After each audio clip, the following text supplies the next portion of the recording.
session 4 is the reanalysis technique to measure the EEI and the surface flux component approach. And a question we are discussing or try to answer are, can we list all sources of uncertainty, and can we provide a comprehensive estimate of the uncertainty based on comprehensive error budget of the reanalysis? So the error in the reanalysis, and another, can we quantify the different sources of uncertainty? Formal uncertainty due to errors in simulated data, uncertainty related to the atmospheric forcing, uncertainty due to inhomogeneous sampling, and the drift in the unsampled deep ocean. Okay, what is the spread of regional ocean heater content across ocean reanalysis? And can we explain this spread? Or is there consistency between ocean heat content estimate from reanalysis with ocean heat content estimate from in situ and geodetic method, and the TOA radiation budget estimated and atmospheric energy transport? So these are the questions that example question, but I think we should start with the order of the talk and uncertainty in reanalysis, and especially ECO. Yeah. So I think this is on. Yeah. Yeah. So in ECO, as we highlighted yesterday, we do have a challenge in providing formal error estimates, partly because of the cost of the machinery that we run. So that prevents us from doing certain aspects. We do have a lot of comparison with other things, and so that's where, and typically data, I think that's one place where we do have as much as we can. I would not call that comprehensive in any way, but comprehensive in the way that we more or less have model data misfits for you to look at for every data set that we can find and we do rely on. So that's one aspect. And then I would also add to that that the looking at ensembles of reanalysis, and I include in that products that don't use necessarily a dynamical model, I think gives a useful bulk estimate, at least, of where we stand.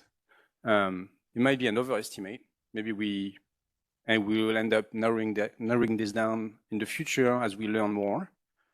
But I think it's a useful step. Do you see it that way? Yeah, well, I think it's very difficult to estimate uncertainty. But how? Just to revisit your talk, and how do you, or Ian's talk? He's not here, but how do you? So how do you start with your flux atmosphere, and you have at least one iteration to match the ocean energy to adjust the surface flux? Yeah, so the way that we proceed is we have a first guess, right, which we typically take from a reanalysis. Right. When I was doing it back when, I started from the ECMWF era interim, in fact. Right. So we used that for a while, right, in release 2 and 3, maybe 4 even.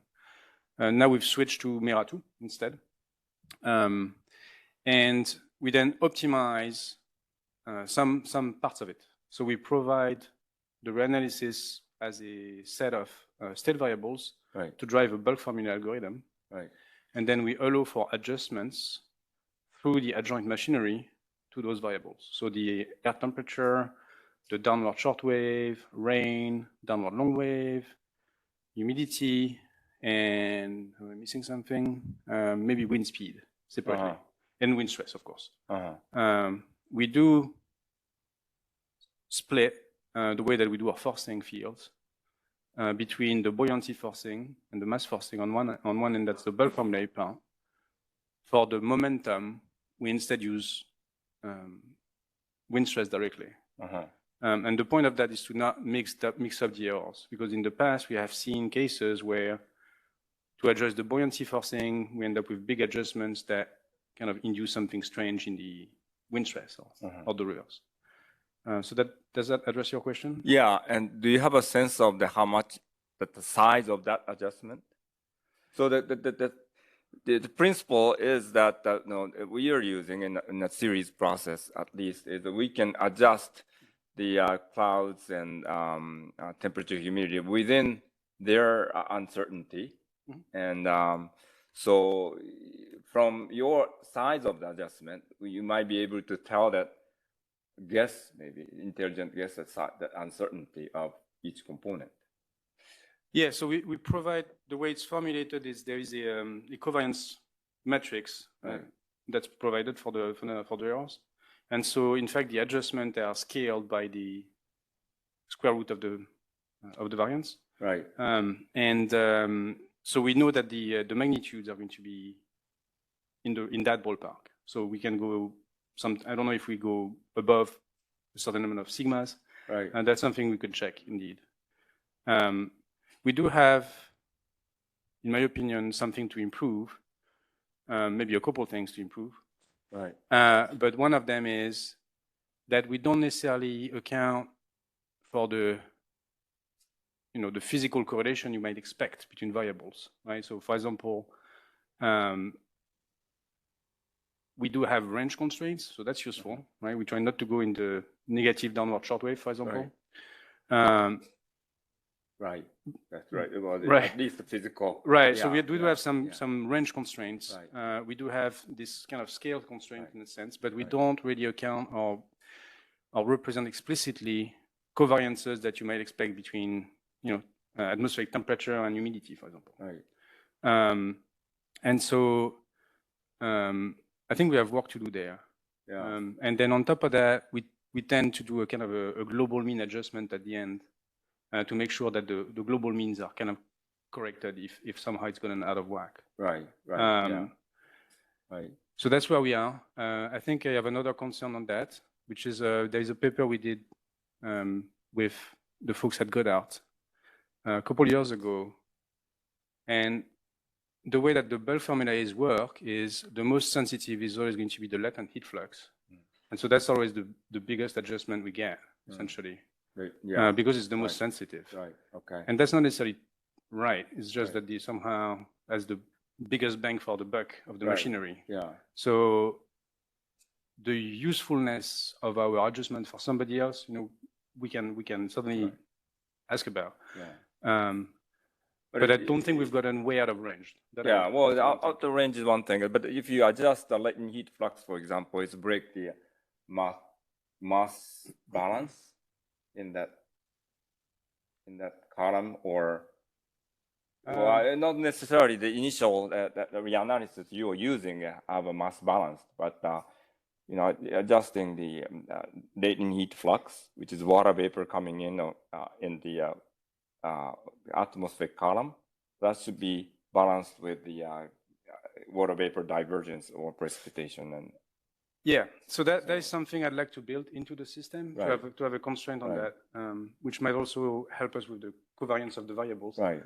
But I should say also that so far we haven't felt particularly uncomfortable with what we've done to the SMWF product or the Meratu products, because when you look at their estimate of the fluxes at the surface, they are pretty out of whack. Right. I think Michael might be,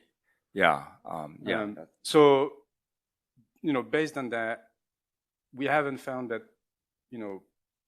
what we do to them after the fact is kind of hard to defend. Maybe that's a rhetorical answer to your question, but it's kind of true though. If we had, my laptop just died. If we had input from the meteorological side that we trusted a lot more, we would be, tightening up the screws. But it is something I want to revisit, basically, because I don't think we're doing a good enough job, personally. Okay. Ian might have a different opinion. Not sure it's here. Any thoughts from the audience? Tim?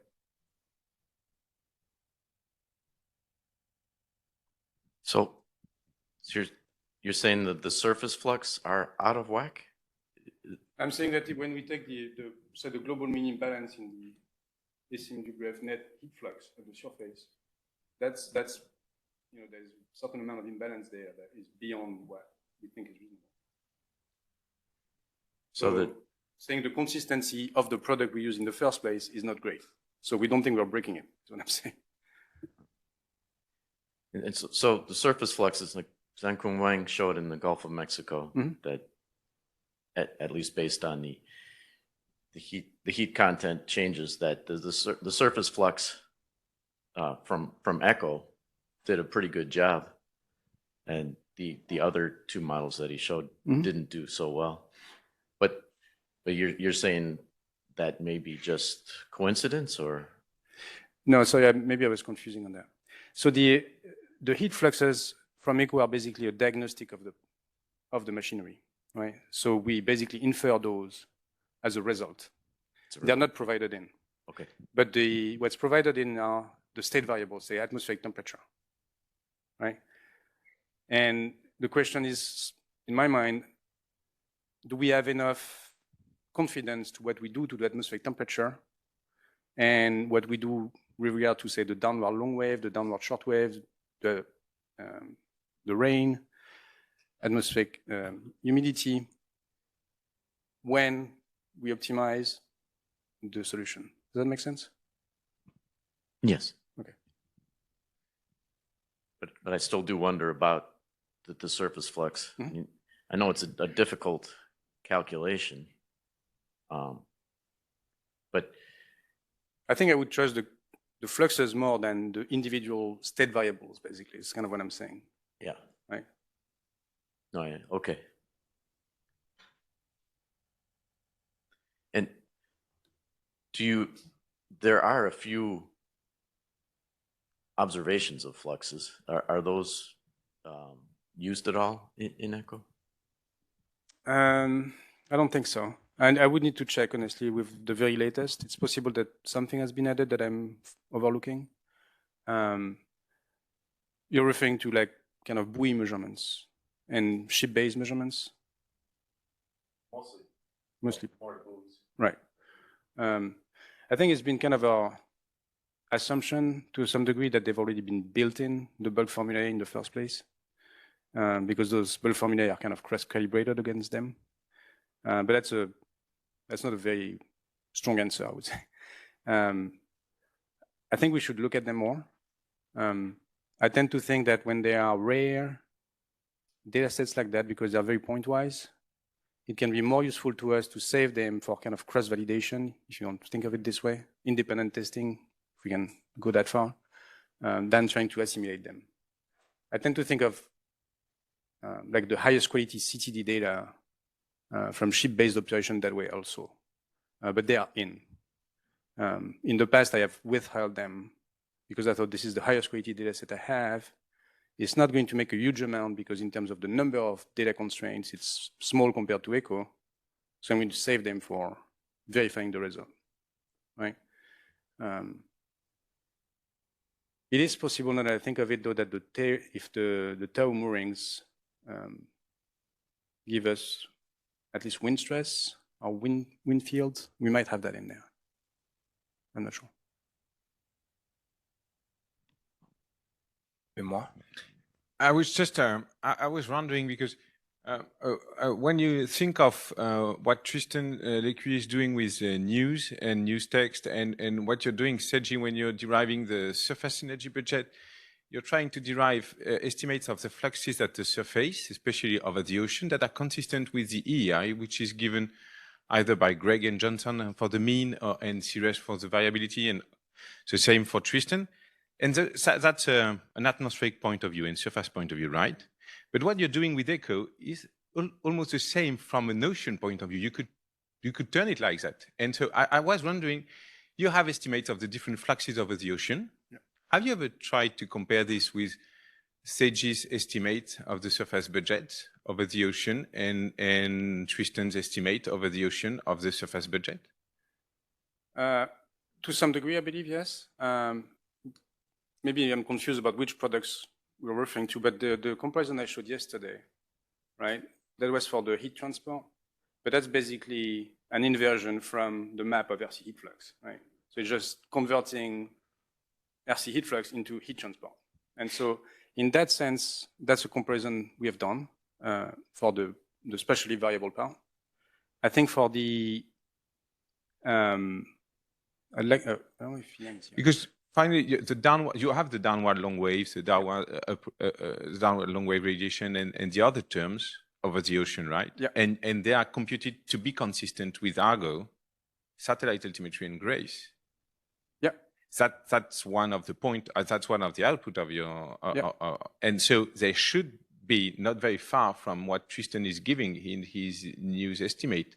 But because you're doing from the ocean perspective, and Tristan is doing from the atmosphere perspective, that would be a good. Yeah, I agree. That's why the adjustment, the size of the adjustment, have the information of, uncertainty, and the one, the can one, your team's group's study have the hint of the size of the adjustment, and you needed minus 30 watts per square meter over the Gulf of Mexico, and other atmospheric centric fluxes like a positive 10 watts and 6 watts. And so regionally, I'm guessing about the 40 watts uncertainty, which is agree with my, you see that ugly plot yesterday that the residual from atmospheric side, and regionally is order of 10 to 20 and 30, 40 watts per square meter. So we are talking about regional uncertainty of the closing the energy, surface energy. It's about that, tens of watts per square meter and not few watts. So that is the order. If you go to the regional, we know the global is 10 and 15. And if you go to the regional, that goes to 10, 20, 30, 40 watts, depending on the region. That's I think the size we are talking about, the uncertainty at this now, today's uncertainty. But I basically agree that we should look at that more, right? And I think we could even think of building them in. But at this particular point, the ECHO is not formulated to. The main goal is not necessarily to get the input variables adjusted the best way possible, right? We formulate it really to minimize our cost function. And what I was trying to say before is I think we need to build more constraints on the way we do that based on atmospheric information and exactly the kind you're referring to. But I agree with Seiji, because we find those differences of tens of watts per square meters. That means that if we want to monitor the coupled ocean atmosphere, we are at this level of uncertainty. And maybe a good thing, you could put bounds on when you're in your cost function, you can put bounds. Yeah.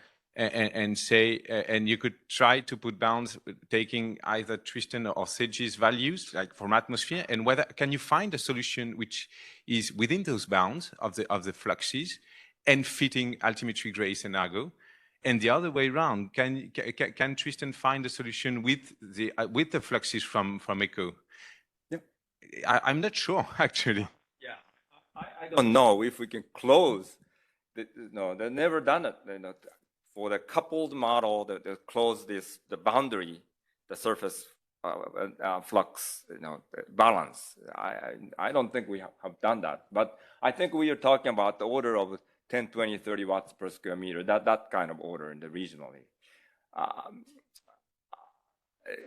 So another question to maybe Michael is that in the reanalysis, its mass is not conserved. That I think my understanding is, if you reanalysis assimilates the old observations, every assimilation, every step that breaks the energy balance, right? You have to adjust some of those. And so, Michael, when you use the reanalysis ERA5 and you balance the mass, what is your adjustment locally? How much the size of your adjustment to balance the mass? Do you have any sense of that? Not from top of my head. But I guess it would be on the order of 20 watts per square meter. But the good thing is we know mass budget quite well, so we know how to adjust for that. So from that perspective, I think it's okay. And the non-closure of the mass budget in the reanalysis is more, yeah, I think it's a result of data assimilation, because the divergent wind is not very well constrained by observations. And this is why the assimilation puts a lot of the wind adjustment to there, because it's not strongly constrained. And usually it's not a big problem, but it messes up your budgets. But I think you can correct for it quite well. And to following up on the earlier comment on the Gulf of Mexico, so I think there's always the confusion about the ERA 5 fluxes. So the ERA 5 fluxes that have been shown there were those derived directly from the model. So that's based on short-term forecasts, and those are not well constrained by observations. And those are the fluxes that have big bias globally. So it would be interesting to look at the Gulf of Mexico using our product with the divergence-based approach. And I would presume the bias is smaller then.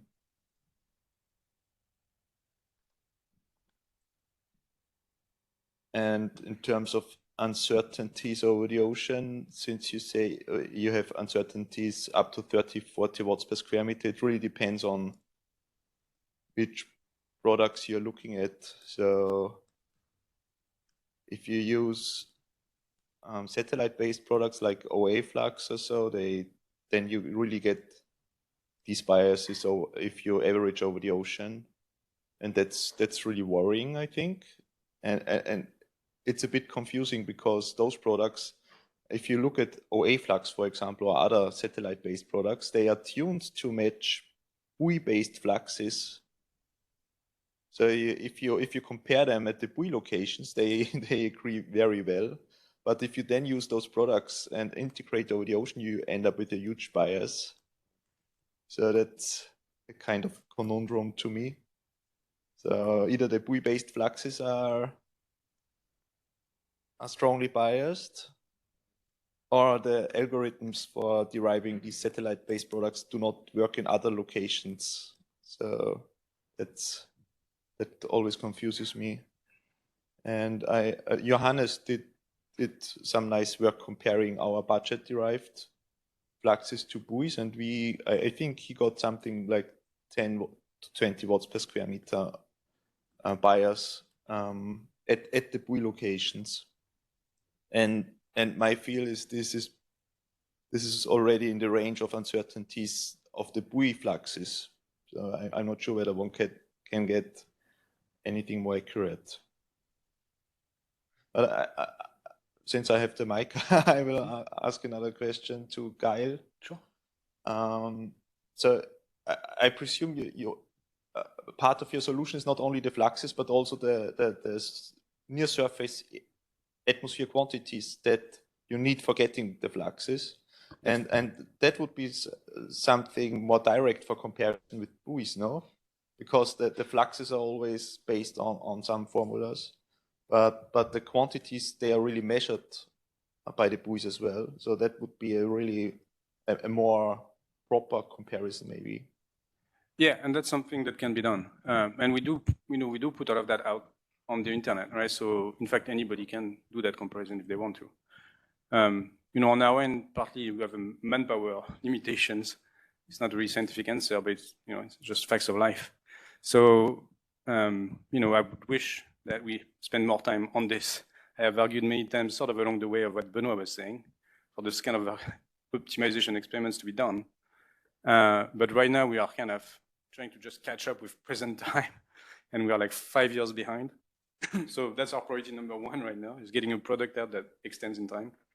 But I think that could be an interesting proposal to submit, to get somebody to work specifically on that.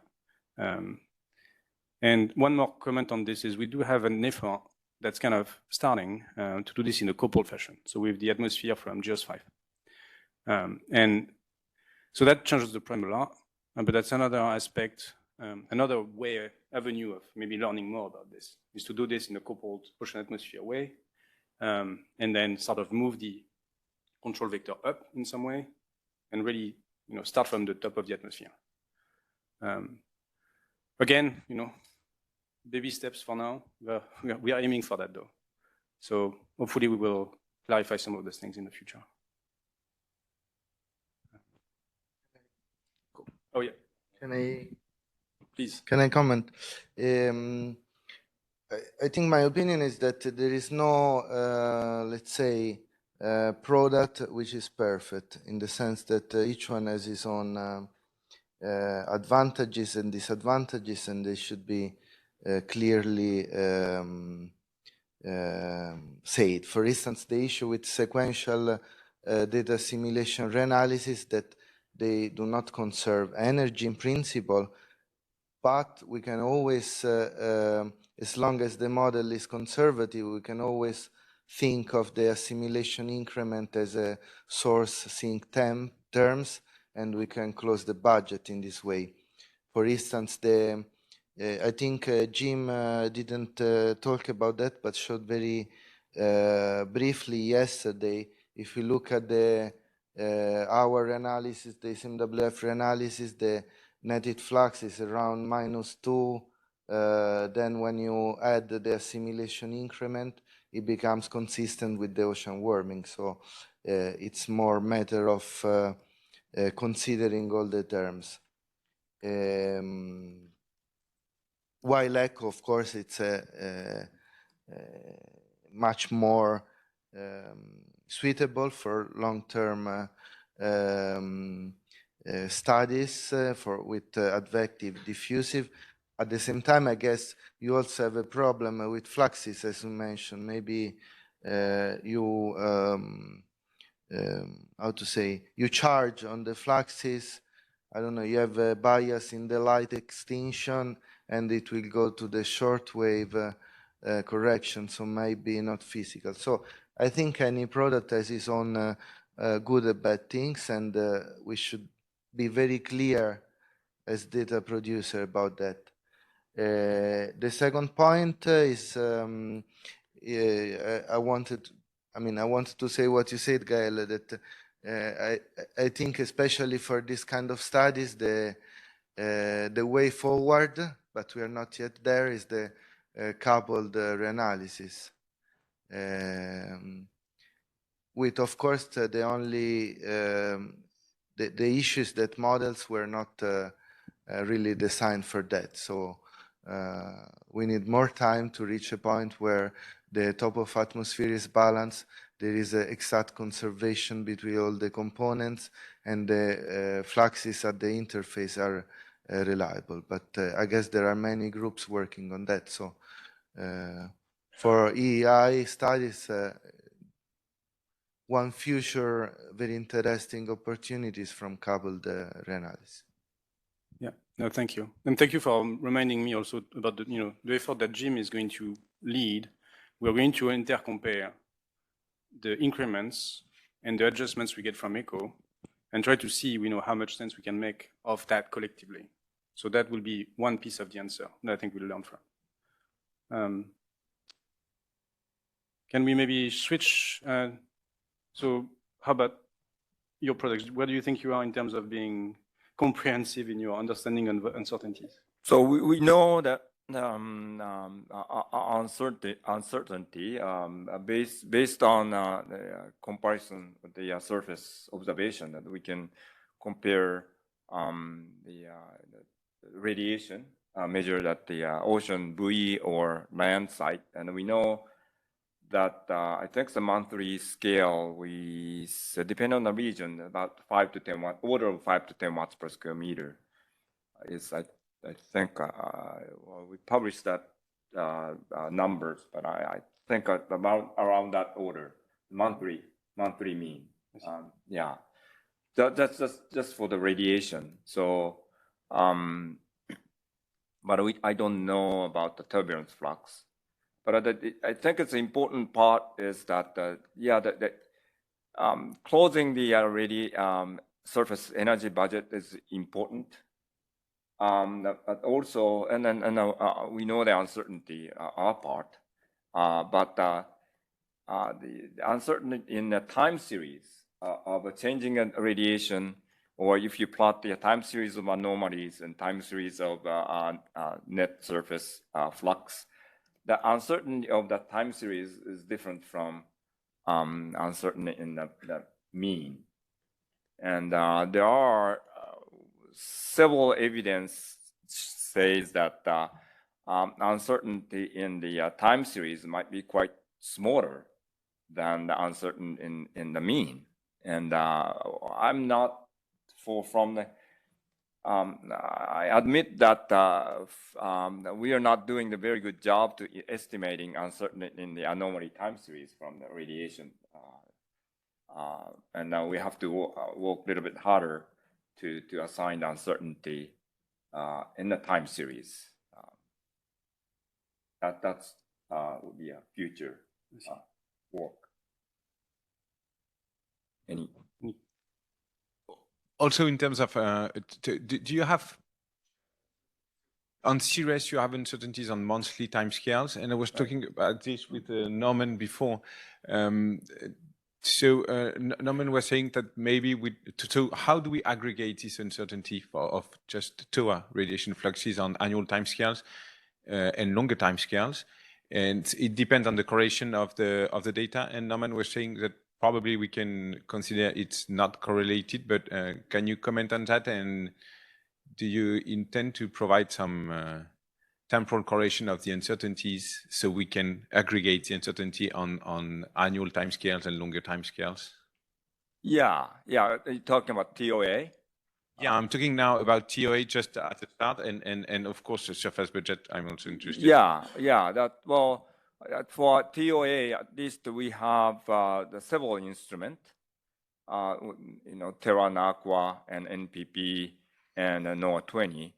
And from that, and by looking at the flux difference, the TOA and the different scale, we should be able to estimate the uncertainty. And that's what actually he did. And mean uncertainty in the regional mean and uncertainty in the time series, which comes from the RMS of anomaly time series. And a different time scale. We should be able to do that, I think. So if we want to aggregate it now on space or time, you think that we can do it just assuming they are independent? Yes, measurements are independent, although algorithms are used to derive the fluxes is similar, but the measurement of Terran Aqua and NPP and NOAA 20 are independent. That answering your question? Yeah. Yeah. Okay. So we kind of extending that uncertainty into the surface, and that constraining at the surface flux with the TOA, and then we are also deriving the uncertainty in the surface flux using the surface observations, and so we could do it a similar way, I guess, using a surface observation. And we did the difference between the monthly mean difference between a surface observation and our estimate, and that provided the sites are limited by the BSRN sites and so on and so forth. But we can do also that take the time series of surface observation and the time series of computed of flux and take RMS difference and use that uncertain of anomaly time series. The problem of that is that the surface observation is not very uniform, and observations coming in and going out, and in a month, sometimes monthly mean does not have entire month. So it's quality control of surface observations and maintaining the surface of observation for longer time is difficult. And a similar problem is, about Argo. Well, Argo is maintained much better, but yeah, we have challenges to estimating the surface uncertainty in a time series. Hi. Maria? Okay. So I was wondering, since, I mean, the surface fluxes are basically computed, right? Taking information from atmospheric composition, clouds, all these things, right? So you could use that model framework or radiative transfer to perturb the inputs within the range of uncertainty and see the impact on the surface radiation it spits out. Has that been done? Yeah, we've done that. We've done that. But we know that if you do the, say, clouds and temperature, humidity, and perturb each uncertainty and treat the uncertainty is independent, and adds that, and the square adds that, and take a square root, and use that uncertainty as a surface flux uncertainty, and we becoming too large. I think we've done that, and Bill Russell's group done that, and becoming very large, which indicate that the error is correlated, and estimating the covariance matrix of that clouds and the temperature, humidity is very difficult. So that's why I know for our approach, the series approach is that I just take the difference between a surface observation at the sites and the computed flux, and use that difference and plot the histogram or standard deviation of that difference will be uncertainty. Is there spatial scales where you have reduced uncertainties? Like, I mean, at least I can imagine over the ocean, because you have storage terms which are quite precise in the ocean and in the atmosphere, as shown by Michael. Can you check on those regions that when you have your surface fluxes, you're indeed close to the derivative of the storage terms? Over ocean? Yes, for example, I was thinking of the ocean, but maybe there are other regions that are pretty well constrained where you can also check out that when you aggregate all your measurements, when you aggregate your estimate on those regions, do you fit those regions that are better constrained? So we haven't done a Gulf of Mexico because of that's probably the ideal place, because horizontal, according to Tim, horizontal transport in the ocean is limited. But almost all buoys are in the middle of ocean, in most of the tropical ocean in the Pacific.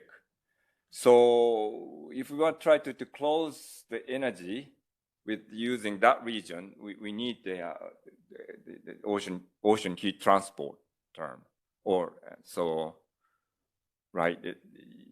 Now that the surface flux is becoming a top of the ocean, and now we try to close the energy in the ocean column, well, short answer is no, we haven't done that yet.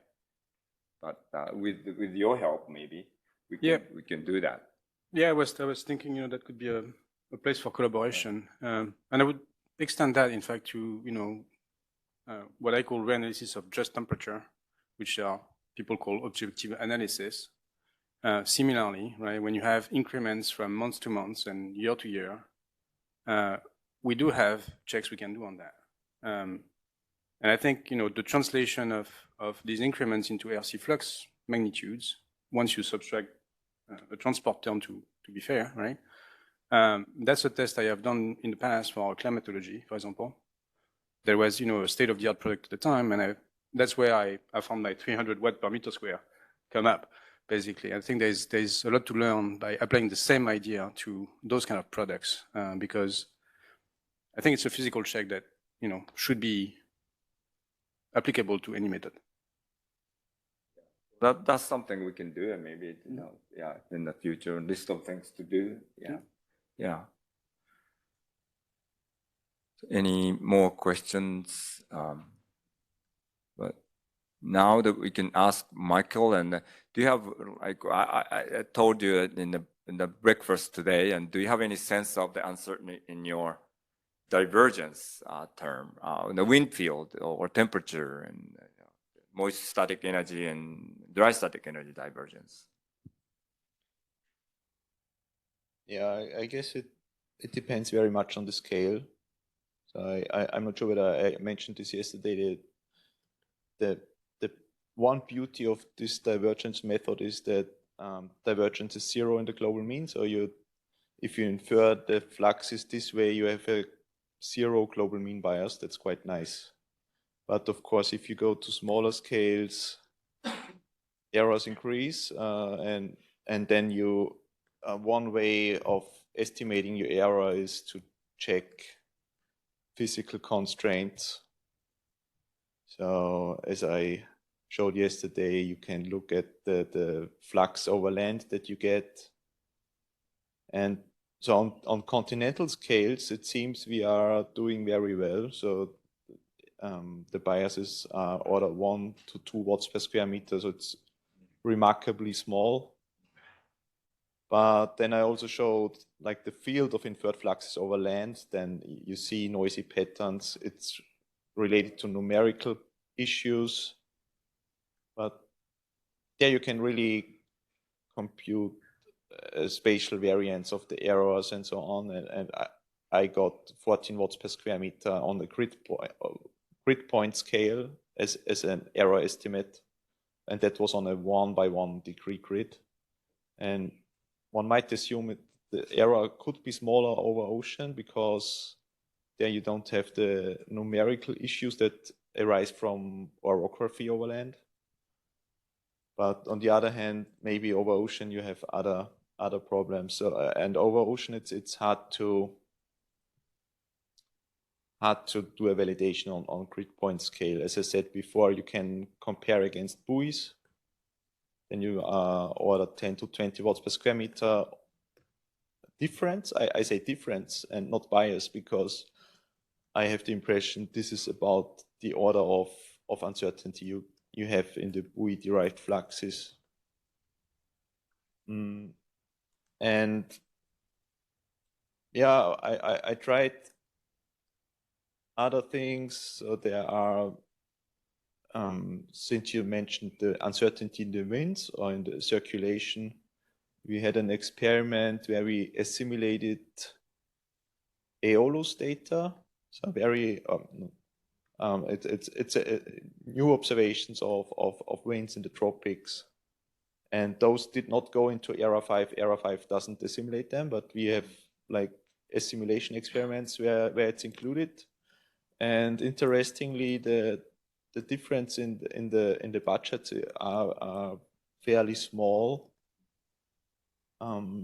So they are really tiny if you go to larger scales, and that to me suggested that the winds are fairly well constrained already.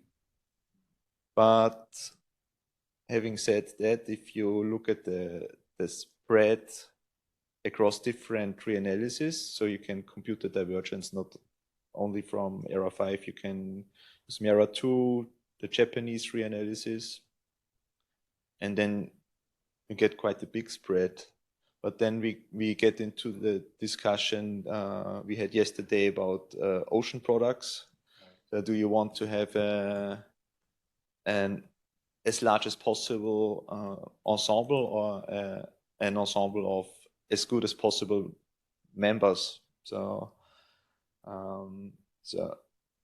I will only speak for the atmosphere and for the divergence. So I'm hesitant to include products that do not satisfy like the physical constraints I mentioned earlier. So if a product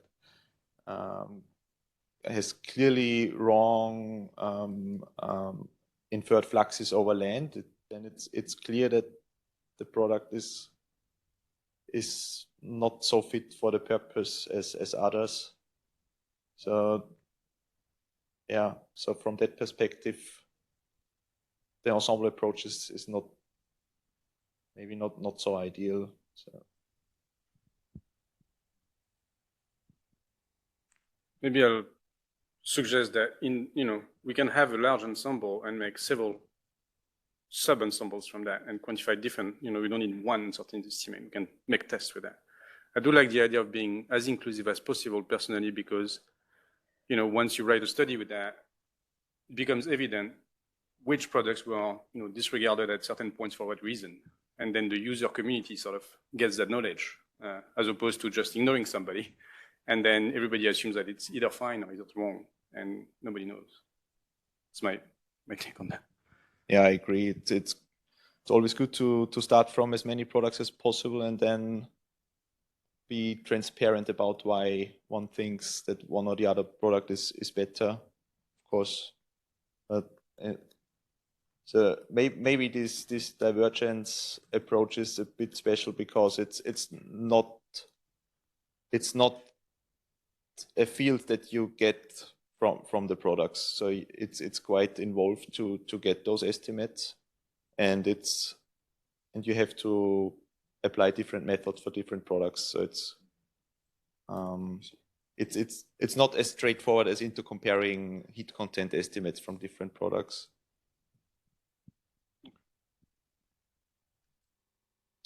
Again, Michael, I think it's the size of your adjustment, the balancing the mass or water vapor or entire mass, that is a useful information to everybody, I think. Can we maybe ask just to jump in on this? I'd like to know, do you know what is the level of the adjustment? Do you have an idea in terms of gigatons or equivalent millimeter, sea level millimeter? Because you know that aliasing in GRACE is using ERA, some are using ERA 5 products, and because you're doing a mass adjustment, maybe the aliasing is changing, and maybe we should use those products. And I know that's not what is done in GRACE for now. Yeah, so that's getting a bit into the details. So I assume what GRACE is using is the surface pressure fields from some reanalysis, and the surface pressure field is very well constrained by observations, and that's fine if you use that. So there you have the problem if you think of it in terms of the equation of mass continuity. It's the divergence of lateral mass transports, and these fields are problematic if you take them directly from the reanalysis. But these are also the fields that screw up your divergence-based flux estimates, and those you have to correct. But I doubt that they use these fields for GRACE, for example. So I'm confident that's not an issue there. So if I can jump in, I'd like to try and get the other questions a bit of text for. Sorry for that. We have a few more, I think, from the bottom, right? There was consistency between OHC estimates, in situ geodating data, top of the atmospheric relation budgets, and atmospheric energy transport. Is there consistency? And so far what I wrote is yes, more or less. See what Ian showed, for example. I also have results to that effect, and I think Jim's presentation was also going there. But if anybody wants to provide more input to that.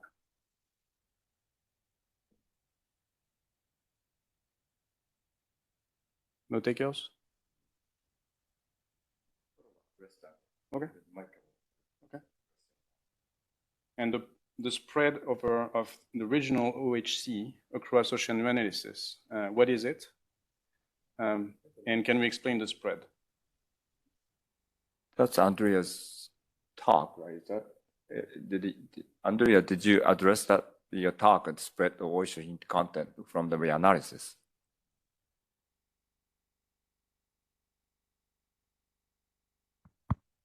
Sorry?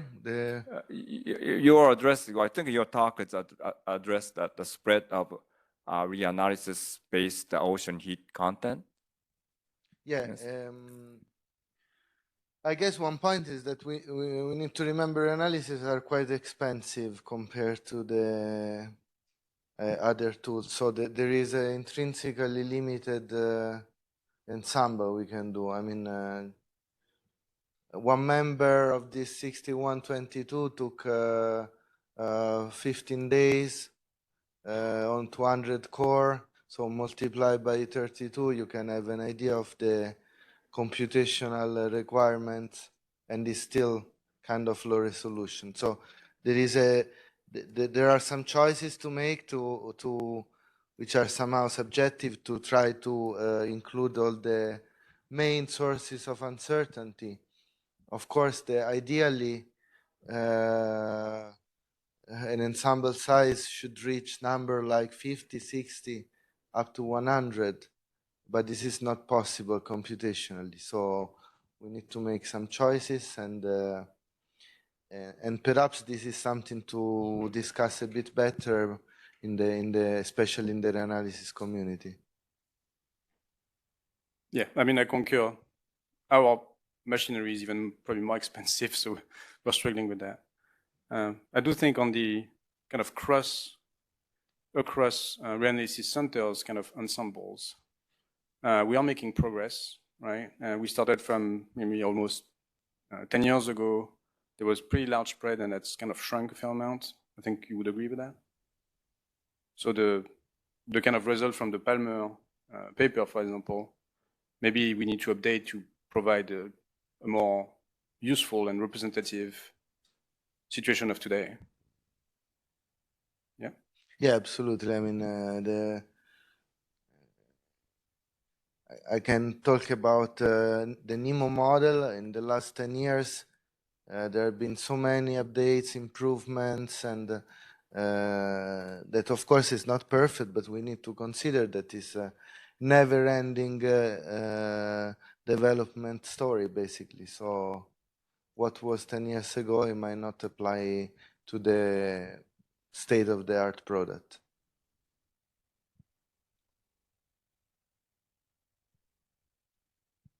And I guess since you have the microphone, I was thinking of, the previous question is, can we identify the different sources of uncertainty, formal uncertainty due to errors in assimilated data related to atmospheric forcing, homogeneous sampling, and drifts in the unsampled deep ocean. I think, what you have done is probably the most promising at this point. You have a fair amount of those covered. Do you want to kind of give us a sense of how useful you think the method the product you're generating, the ensemble that you're generating, can address the, say, the uncertainty related to atmospheric forcing, or the uncertainty due to the assimilated data? Do you want to comment on that? Yeah. So I think it was touched also in the discussion yesterday, whether to go towards a multi-system ensemble or just one system with multiple with a large number of members. So my opinion is that I think to be really representative of the uncertainty of the reanalysis, we should consider multi-system. But at the same time, using multi-system, we will never be able, not easily, at least for reanalysis, to map back some uncertainty to the source. While with a single system, clustering the members, as there were some talks, or not only mine, also the one from Li Jing in a different context. Through clustering members, we can really associate an uncertainty to a certain component. What I found, my experience, is that the perturbation of atmospheric forcing, for instance, using different member of ERA5, using different even atmospheric reanalysis, is not impacting the resulting ocean warming. But the choice of the, for instance, XBT bias correction method, the choice of the SST data set that we use basically to correct the air seat fluxes has an important impact on the resulting. And this was somehow also consistent with what Jim Carton showed about the impact of different XPT drop rate correction on the ocean warming, while the consistency among analysis was relatively high. So probably the observational, the uncertainty in the observational data set, I think they're still the more significant as of today. Anybody wants to jump in on that? I'm going to offer the comment that we might have a slightly different experience in ECHO because our smoothing approach is so sort of strict in not allowing increments. Maybe it's a bit harder for us to fit wrong data, right? And so based on, say, Argo, for example, we are probably less sensitive to errors that might be in the XBT because they become minority in the bulk of it, right? So I think we can try and assess that on our end, and I'm suspecting we will find maybe slightly different conclusions. So some depending on the method, essentially.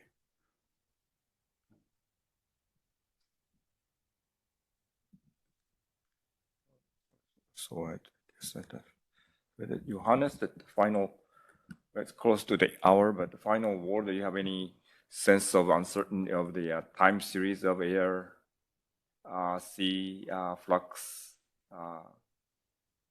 in the reanalysis? You mean like in the global ocean mean? Well, or regional flux. The uncertainties. Yeah, I mean, I would guess on global scale, it's about 1 to 2 watts per square meter. So really what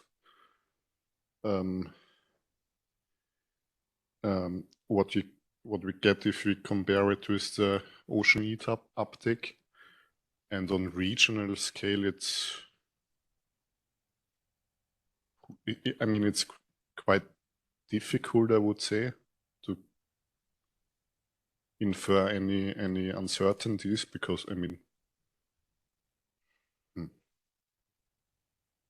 I cannot really tell you in which range this.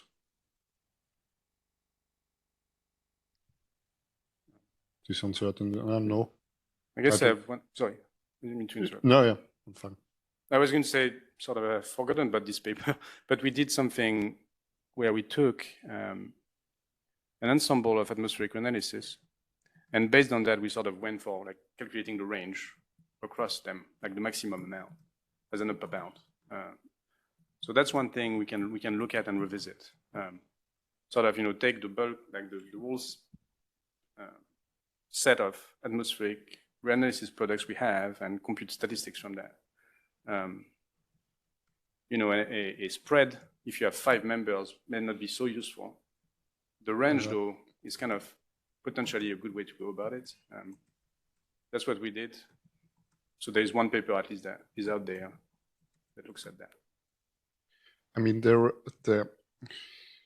maybe we should check this. I mean, there is this ERA 5 ensemble, this low res ensemble, and from that you could, you can compute the energy budget from that as usual, and from that you could actually get uncertainties also for the inferred fluxes, but we never did that. That's maybe necessary to do that at some point. All right, thank you. Thank you. Maybe we close? Yeah, about hour. Yeah. Right. Okay, excellent. Okay. Thank you all. Is that okay? If any no further comment, we close. All right, time for coffee. Yeah, is it? Maybe not.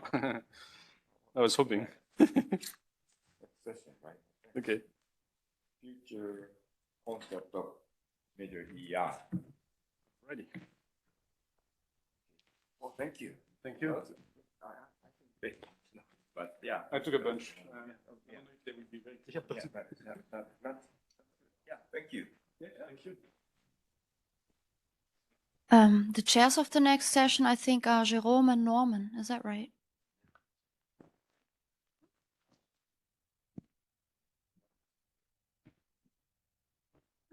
I don't see him. He's here, maybe.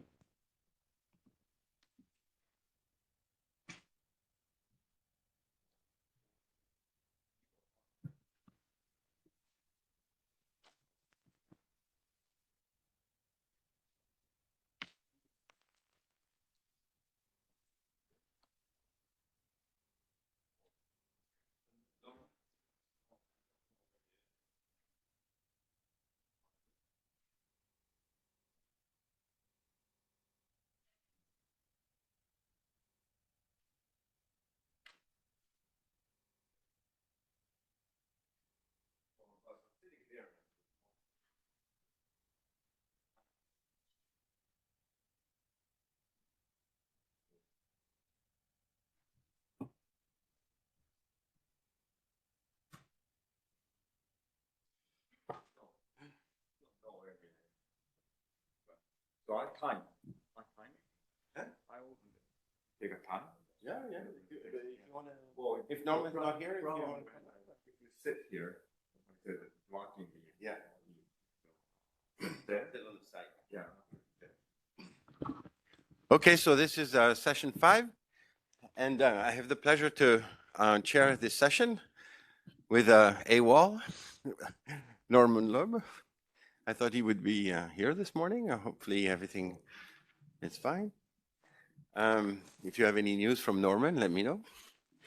So we have 5 talks, and the first one is by Maya Haguba, one of the co-organizer of this meeting, you've noticed, on the future of Earth radiation and energy imbalance measurement. And Maria, you have 20 minutes. I think the mic is on now. Let me know if you can't hear me. Okay, so I will talk a little bit about Libra, mostly about Libra and energy imbalance measurements. So to start, maybe Libra is a radiation budget continuity mission to Ceres. It is led by Peter Peluski at the Laboratory for Atmospheric and Space Physics at University of Colorado in Boulder. So it's a LASP mission, not a JPL mission. However, JPL is part of the science team, and there's collaborators from other institutions across the country as well, of course. And I was thinking to introduce my talk by showing you again my beautiful pyramid. And I think Libra ties in nicely with this second element concerning, variability and trends in EI and the radiation budget components associated with that. And one of the big challenges and gaps, evidently, is that we require seamless continuity between radiation budget observations to maintain good quality trends that we can assess and quantify significantly. This is usually a slide or a combination of slides that Peter or Norman would show about the radiation budget flight schedule and the gap risk. So the latest instrument of Ceres, we have FM, the flight model number 6 on NOAA 20, and this was launched already a while ago and has been collecting data since 2017, 18. Seiji, anytime I make a mistake, correct me on stuff. But that's already a while ago. And in between NOAA 20 and JPSS 4, which is replacing JPSS 3 in order. So Libra will fly on JPSS 4 to be launched at the end of 27. You can see there will be a 10-year difference between the latest Ceres instrument and Libra. In between, there was another launch of a JPSS satellite at the end of last year, NOAA 21. But doesn't carry a radiation budget instrument. And I think the reason it was supposed to carry a radiation budget instrument, which got canceled. I think it was cost overruns, but not an expert on that. Nevertheless, there will be 10 years in between FM6 and Libra, and Norman and team have quantified that no matter what you assume in terms of running lifetime of the existing missions, by the year of 27, 28, the gap risk is close to 40%. It's quite big. So I guess plan Bs are a little bit under consideration, but mostly it's just, wishing for the best to not have a gap and an overlap of at least 1 year between the missions. Another thing considered a potential gap is looking beyond Libra. Even there's no official plans to continuity beyond that. And I think this problem is true not only for radiation budget, for a whole suite of observations. We don't really have a committed or sustained commitment to continued climate observations in the United States. And over the past year, a team of US scientists met twice, and they are very concerned about this lacking commitment, and they've talked about considerations and approaches for a framework to maintain continuity in climate observations. And that's just a shout out to the study team that has worked on and submitted a paper on this. And we contrasted the US model with the European model and saw that there seems to be a gap filler between ESA science missions and EUMETSAT, which is the Copernicus program. And the idea is to maybe think of something similar for the United States. Okay, talking about Libra. Libra is, well, I want to say that NASA so far has always done a good job in providing radiation budget continuity ad hoc. But and Libra was a response to a first of its kind call called Earth Venture Continuity, and it was specifically targeting continuity of the radiation budget. And without going into detail about the technology behind it, I was just going to show you at least, I have something blocking my screen. The main objectives or goals of this mission, and specifically, of course, the overarching goal number 1 is to provide measurements of radiances that are very similar to the way the series instruments collect these radiance in the shortwave, in the long wave, and in the total spectrum, with similar footprints, and so on. Also part of this continuity goal is that Libra will fly on JPS's 4, not 3, together with the VIRS imager, which is so essential to fly together for the processing of the level 1 radiances into higher level radiation flux products. I will, however, highlight that the technology employed is different, is enhanced in terms of accuracy, based on electrical substitution radiometers. This call not only asked for continuity, NASA wanted a lot of things fit into one mission. It was supposed to be innovative and affordable and allow for infusion of novel technology. So we had a few ideas. For example, goal number 3, to kind of include another additional channel that would allow us to split the shortwave component of the radiation budget into its visible and NIR components, which allows us to learn a lot about where the shortwave energy is deposited. And it ties in with the second goal, in which we also develop an additional instrument, a little wide field of view camera that can help us with deriving the fluxes from this split shortwave channel, as we call it. Okay, this is not, I don't want to dwell on this too much, but above the blue line, you see all our processing that really feeds into the continuity goals. And it is important to note that the series team, or the Radiation Budget Science Project, will continue the processing to higher level radiation products using Libra radiances. It is not in our hands to take that over, and I mean, that makes sense because there's many decades of experience in doing that, right? And that's where really continuity hits on the spot. And below that, we have a bunch of secondary objectives and data products that we're producing, many of them associated with this additional channel that we're employing. And And this really goes a bit together with a, let's call it, spectral revolution that is going on. And Libra is not a fully spectral mission, but we have to split in the shortwave. And with this, we want to really target a better understanding of the increases that we see in absorbed solar radiation. There's also the idea that the planetary albedo that looks very symmetric in shortwave radiation, even from year to year, even in terms of trends. In the total shortwave, we have symmetry, but spectrally there's variations and there's different processes that drive the same planetary albedo that we observe on the two hemispheres. So there's a lot of interesting research associated with that. And different team members and community partners explore different data sets, historic Nimbus 7 observations, as well as climate models to already look into this partitioning invisible in the IR. I don't know.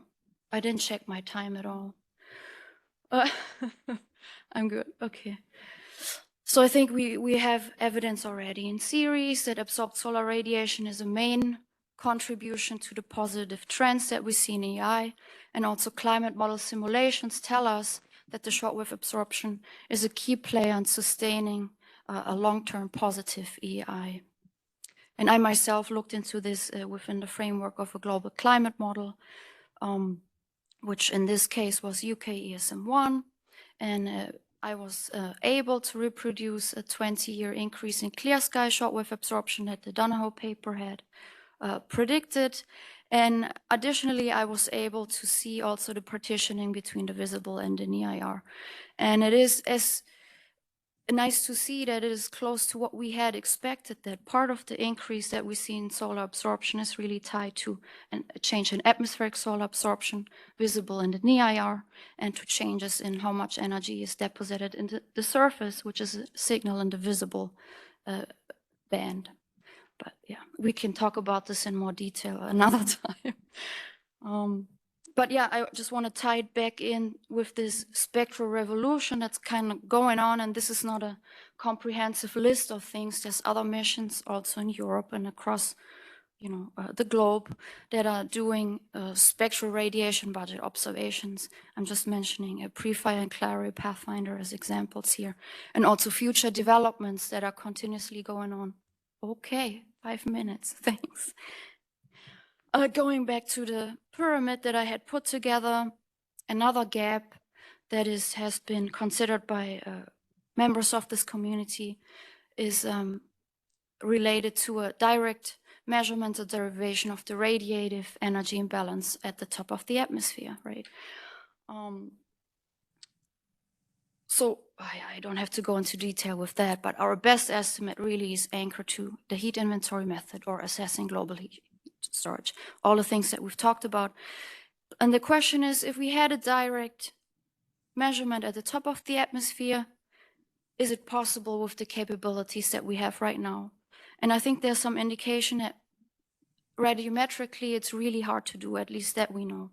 And this is a slide Peter had put together. It's just to summarize how the orders of magnitude and uncertainties just don't, match up. Even Libra, which is predicted and has already, I think, in lab has been demonstrated, has a much enhanced absolute accuracy than previous series versions.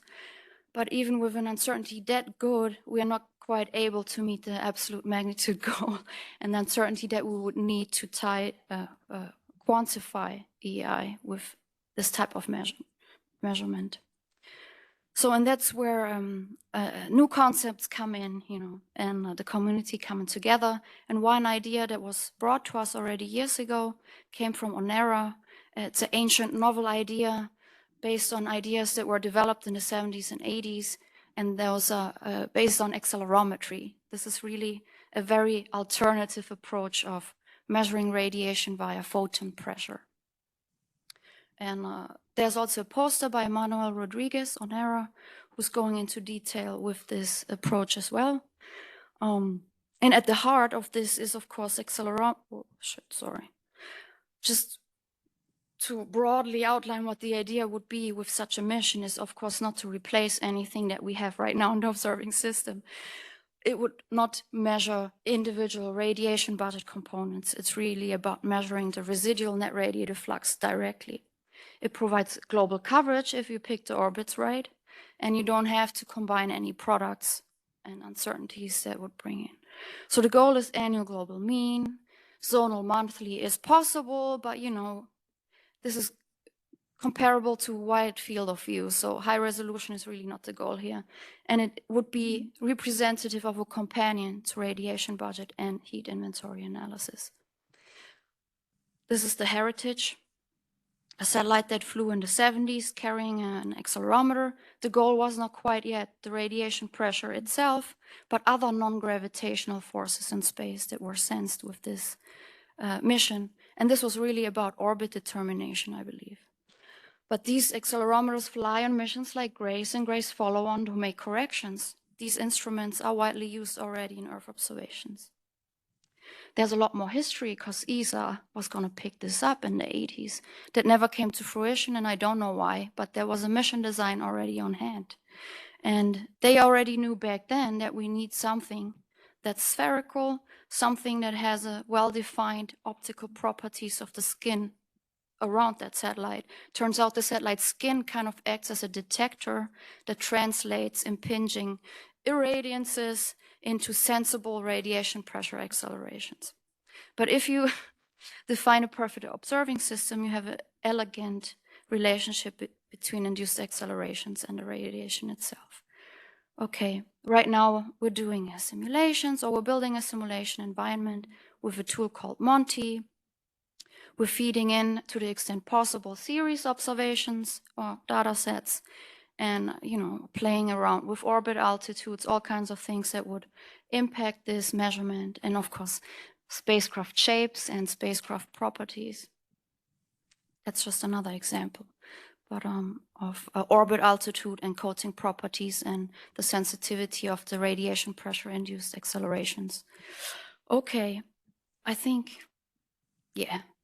Skipping that and just coming already to my conclusions. The idea really is that we call it space balls because it's balls in space. Could maybe support us in measuring EI or the net radiative flux comprehensively integrated across the globe and would represent a direct measurement of EI. Simulations are underway. Ultimately, I hope they would inform us on requirements for the instrument, the spacecraft, the mission. Further down the line, we think accelerometer could well be right now at a point where this is possible, maybe not 50 years ago, but right now the accelerometers are so sensitive and reach high accuracies that if it was just to the accelerometer, we would meet the absolute accuracy goal. But there's a number of design challenges that go with that. Like I said, the shape and the optical properties of the spacecraft itself, and mitigation and methods to also negate or diminish confounding effects in orbit. There's a lot of potential for cross-cutting science that could be done with such a mission: Earth energy balance, mass change related questions, orbit determination that can be considered as well. I have a bigger conclusion about the entire future. From my perspective, I feel like, first off, it's very critical that we maintain seamless continuity, and it would be a huge wish of a larger community for a sustained commitment to climate continuity observations in general. So we need to push. I didn't talk about it, but new technology is moving into a direction where small set technology and constellations might be favored in the future. So we need to work towards that. Okay, spectral and EI companion missions. That's it. Thank you very much.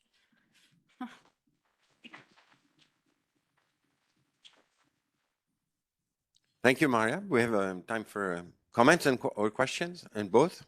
Yes, microphone, Lorenza. Thank you. Oh, you're no doubt flattering Mel Brooks with the choice of names, but with Spaceballs, you've somehow got to equally sample all areas over the Earth's surface to get all of the outgoing radiation sampled properly. What orbit is going to spend an equal amount of time over every portion of the Earth? What do you mean? Like this one? Or what? Well, I don't know. You kind of flew through those last slides pretty quickly, but any orbit I know of, if it's a polar orbit, it spends a lot of time over the poles and it samples the equator very little. More equatorial or low latitude orbit spends a lot of time over the tropics and samples the poles very little. You need something that's going to sample all 4 pi steradians of the Earth's surface equally. Yeah. And what type of orbit does that? Oh yeah, I mean, I guess originally the idea would be to have multiple such satellites in different orbits to make sure that we, sample the right times that we need for a global average that makes sense and have the diurnal cycle covered. And I think there will be talk by Thomas who might go into that. It's not, you do such type of simulations for ECO or ECHO, right? Yeah. So that should be interesting. Yeah. Great. Thanks. Yeah.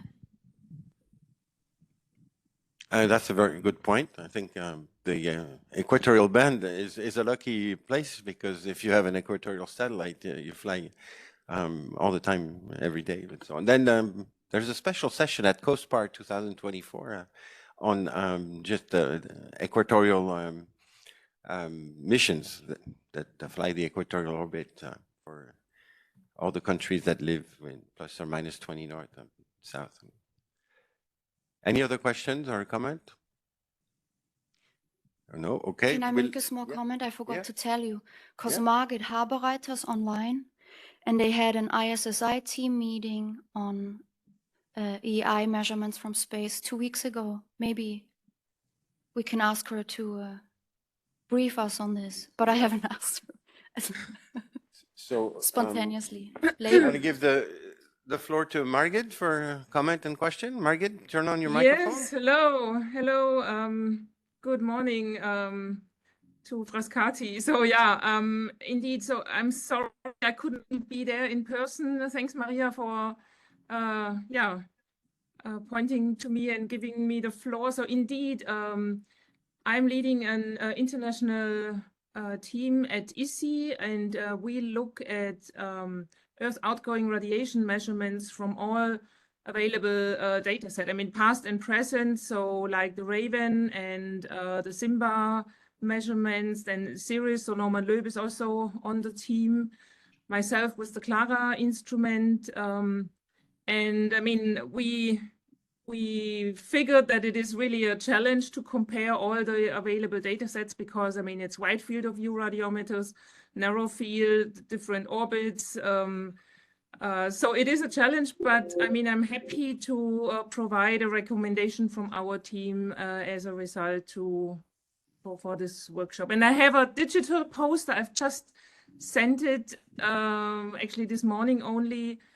And if there's time for further discussions, I will be online all day, most of the day. Thanks a lot. Okay. Or if you have questions, of course, let me know. And yes, I mean, true. So Nigel Fox also attended our team meeting last week, as well as Maria. She also gave a talk. So it was really fruitful discussions on all the different data sets we have, and it's really a challenge to combine them. I mean, to get from irradiance to radiances, and the AMD, the angular distribution models are also important. But yes, this activity is really important, and we hope to bring together some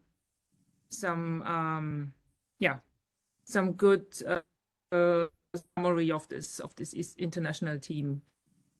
Thanks a lot. Okay, thank you, Margit. Can you confirm? You said you sent a poster? Indeed, so to the ESA conference bureau. But I'm happy. You sent a poster to events organization, and you want us to print it and put it up? No. There's no need to put it. I mean, if this is possible, this would be fine. But I mean, I thought maybe the posters would be also shared. So I thought I saw a message. All posters are invited to be sent in digital as well. There's an empty slot in poster number 4. We might be able to print it quickly on an A3, but not really print it before the end of the workshop, but we'll have it online as a PDF that you sent this morning. Thank you very much. Lorenza confirms that she got the email. Yes. Okay. Okay, so it's time to go to the next talk. Thank you, Margit. Stay online and intervene when you want. Just thank you. Raise your hand, write in the chat, open your microphone, and how. So the next talk is going to be given by Nigel Fox on well, what you can see on basically truth. And Nigel, you have 20 minutes. Yeah.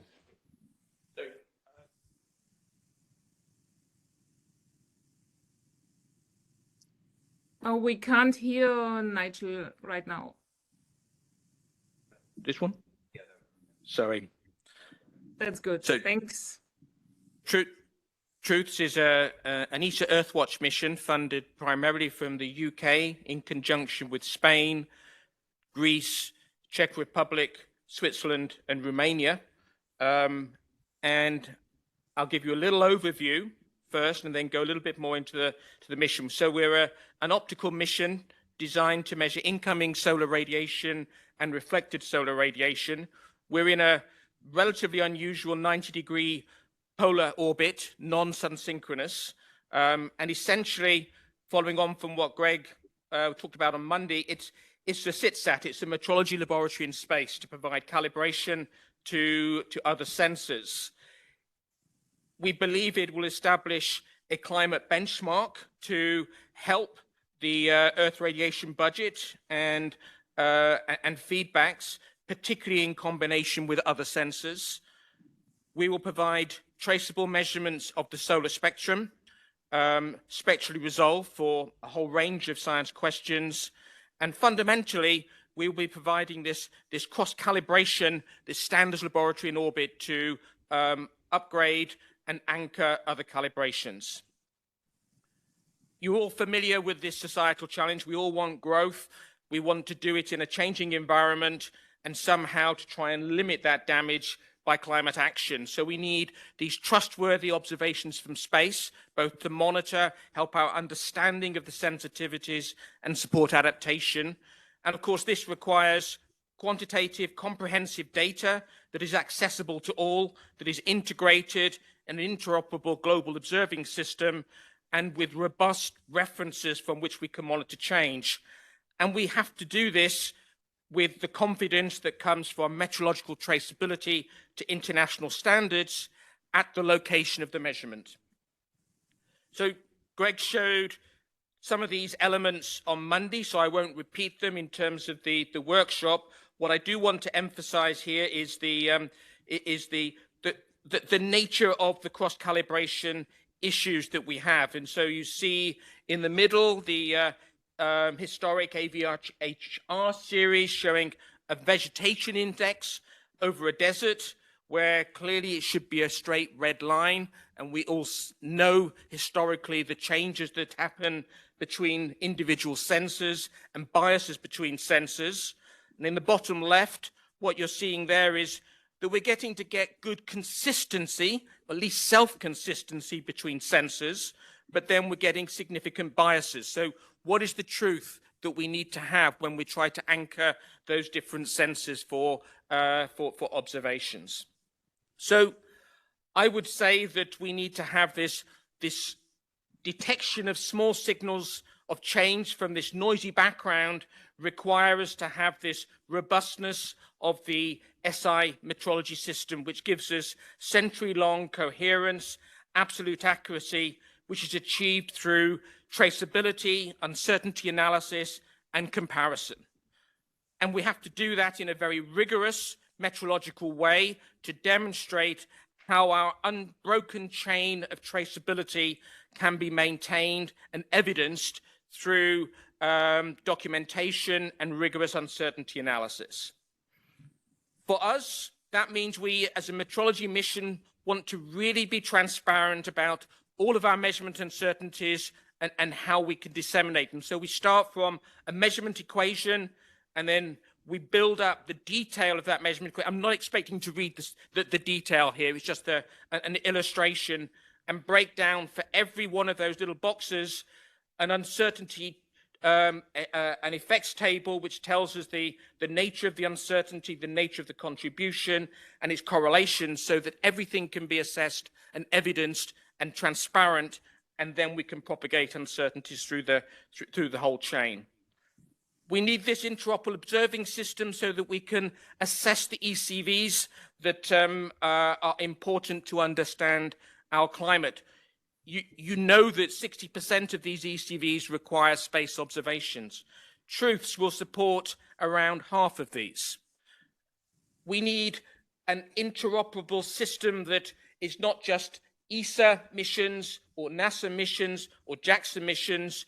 We need to also bring in the new space, the constellations. We need to harmonize and maximize the whole Earth observing system. And that's why CITSATs, like Truths, can help to bring this new epoch for space-based Earth observation.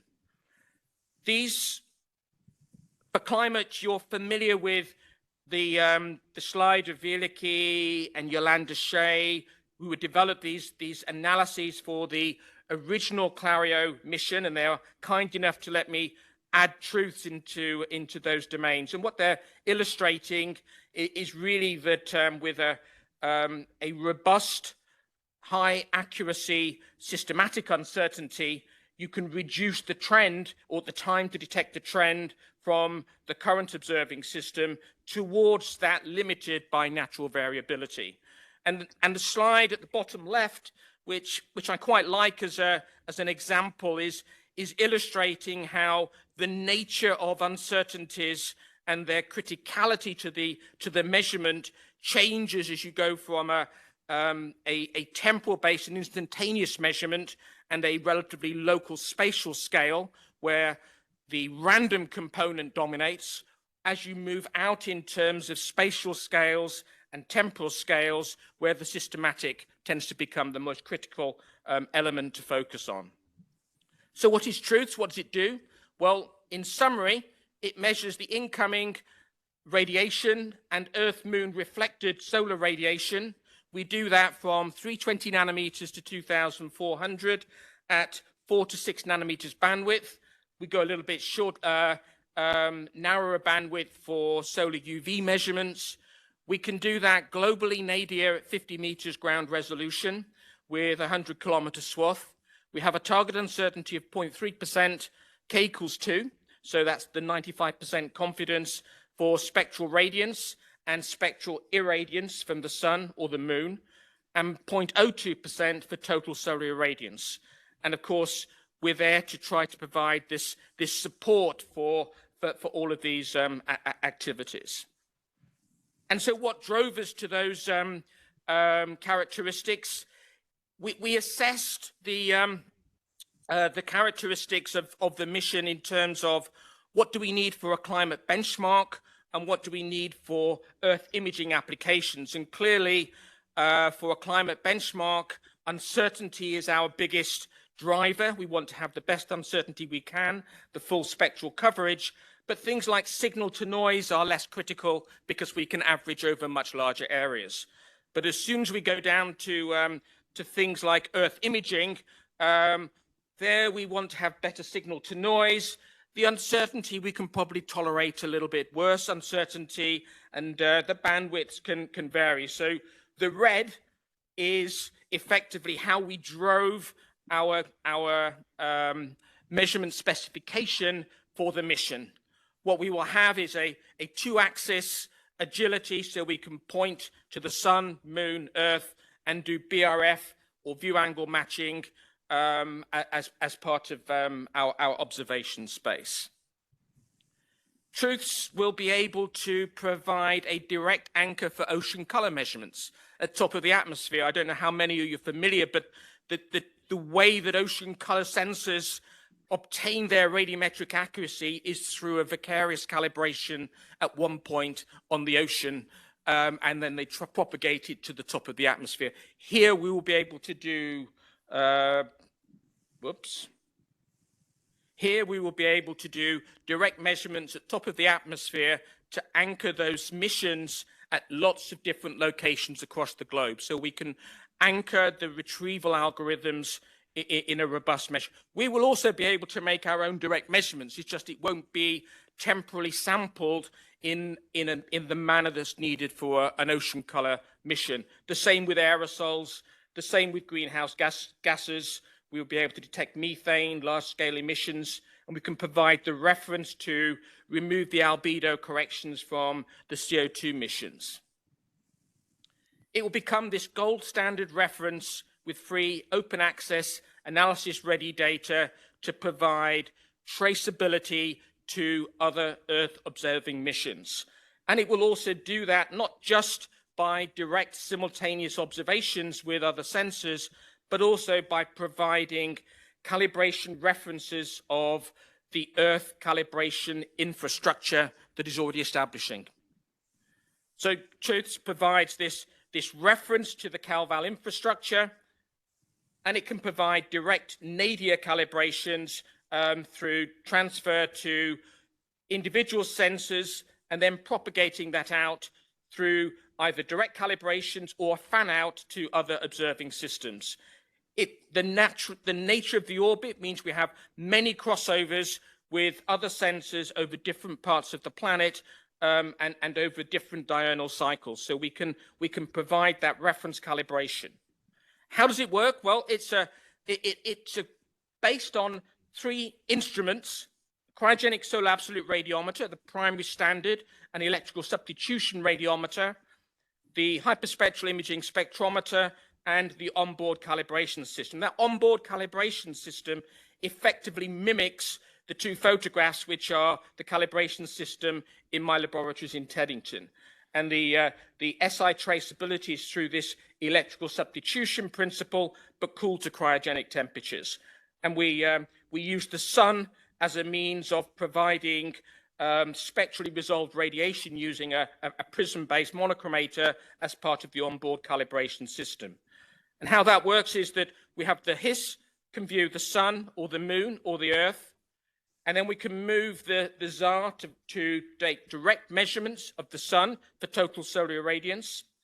We can then use the sun to illuminate the monochromator of the onboard calibration system, and it has a rotation so it can move the beam so that we can measure the direct power with the ZAR, or we can move the beam to be converted into radiance to be able to provide the calibration of a hyperspectral imager. This is just a view of the payload. The primary standard, as I say, is this cryogenic radiometer, which has been operating on the ground for nearly 4 decades. And the prototype for the TRUTHS ZAR is currently in Davos on the platform measuring terrestrial total solar irradiance, and is now under development at PMOD in Switzerland for operation in space using a cooler from Heritage of Trishna. So it's an under development at this moment. Our uncertainty that we expect to achieve is 0.023% K equals 2. This is our uncertainty budget for the Earth radiance and solar spectral irradiance. I'm not expecting you to see the detail, but that bottom gray band is the goal. So that's the 0.3% uncertainty. And you can see that pretty much up till about 400 nanometers, we're achieving that 0.3%. And then we just start to go up a little bit because of the impacts of stray light. So on the ground, this is a typical calibration chain from a cryogenic radiometer through responsivity to the system. And what we will be doing for TRUTHS in space is we've built that system, turned it into a tunable laser-based facility that we can take to the calibration facilities of the vacuum tanks of the calibration facilities. And this facility provides tunable laser radiation through an integrating sphere, and it provides both collimated, broadband radiation, polarized radiation. It gives us the ability to do 0.2% K equals 2 uncertainty, tunable from 260 to 2,700 nanometers. And so for TRUTHS, and I want to stress this point, we won't be doing a pre-flight calibration. we will do a pre-flight characterization, and we will be doing a comparison, because we will be having two primary facilities, both independently traceable to SI, and we will compare them on the ground before they're launched. This is the architecture. Lifetime is 5 years plus 3 years with an extension. We're at about 610 kilometers. It's a single satellite. We will launch on a Vega C, and we're delivering about 4 terabytes a day of data, which is one of our challenges. This is the timeline. We're due to launch in Q1 2030. We will be looking to have create this international climate and calibration observatory, particularly with Perio Pathfinder. We hope that it will be allowed to last so that we get an overlap. And then into the future, we will hopefully be able to provide the anchor to other missions, provide perhaps a transfer between Libra and Ceres, again, hoping they're all existing at that time frame. This is the vision. I'm not going to go through this detail here, but I just want to leave you with these questions. So this is my final slide, is we're really at this stage looking to make sure that we're trying to optimize what sensors, constellations that are in planning or otherwise would benefit from a mission post-2030. Can we actually even provide a different but consistent benchmark that might allow trends to be detected in the future? We're measuring radiances. We're not measuring irradiances, but it will be a very consistently sampled that could be then measured at some point in the future with the truths too, to see that change. And we're looking to create a simulated diurnal global data set to allow us to do some of these analyses as to what we can do with the truth's orbit, and recognizing at what was mentioned about Margit's workshop a couple of weeks ago, the suggestion was being made that that we could fly our cryogenic radiometer facing the Earth on the dark side to measure long-wave outgoing radiation. And so it's just really a case of, is that something that is worth pursuing? Because we would be able to do that at the 0.02, 0.03% levels. Thank you.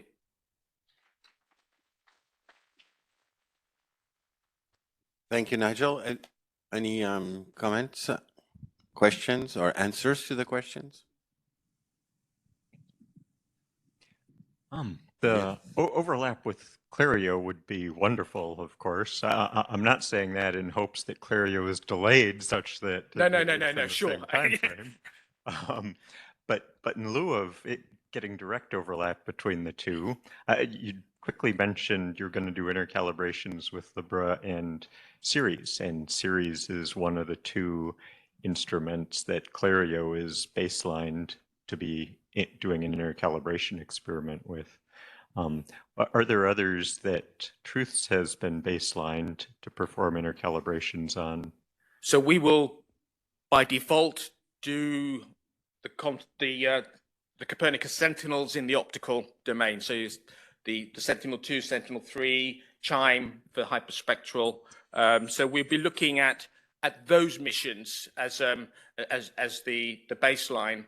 But in practice, anything that is nadir,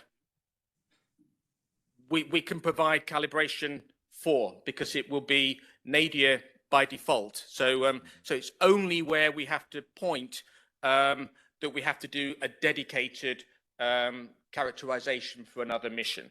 Yeah, although it is helpful to work with them ahead. It's one thing to say, here, we've got the data, and you put it out there and hope somebody picks it up. And it's another one to work with a team on another mission and say, let's coordinate here and let's... But yeah, knowing that Sentinel is likely to be one of your intercalibration sources would mean if Clario can last long enough, maybe that would become one of our future targets as well. And the moon, of course, will also be an interface in that process. Yeah, good point. Thank you, Nigel. Thank you. Yes. Hello? Can you hear me? Yeah. I think so. What's the mass of Truths? 1,800 kilos. Wow, that's big. I mean, I have to be honest, some of that is because we've taken the view of using a an existing platform. So we're using the Crystal platform as a recurrent platform to save money in designing a special platform. So that comes with a mass by default. So the actual payload is around 350 to 400 kilos. So a lot of it comes from the heritage that we have to save money effectively. Okay, well, is this planned as a one-off, or is there solid plans for a follow-on to Truth? Okay, so there is only a direct plan for one. However, the Earthwatch program, which it is put into, is intended as a program for precursor operational missions. And so we are starting to talk about a Truths 2, but there isn't a funding line or who would do that, whether it's EUMETSAT or Copernicus, but it's starting to be talked about how we would do that Truths 2. So I couldn't say there's a guarantee, but it is starting to be talked about. Yeah, this is a good point. And of course, the more there are requirements for continuity, the better chances you have to convince people to ensure a follow-on to Truth. Okay, thank you very much. Thank you. Actually, if I may, I would have a question to your last point, and regarding the timeline. Would there be any chance that Truth and Ceres will be up and Ceres still operational? So, I mean, to cross-calibrate Ceres actually on the night side or on in any orbital operation mode? Ceres can last. I mean, it's not the problem about consumables. It's about the agencies wanting to continue the mission long. So Terra and Aqua they're not going to be around, but NOAA 20 should. That has sufficient consumable to overlap with. Definitely has enough to overlap with Truce, as well as Libra will be a younger instrument, so there'll be plenty of opportunity. So I think it's great. This is what we need, but we need both the Earth radiation budget and Truce, Clario for the long haul. Well after most of us in this room, not everybody, but many of us in this room will be long retired, including me. Yeah, this is why we welcome a lot of young faces. Maybe the next workshop, the sequel to this one, we will have a strong participation of younger. But anyway, it's nice to know that there are space mission planned for the future. So there is a future for the young generation. I think we should go to the next talk now, and given by Stephen DeWitt. And the topic is about the Earth Climate Observatory. I think it has to do with measuring the Earth energy imbalance. You have 20 minutes. Good morning. As we all know at this workshop, the Earth energy imbalance is one of the most essential, if not the most essential climate variable, because it's really quantifying the heat that is accumulating into the Earth climate system, and that is the root cause of global warming. It is, however, difficult to measure the Earth energy imbalance directly. I've been working for a long time, for more than 20 years, on various aspects of space missions for measuring both the Earth's incoming solar radiation and outgoing terrestrial radiation. And I'm very proud now that we can introduce a new space mission concept, which we call ECHO with one C, which we want to introduce as a candidate ESA Earth Explorer for the monitoring of the Earth energy imbalance. And I'm leading, together with Torsten Mauritzen and Benoit, a group of scientists listed here, where we will introduce this proposal.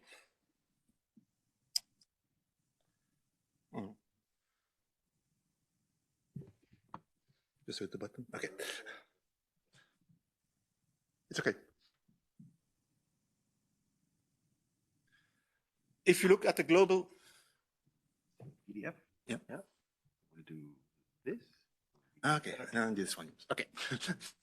When you look at the global annual mean level, Climate change is actually described by two simple equations, which are linear in both the well-known temperature and the important but not so well-known Earth energy imbalance.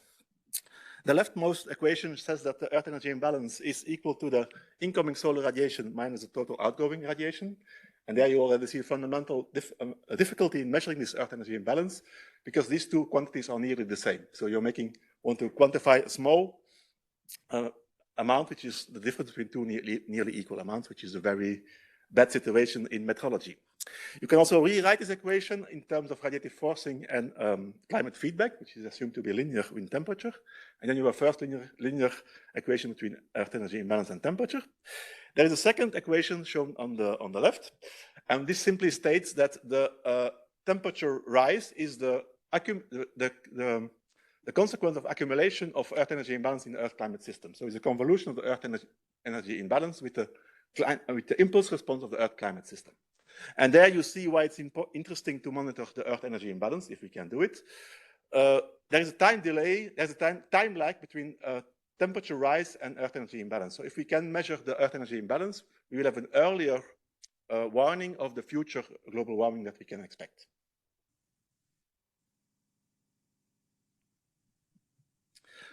Here you see some current and future estimates of the Earth energy imbalance. On the left-hand side, you see a simple model for the Earth energy imbalance derived from the observed sea surface temperature.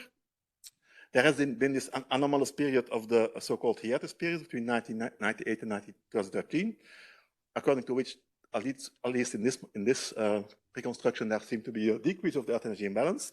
But this was only a temporary situation, and overall, the Earth energy imbalance has been increasing, and up to a level around 1 watt per square meter currently.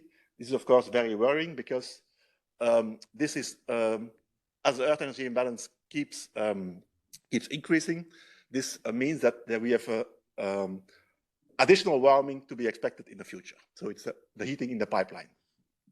And on the left-hand side, you see some climate model simulation in purple. And you see in green and in blue the expected variation of the Earth energy imbalance under the 2.6 and 8.5 watt per square meter radiative forcing scenario.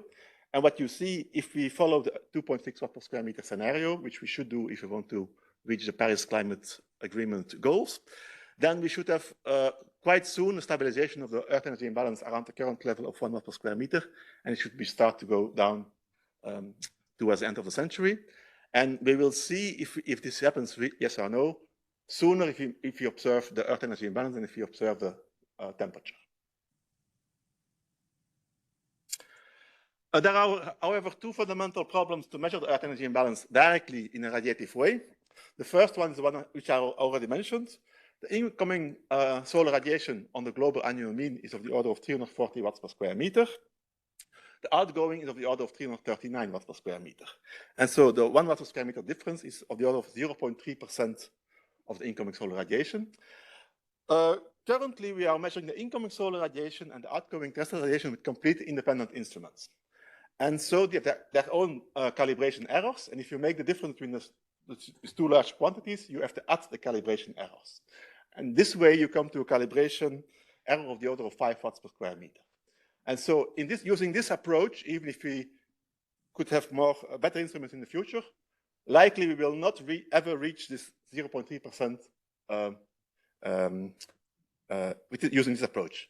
This does, however, not mean it's impossible to reach. We should, however, change the concept, and we should make a differential measurement, which means that we should use the same instrument to measure the incoming and outgoing. In principle, we can do it, that's of course difficult to reach, but in principle, we can do it with the same calibration errors, and then the calibration error will be cancelled if we make the difference. And then we can hope to measure the Earth energy imbalance with the required absolute accuracy of 1 watt per square meter and the required stability of 0.2 watts per square meter per decade. These accuracies and this stability we do reach for the moment for the incoming solar radiation using a very well-known instrument, which is the electrical substitution cavity radiometer.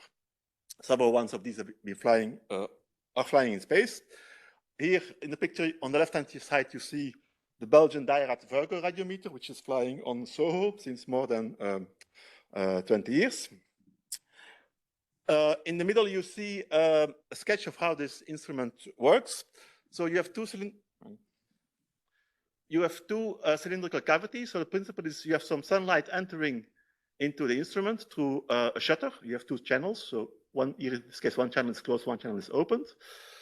The radiation enters through a precision aperture and enters into a cavity which is covered with a black material. In our case, it's the black paint. And so the idea is that any radiation that enters into the cavity is absorbed. So the absorption factor is very close to 1. This absorbed optical power heats the cavity in an optical way. We also heat the cavity by electrical heating, and we keep the cavity at constant temperature. And so if we open the shutter, the amount of electrical heating that is needed to keep the cavity at constant temperature will decrease proportional to the amount of optical heating absorbed. And that's the way you can monitor optical power in an absolute way. We have two channels because if we use one channel by which we observe the sun continuously, we get this purple measurements. There is a slight degradation of the black material inside our cavity due to exposure to solar UV radiation. And so to counteract that, we have a second cavity which we expose much less often, more than 1,000 times less often.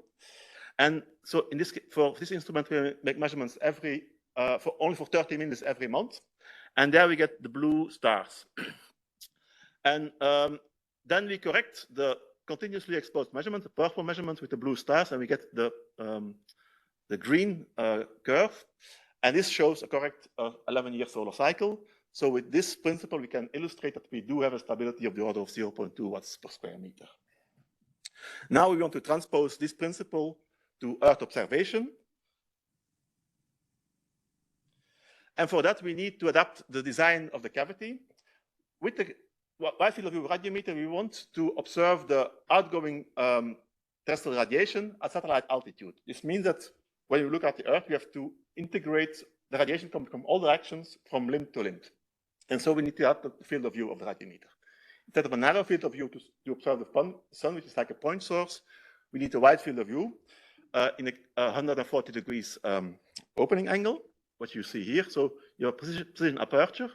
We have a elliptical cavity shape to have a near perfect cosine response. So whatever angle the radiation enters from, the cavity absorption factor will be always the same within a variation of 13 ppm. We should also pay close attention to thermal stability of the environment. So the thermal environment of the cavity should be kept constant by just simply regulating its temperature, such that the only variation seen by the cavity is varying power coming in through the precision aperture. And then a very important principle is to use a shutter so that we have a differential, so we alternately open and close the shutter. And so we remove all thermal drift, so we take a difference between open and closed, and we remove all thermal drifts at time scales longer on the shutter period. And this is a well-proven principle used since a long time for solar irradiance radiometers. So this is a sketch on how the satellite configuration could look like. So we have a satellite with nadir viewing instrument and zenith viewing instruments. So we have a radiometer to observe the Earth. We have a spare radiometer to monitor the aging of this Earth viewing radiometer. We have the same radiometer, same type of radiometer observing the zenith, which means that it will observe, depending on the orbit, both deep space and the sun. And we have a spare radiometer to monitor the aging of the continuous viewing one. We can also consider using dedicated narrow field of view solar observations to the best possible TSI observations. With this, we can, and from time to time, very important, we can switch rotate the satellite so that the Earth observing radiometers become the solar observing radiometers, and that the solar observing radiometers become the Earth observing radiometers. And this way, we get the intercalibration and a differential measurement. That way, we obtain very accurate but low resolution observations of the total outgoing radiation. To aid in the interpretation of these measurements, we fly auxiliary simple cameras. So in the simplest case is a microbolometer camera to observe the thermal radiation, and a visible CMOS camera to observe the reflected solar radiation. What we can do with these cameras, we can separate between reflected solar radiation and emitted thermal radiation, and we can observe at sufficiently high resolution to make a distinction between clear sky scenes and cloudy scenes. Then the second fundamental difficulty in observing Earth energy imbalance relates to the sampling of diurnal cycle. If you sample from a sun-synchronous orbit, you measure at 2 local times. You don't sample the full diurnal cycle. A solution to that is to use orbits with inclination. And so the current constellation we are thinking about is a constellation made by 90-degree inclination orbit, so the same type of orbit that was considered for truths. So this has a 12-month precessing period. So it means that you sample the full diurnal cycle in 6 months if you have 1 satellite. If you use 2 satellites at 90 degrees from each other, you sample the complete diurnal cycle every 3 months. And we have made some simulations that show that with this this sampling, we get sufficient accuracy for the annual mean Earth energy imbalance, and there will be more details in the presentation by Thomas Hocking. I also took a picture from his presentation. We made some preliminary assessment of the error that we would get on the annual mean Earth energy imbalance. So using the 2 main error sources, the Sun-Earth intercalibration and the diurnal cycle sampling, we come to an estimate of the accuracy of 0.17 watts per square meter. So in summary, the monitoring of the Earth energy imbalance is very important for a predictive understanding of climate change to constrain future global warming. We have a new space mission concept for measuring this Earth energy imbalance directly in a radiative way. This new concept is called the Earth Climate Observatory, IT1C. And there are 2 key elements. So we have to make a differential Sun-Earth observation with 1 single instrument, and we have to make an adequate sample of the diurnal cycle at the annual mean level by using orbits with precession. And then we have auxiliary high resolution or reasonable, higher resolution multispectral or even hyperspectral multi-angular cameras. And we can also consider a narrow field of view solar radiometer. And our current preliminary estimate of the accuracy we can reach is 0.17 watts per square meter. If we are successful in proposing this mission as a ESA Earth Explorer for phase 0, we will further refine this estimate and the satellite concept. Thank you. Thank you, Stephen, for leaving a little bit of time for questions. Any question, comment, except when is the coffee break? Yes. I seem to be overly inquisitive this morning. But your point about the direct measurements of the radiative imbalance being much faster than heat storage is a very good one. And it not only applies to addressing the Paris Accord, but also if we start experimenting with things like geoengineering, we're going to want to know as quickly as possible what we've messed up or what we've fixed. So that's another motivator for an approach like this.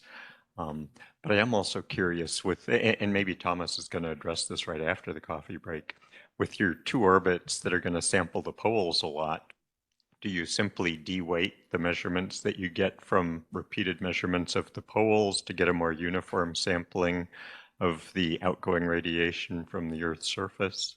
Is that how you address the uniformity that you don't get exactly with the polar orbits? Well, so we measure the satellite at flux at satellite altitude, and we have a big sphere where the satellites pass, and we just average all measurements for every, let's say, 1 degree by 1 degree box on this sphere. Yeah. So that way, so we automatically take into account the fact that the poles are less visited or more visited than the equator. Right. So you are effectively de-weighting the areas that you sample more frequently. I've tried different approaches, but simple averaging seems to be the most accurate thing to do. Mm-hmm. So you don't make any assumptions about the diurnal cycle, you just measure it. Yeah. Good. Thank you, Stephen. Yes. Yes. So the cameras don't have any calibration, they're just going to degrade? Well, so this is still very open. So the simulations, the accuracies we simulated now were purely based on the radiometer which we can do if we use a 90-degree inclination orbits.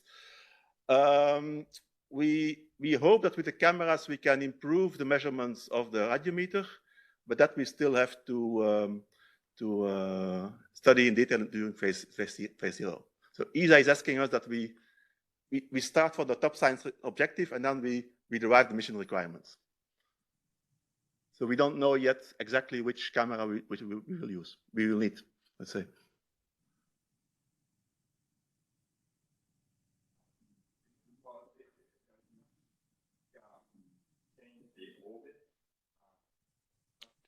Turn on the microphone. But you have to change the heights of a measurement to using a shape factor of the radiance within the field of view, and that turned out to be very difficult for if you see the within the field of view, if you see the half of the dark side, sunlit, not non-sunlit side, and half is the sunlit side. But it's important because every orbit you see that. Well, not every orbit, but every day you see that part of the scene. Do you have any plan for that? How to handle that? What kind of twilight zone? We of course know that if we need to change the altitude, so if you want to go on satellite altitude to top of the atmosphere, we need angular dependency models, and we know this will be a limitation for the accuracy. So we try to avoid that. So we made all the simulations at satellite altitude only. So we measure the outgoing flux going through the sphere containing satellites. We don't go to top of the atmosphere. And we can do that since with these 90-degree inclination orbits, we cover the entire sphere. There are no holes. Okay. Thomas will explain more, I think, in his presentation. Okay, thank you very much. I think we can have a coffee break and reconvene in 22 minutes at 30 minutes past the hour. Thank you.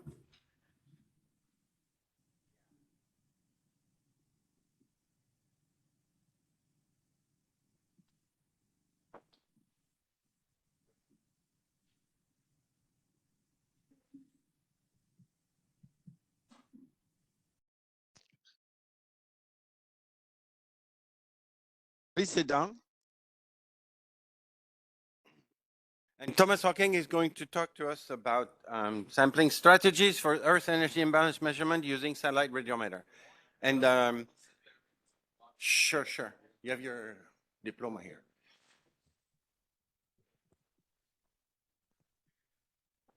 Okay, please sit down. And Thomas, you have 20 minutes. Let's go. Thank you.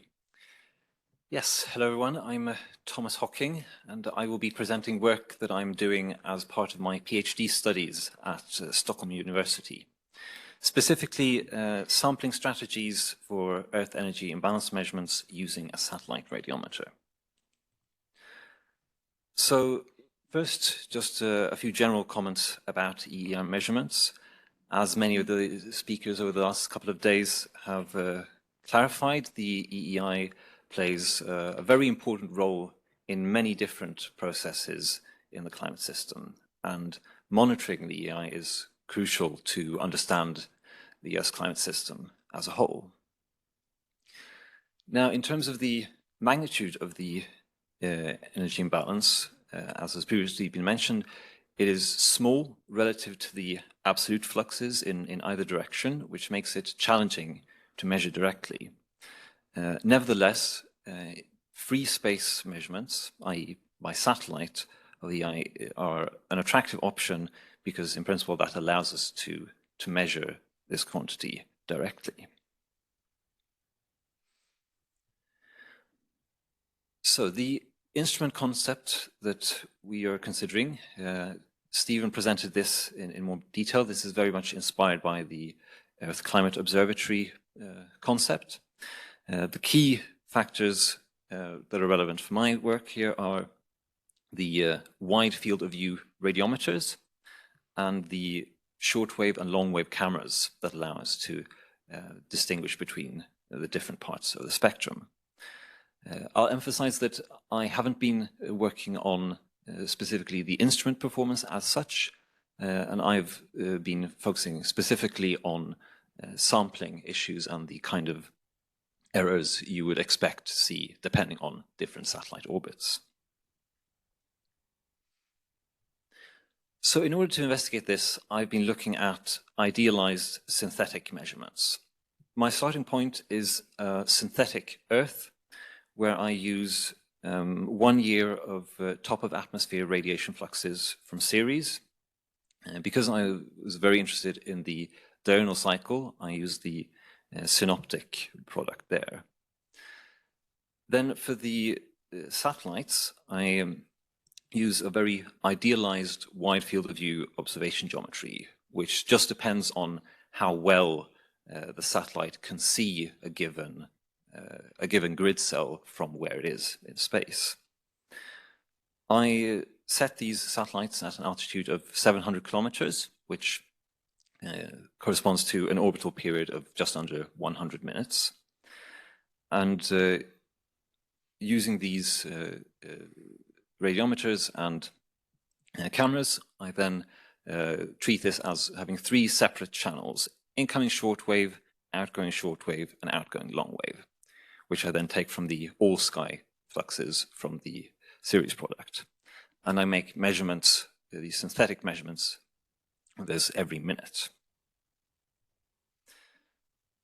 So with the wide field of view geometry, it's important to consider the actual footprint. So at 700 kilometers of altitude, the footprint radius is a bit under 3,000 kilometers. But because of the geometry, most of the contributions come from the center of that footprint.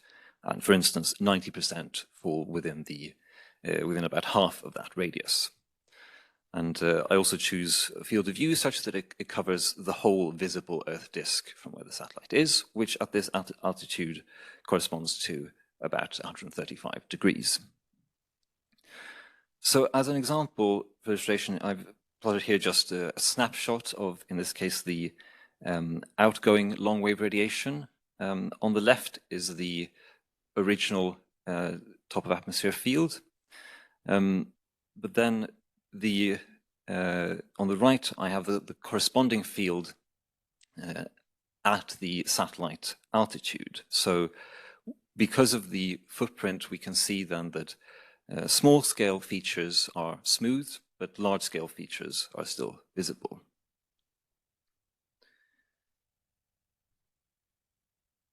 As for the orbits, this brings me then to the specific ones that I've been looking at. So I've been using 4 different orbits with different inclinations.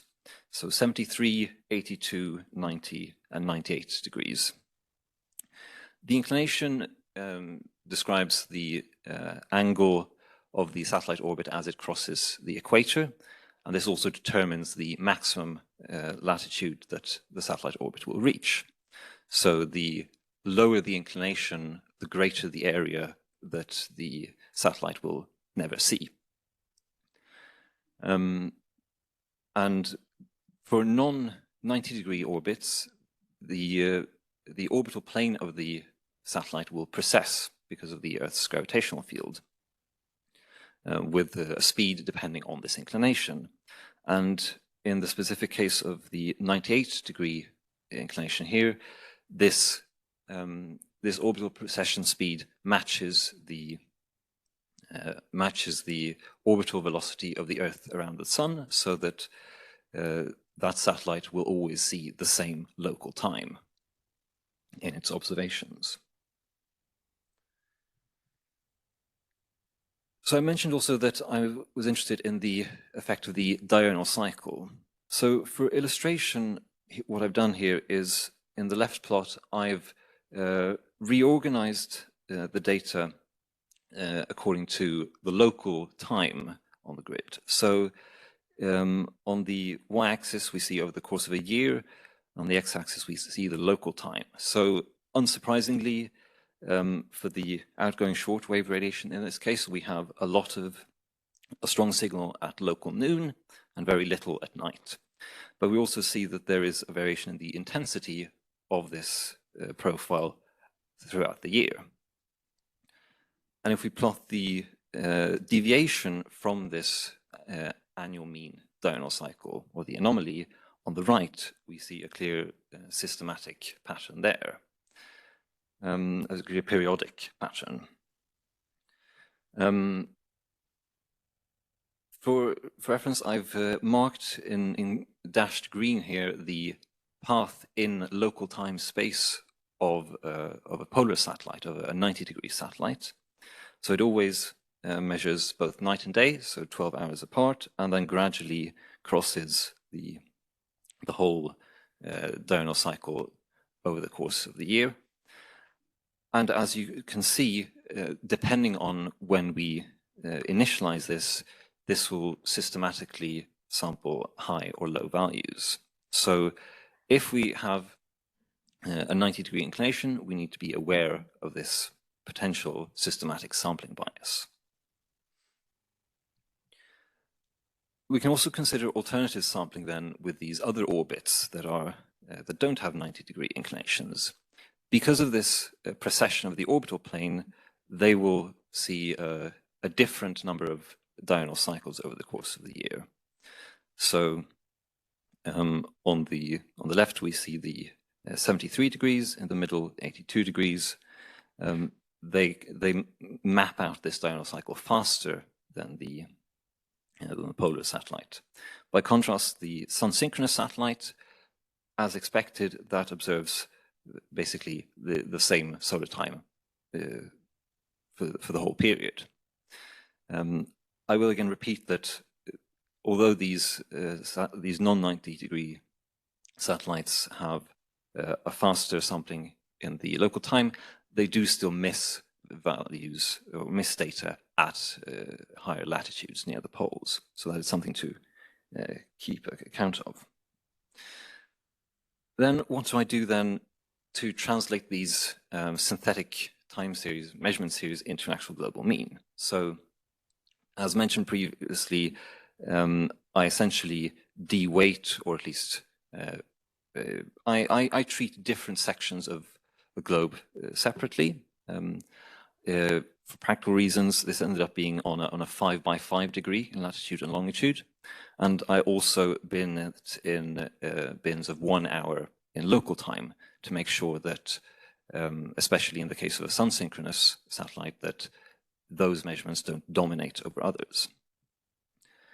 And I also apply then a shortwave correction because of uneven sampling, because the outgoing shortwave is going to see large differences in absolute value, but we can then correct that based on the incoming shortwave radiation. So effectively, we assume a static albedo within each voxel and correct the OSR, the outgoing shortwave radiation, based on the measured incoming shortwave radiation.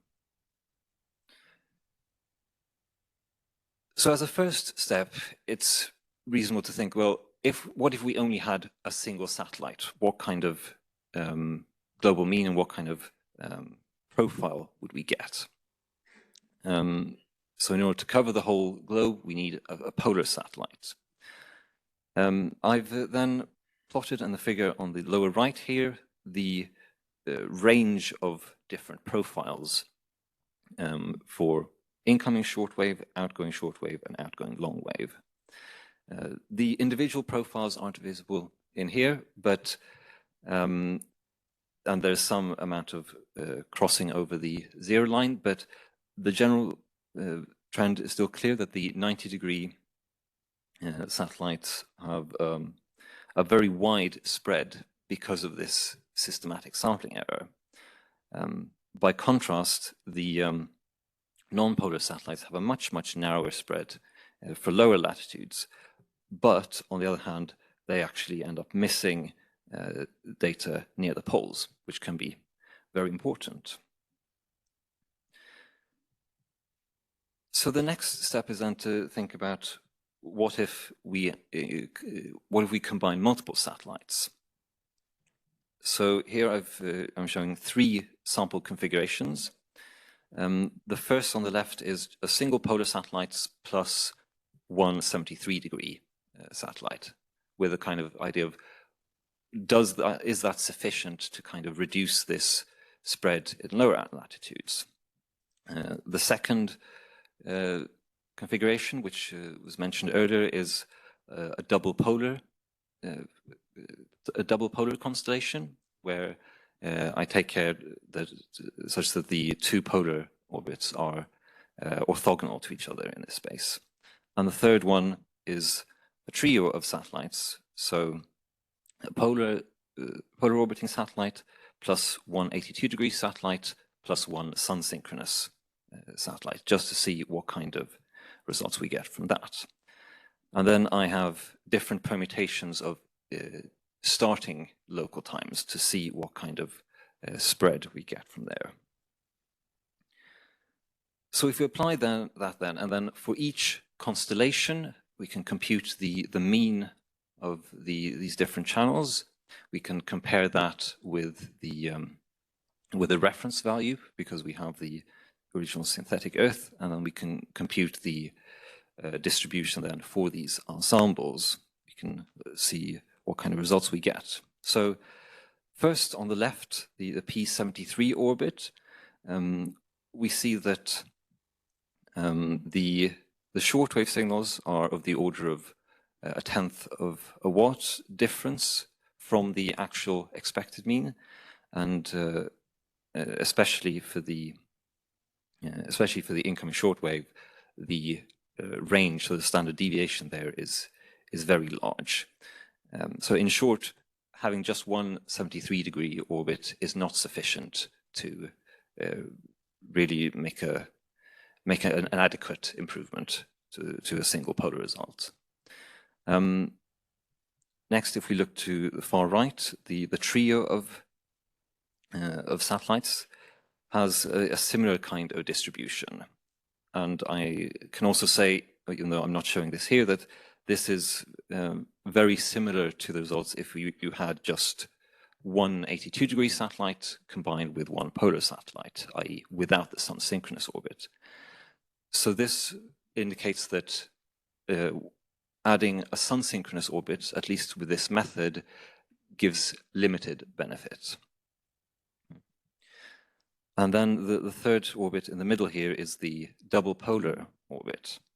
So here we can see that we get a mean offset in the incoming shortwave of 0.2 watts per square meter, and then the outgoing shortwave and outgoing long wave components are below 0.1 of a watt. And the resulting net energy imbalance is then about 0.2 watts per square meters. So finally, coming to my conclusions then, the key point here is that correct estimates of the Earth energy imbalance require even sampling, not just in physical space, but also in local time. Single polar satellites, they do cover all latitudes, but because of a sampling pattern in local time, they can still have large systematic errors if used individually. But combinations of multiple satellites may significantly improve the actual estimated mean, and in particular, one such promising constellation consists of these 2 orthogonal 90-degree satellites. And with that, I thank you for your attention.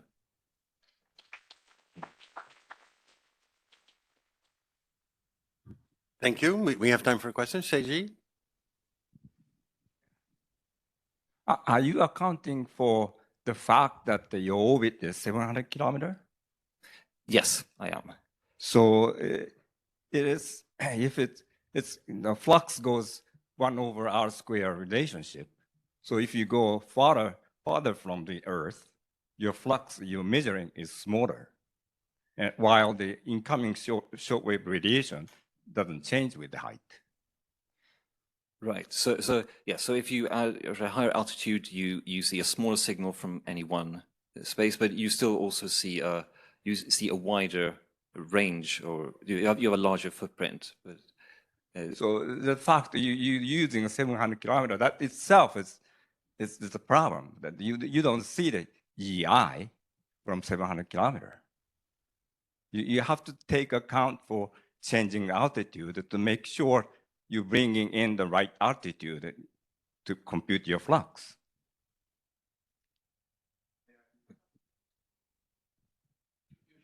Okay, Steven, No. wait for the microphone.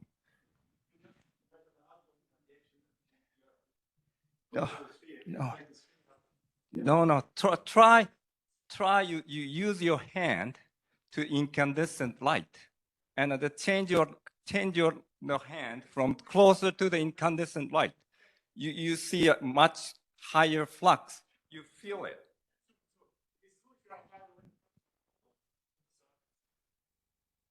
Yeah. So, but incoming, you don't get 1/square. You don't get the shortwave absorbed shortwave radiation from 700 kilometer altitude. Try that. No, you don't do that. That itself, you can't do the EEI from 700 kilometer.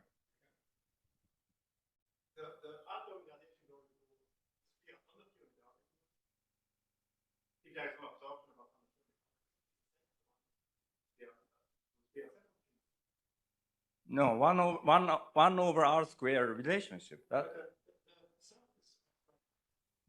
while incoming solar radiation doesn't change with the altitude.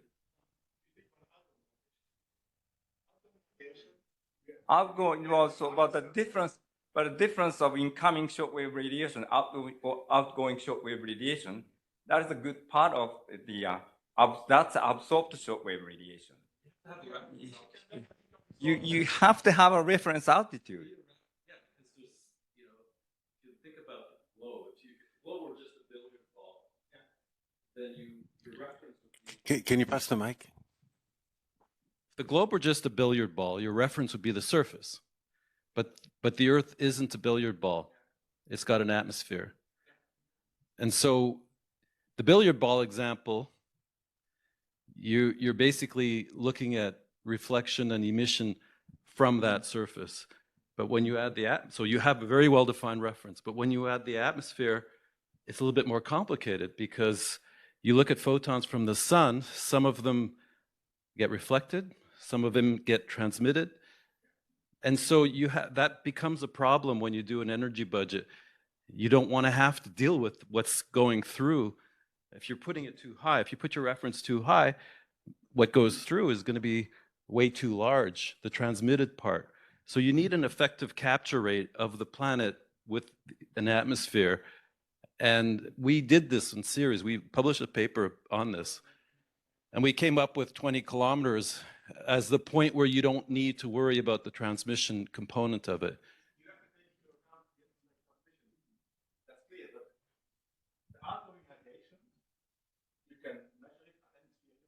No, let me tell you. No, so there is no absorption. You can change it altitude, but the fact that the Earth is not uniform, the direction is seeing one target, it changes with the height. This direction that changes with height, that changes the flux. So you have to bring in the reference altitude. So this sampling, but this sampling study is missing a big part of it.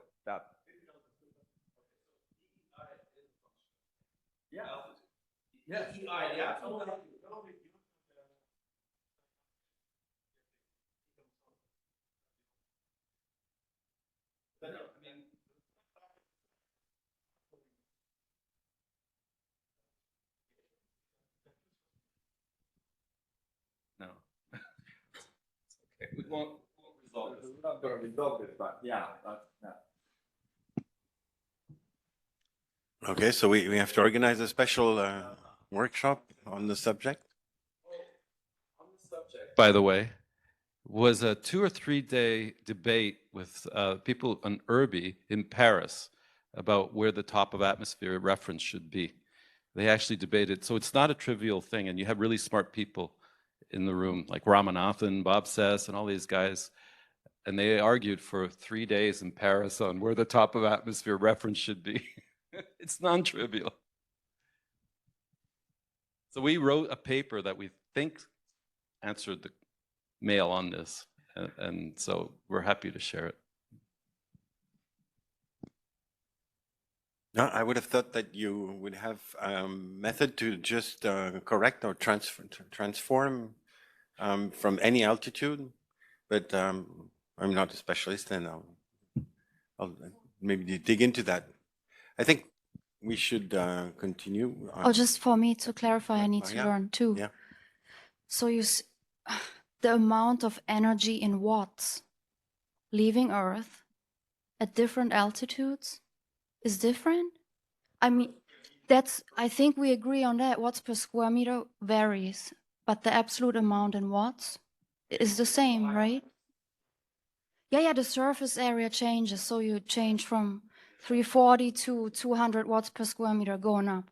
But the absolute amount in watts is the same. We agree on that? Okay, just clarification. But EEI is in watts per square meter. So at some point you have to say this is EEI, and you have to have a reference level to put it into watts per square meter.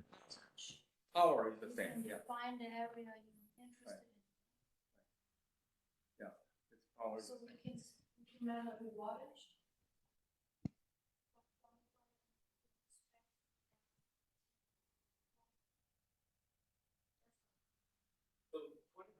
Was chosen because it's the effective capture rate. It's the equivalent of the billiard ball example. If right, it's sort of condensing things down to the Earth being where you don't have to worry about the transmission component. Can I measure the wattage at 700 kilometers globally integrated? Speak in the mic. So my question is, can I measure the wattage of energy at 700 kilometers and scale it down? Transform. Scaling down is not the scaling down because it's Earth is not uniform. So the direction within the field of view, direction of the directional of the radiance within the field of view is needed to scale from this kilometer to that kilometer because of the angle of each point changes with the height, and the intensity of each point within the field of view is needed. That's the essence of we call the shape factor. And that is the critical. That's not simple scaling with the area. But Seiji, that would not change the integrated value, would that? The global integrated value would not change. I mean, what you were saying is, if you scale down, your global integrated value is the same amount of watts leaving the sphere, does it? I think it changes. The global integrated value? Yeah. But that would mean that there is not the same amount of watts leaving the Earth at, let's say, 30 or 20 kilometers than leaving the Earth at 50 or 70? The same amount of watts is leaving. It's just like conservation of energy, isn't it? Yeah, watts, but not watts per square meters. But because we are looking at the integrated value, you just need the number of watts, and then you just divide by the surface where you are, and you can scale it down to the surface that is needed to compare to incoming. For example, you can go back to 20-kilometer altitude. If you're just interested in the integrated value, not regional, where that would change, I agree, because it depends on the angle you're looking at it. Yeah, I think it's yeah. Well, we can talk about we this can talk afterwards, about it, but but I like think I I still can. Can I ask a question to Thomas, but somehow perhaps also to Benoit and Michael? So I understand from this picture that basically the signal we have is smooth and there is no spatial scale, let's say below 1,500 kilometers, right? Then we use like ERA 5 atmospheric fluxes to report to the sea surface. But there is an inconsistency between the resolution of the ERA 5, which is 25 kilometers roughly, with the signal of the top of atmosphere energy imbalance. I'm just asking you if this can be a problem, because we are just using a transport of a signal which is much smoother than the velocity field we use. So I don't know if you ever consider this issue as a problem. So if I understand you correctly, you're talking about the discrepancy between essentially between altitude levels. Then yeah, is that right? Basically the right picture of it. Right. I mean, the short answer is that I haven't looked at that in detail, but I would have to, yeah, I would have to assess that. I've throughout this analysis, I've been looking at it from a very big picture kind of thing, always focusing on the global mean field actually. But I would have to look into that in more detail. Yeah, maybe with a power spectrum we can see the scales that are cut off in the satellite. Right. Okay. Yeah, that's an excellent idea. Thank you. Just quick. I think I've answered to your comments, the memoir. I think, but we can do it offline. I think it changes because. I want to hear it. Well, because yeah. each field of view, you measure, it's not uniform, right? So your each field of view is impacting the distribution of that radiance within the field of view. So your entire 700 kilometer sphere is not exactly the flux measured at the perfect instrument at the 700 kilometer at the same time. So that's why each field of view is need a correction to the perfect observed TOA, because that you never know that the distribution of radiance at the 700 kilometer, and then the fact that you're not uniform. The radiance is not uniform within your field of view. I think that is the issue. Right. For shortwave. Right. Or longwave too. Make note of that and make sure to look into that in more detail. Yeah. So Seiji, you're going to write a tutorial on the subject. So. Well, the paper is published in the early time. I think it's several papers published talking about shape factor, and I can send you the reference. Thank you. Okay. Very good. So I'm glad that we're having this discussion. That's part of the discussion. But there's one more talk, and one more. There's in fact. Let me go back to. So we're going to go take a dive in the ocean here with David Trossmann. But David Trossmann is not here. So is there a co-author? I am here. Oh, yeah, you're online. Yes, very good. David, hello, welcome. We see you. So we're going to take a dive in the ocean, but ocean conductivity content as a potential constraint on ocean heat content estimates. You have 20 minutes, David. Thank you. Okay, thank you. Thanks for inviting me or accepting my abstract as a talk. This work was done in collaboration with Robert Tyler and NASA Goddard Space Flight Center. I'll talk about what the motivation is now.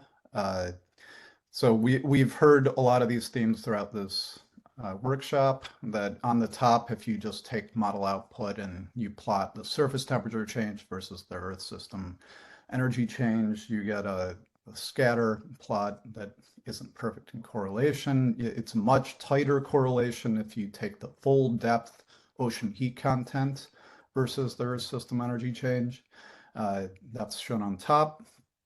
And on the bottom shows that as you account for more and more of the water column for ocean heat content, you capture more of it and account for more of the percent of the Earth's energy imbalance, essentially.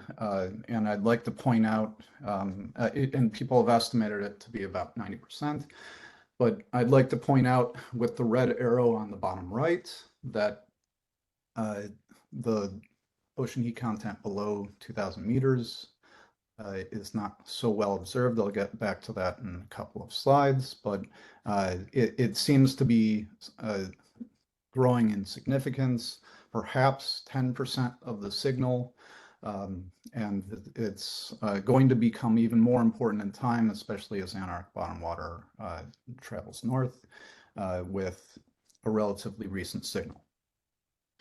So the non-closure of the sea level budget recently, as a talk by Anne Bernoud she covered, and it could be explained by at least two factors that they mentioned: the Argo salinity drift, although there was an extensive discussion about that and how it's no longer as much of an issue, if any, although there's still a disagreement with satellite gravimetry data and its trend over time in sign.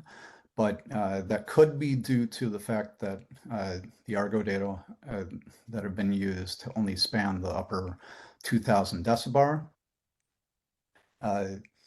So that has not been shown yet, but it's a possibility. It's a likely possibility. And then there are also other corrections and altimetry that they showed are important to the non-closure as well. But I'd like to highlight the possibility that accounting for both heat and salinity changes below 2,000 decibar could be important to the non-closure. And I emphasize that here by highlighting the study by Guerry et al. And so the way we've observed ocean heat content below 2,000 decibar is through primarily through ship-based hydrography. So we're now getting deep Argo data, but there are 180 some floats out there, and they're not fully sampling the ocean to the extent that we would like yet. And so we still need to go back potentially in time before deep Argo and fill in these gaps. And so that is going to motivate the method that I'm going to propose in a moment. But the ship-based hydrography, if you just sample model output, you get a spatiotemporal bias of about 10 or 20%. Relative to the basin truth that you have from the model. So we're going to propose a method, a remote sensing method. There are other methods. There are many other methods out there.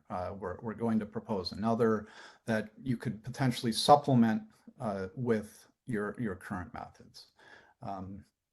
And so we're going to just show this prototype using output from estimating circulation climate of the ocean. This reanalysis that's been highly cited in this workshop alone.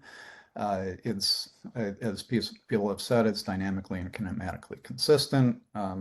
That's one of the nice things about this model. It effectively assimilates or is constrained by all of these observations and potentially more in the future. And so it estimates parameters like initial conditions, mixing parameters / eddy-induced flux parameters, and atmospheric forcing parameters in order to get the best match with observations, rather than applying analysis increments that introduce some discontinuities. And so I'm going to motivate the reason why we're going to focus on a particular variable with this slide. So if you take this electromagnetic induction equation in the rotating frame of Earth, you have this equation. So B here is the magnetic field. You can get this from magnetometers. You can get them from land observatories scattered throughout the surface of Earth. You can potentially get them from certain instruments that you can stick in the ocean, but also from satellite magnetometry. For example, CHAMP and SWARM are two satellite missions that have been observing the total magnetic field of Earth. And so in this equation, you see an ocean velocity, so a fluid moving through a background's magnetic field. If the fluid has charged particles, then it induces its own magnetic field. So the general ocean circulation and its tides actually have their own magnetic field signature, and you could potentially extract the tidal signature, has been shown by studies, but the general circulation one may be more difficult. But in this equation, you have a conductivity, that's sigma there, and when you depth integrate this, you get what we're going to refer to as ocean conductivity content, just like ocean heat content, but for electrical conductivity. And so you could see that you could potentially invert this type of equation to get the ocean conductivity content if you knew the ocean velocity, or you could invert potentially for both. It's just an under-constrained equation, just like ECHO is. So, but you could use models like ECHO, as we're currently doing, to potentially constrain this even more. And so if you use ECHO to just calculate what the ocean conductivity content is, or just the electrical conductivity, you have the electrical conductivity at the surface, and you can compare with observational data. So if you combine SMAP data for sea surface salinity and OISST for sea surface temperature, you get the left column. You get, if you do the same with SMOS for sea surface salinity, you get the middle column, and then from ECHO is on the right. And you see that it matches the World Ocean Atlas 2013 reconstruction at the surface pretty well in spatial distribution. And the correlation between the satellite inferred data and the ECHO data is very high. It's almost perfect in correlation, actually. And so, and if you go further down in the water column, the correlation stays high at something like 0.95 compared to in situ data from the World Ocean Database. So the algorithm we're going to propose here, we take hydrographic transect data, because those are the data where we have full depth ocean heat content. And so we're going to sample the model like those hydrographic transects. We're going to train an algorithm, this generalized additive model, kind of an old school regression-based machine learning algorithm. And then we're going to predict what the ocean heat content is everywhere using that algorithm, because we have satellite data everywhere. So we can, if the predictors are from satellite data, then we can use this. So basically the regression equation is shown on the bottom. And one of the factors is this ocean conductivity content, and on the top right shows the correlation between the ocean heat content anomaly and ocean conductivity content anomaly. It varies in time, but it typically is well over 0.9. So it's pretty highly correlated. So if you use this algorithm, in the end, what you get is the following. The percent root mean square error is shown for two different types of sampling or training exercises. So if you train just on every transect ever taken, and then you predict over time what it is, you calculate the root mean square error, you get the top, and you see that the percent root mean square error is on the order of 100% where it's blue. So you can't detect the differences from year to year, but you can on multi-year time scales. And shown with the thick black lines are actually the 95% confidence intervals where they're insignificantly different from the model truth. So that entire blue-green region on the top is insignificantly different from the truth according to the, within the 95% confidence intervals. And then if you train the algorithm each year on all available transects, then you could actually get within the 95% confidence intervals of the truth in the Arctic as well. So you can get ocean heat content, full depth ocean heat content using our algorithm pretty much everywhere in the ocean within the 95% confidence intervals. And so here I'm going to emphasize the role of ocean connectivity content and how important this is, because a study like Jane et al. In 2003 did this just with sea surface height anomalies and ocean bottom pressure using approximate analytical relationship. And they showed that similar to the top panel here, you can't get the ocean heat content at higher latitudes very accurately at all. But even at lower latitudes, it's not quite accurate enough unless you use also the ocean connectivity content as we're suggesting here. So if you have perfect information, and by the way, on this slide, I didn't mention, we account for measurement uncertainties here, hypothetical measurement uncertainties. So this is even propagating those errors, you can still detect the signal on multi-year timescales. And the role of ocean connectivity content is quite important, as we show here. If you just have perfect information from the model, then you train the algorithm and you predict without ocean connectivity content, and you get the root mean square errors on top. If you include ocean connectivity content, you get the root mean square errors on the bottom. So the root mean square errors get knocked down by an order of magnitude, at least when you include ocean connectivity content. And so we're wondering why. What physical reason is there for that? Of course, electrical connectivity depends on temperature and salinity, and mostly upon temperature at lower latitudes, and it's a nonlinear relationship. But what about the depth integral here? Previous studies have not studied that, so we're going to figure that out. We do an EOF analysis just to show that there's very high correlation. So the modes of variability in ocean connectivity content and ocean heat content are very highly correlated for pretty much every mode. It's at least 0.5 in correlation, and it's often almost perfect for the first many significant modes. You can see a difference in the Arctic just because salinity is more important there.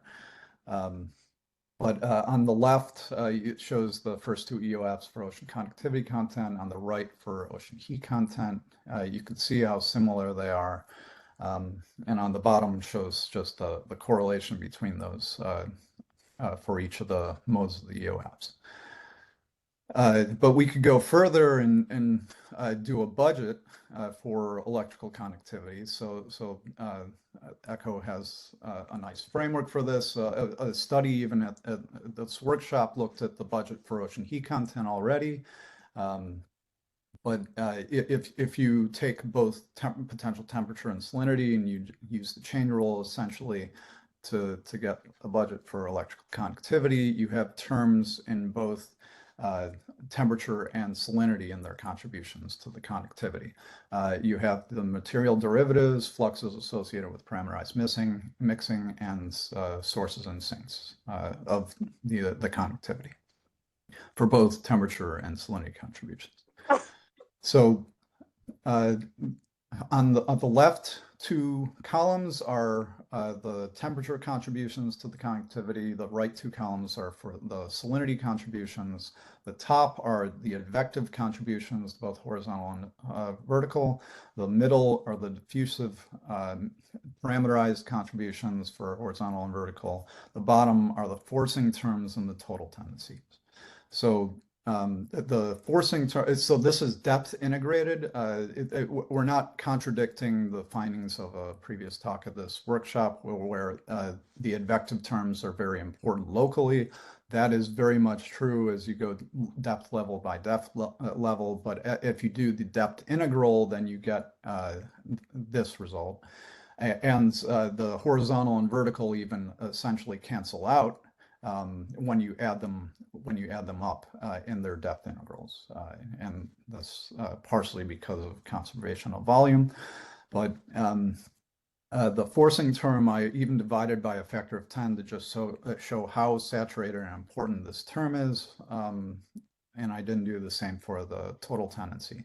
So the forcing term of temperature, so basically ocean heat uptake is the dominant mechanism for driving a lot of the variability in ocean conductivity content, as well as ocean heat content.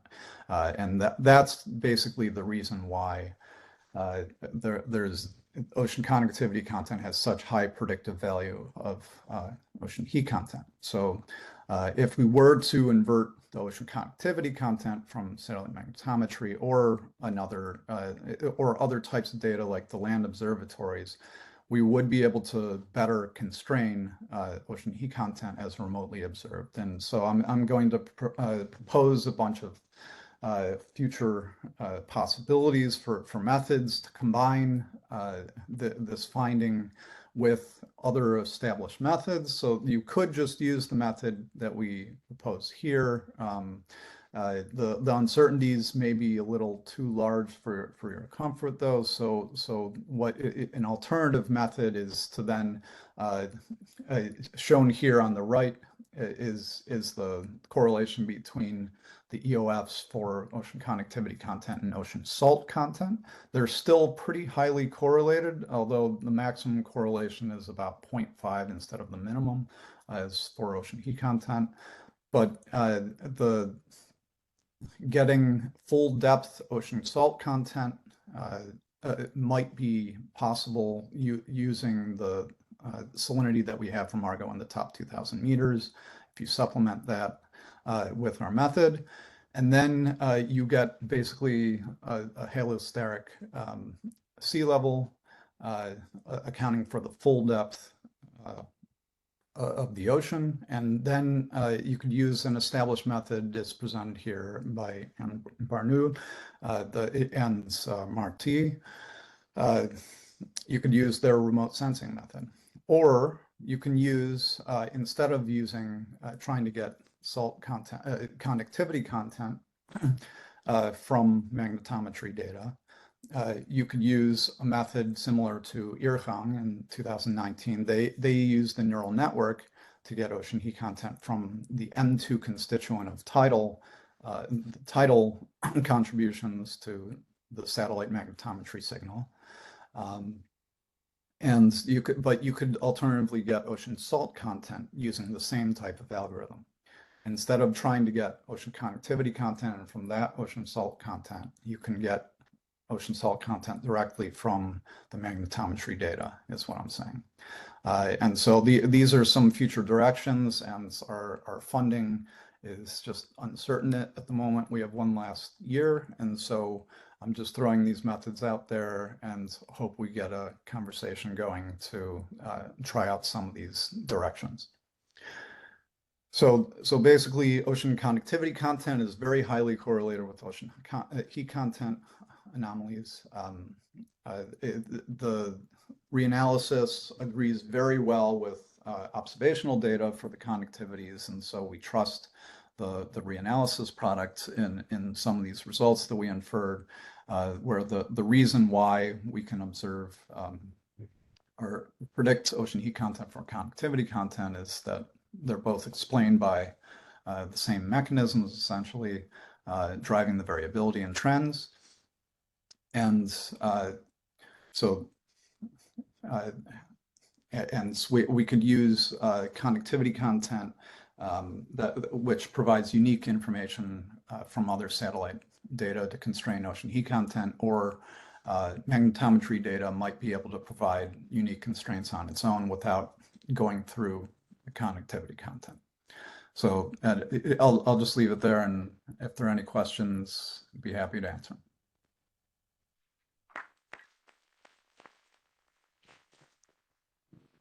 Thank you, David.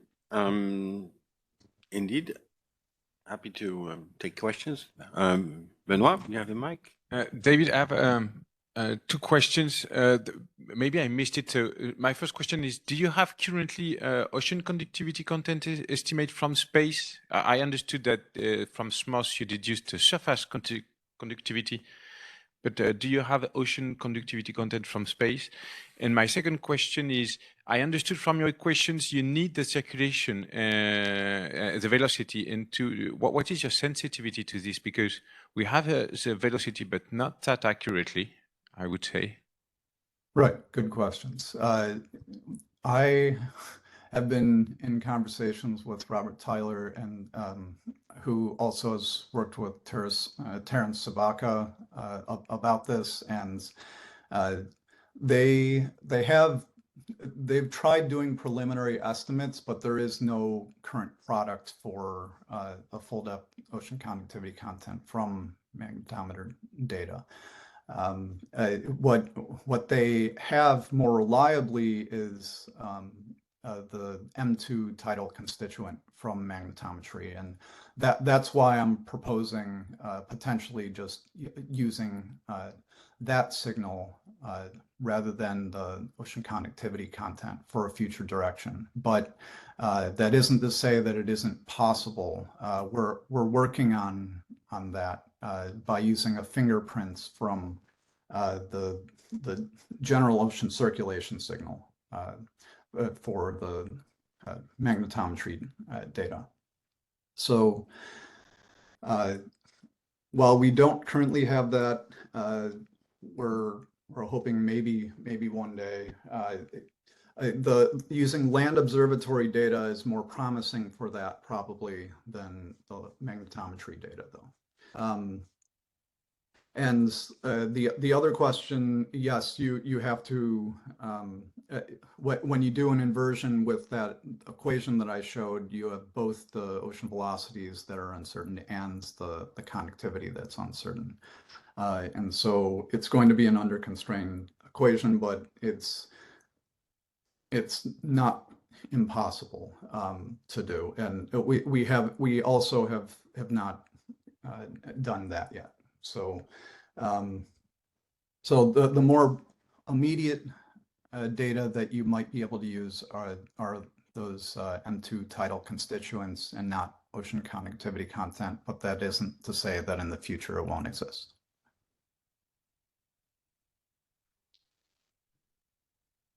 Okay, but yeah, very good. Thank you. Any other questions? Any other comments? No.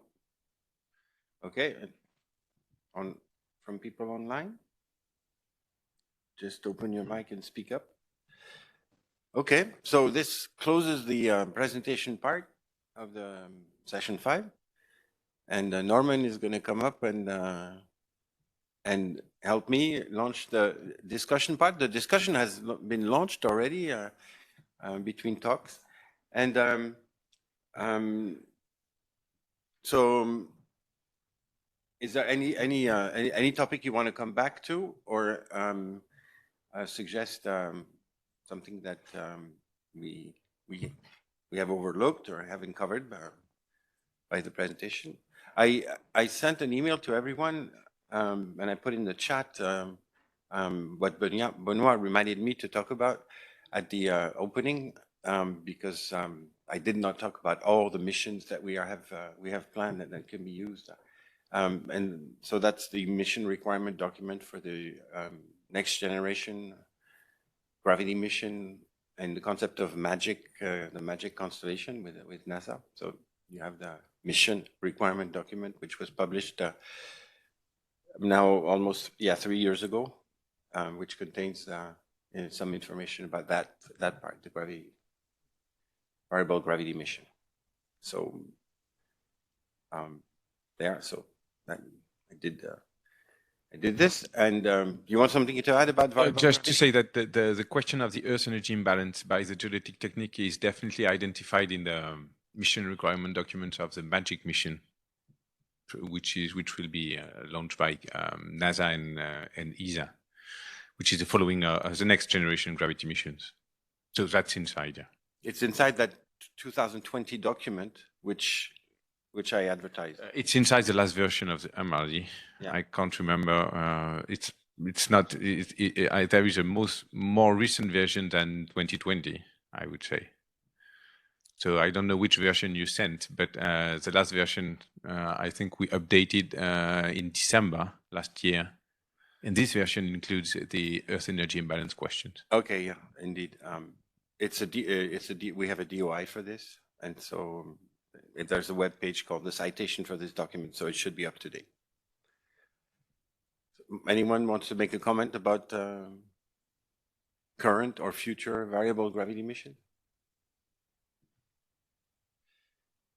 I picked up a few things from the presentation that were made, like the questions and comments that were the last slide of Nigel Fox. I could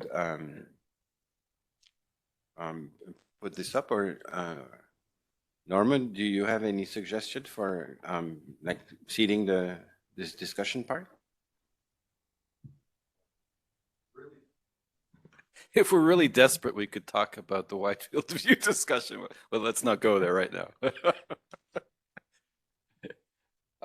No, I think I was encouraged by Nigel's talk. I really hope that effort goes and as planned and collects the measurements as accurately as what was presented.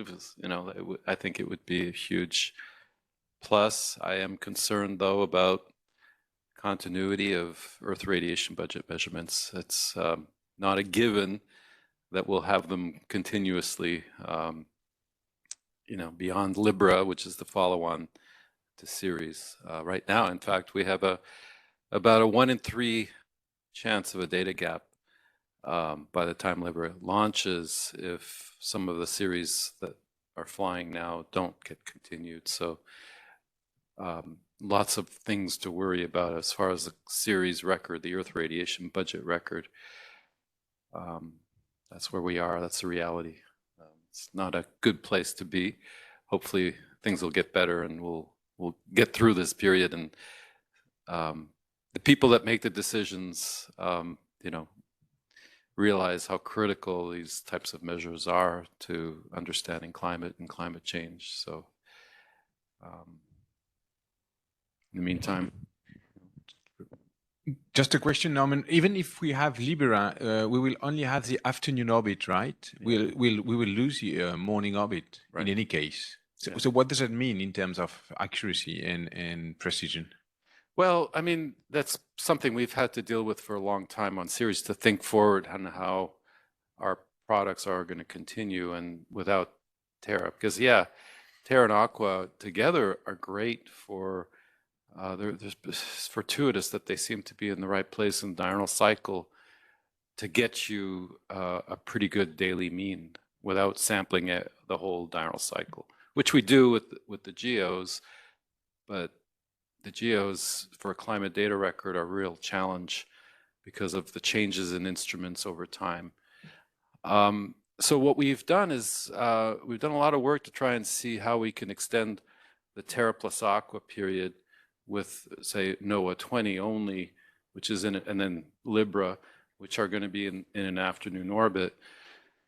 And what we've discovered is that the variability, the anomalies, and I showed that plot in my presentation, when you deseasonalize the record and you look at the anomalies, it's very insensitive to what time of day. The orbit, mean local time, doesn't impact that. So the trends that we're comparing across all of these different satellites are insensitive to when they're sampling. So that implies that, you know, you have changes in clouds, but ultimately the shape of the diurnal cycle isn't really changing. It's the magnitude is going up and down, but the shape isn't really changing all that much. Otherwise, we wouldn't be able to get any consistency when we do this with a morning and afternoon in a stratus region, which are, you know, the most pathological test of this is to take a stratus region where we know clouds are a maximum in the morning and then burn off in the afternoon. And the anomalies track each other incredibly if we take a Terra versus an Aqua.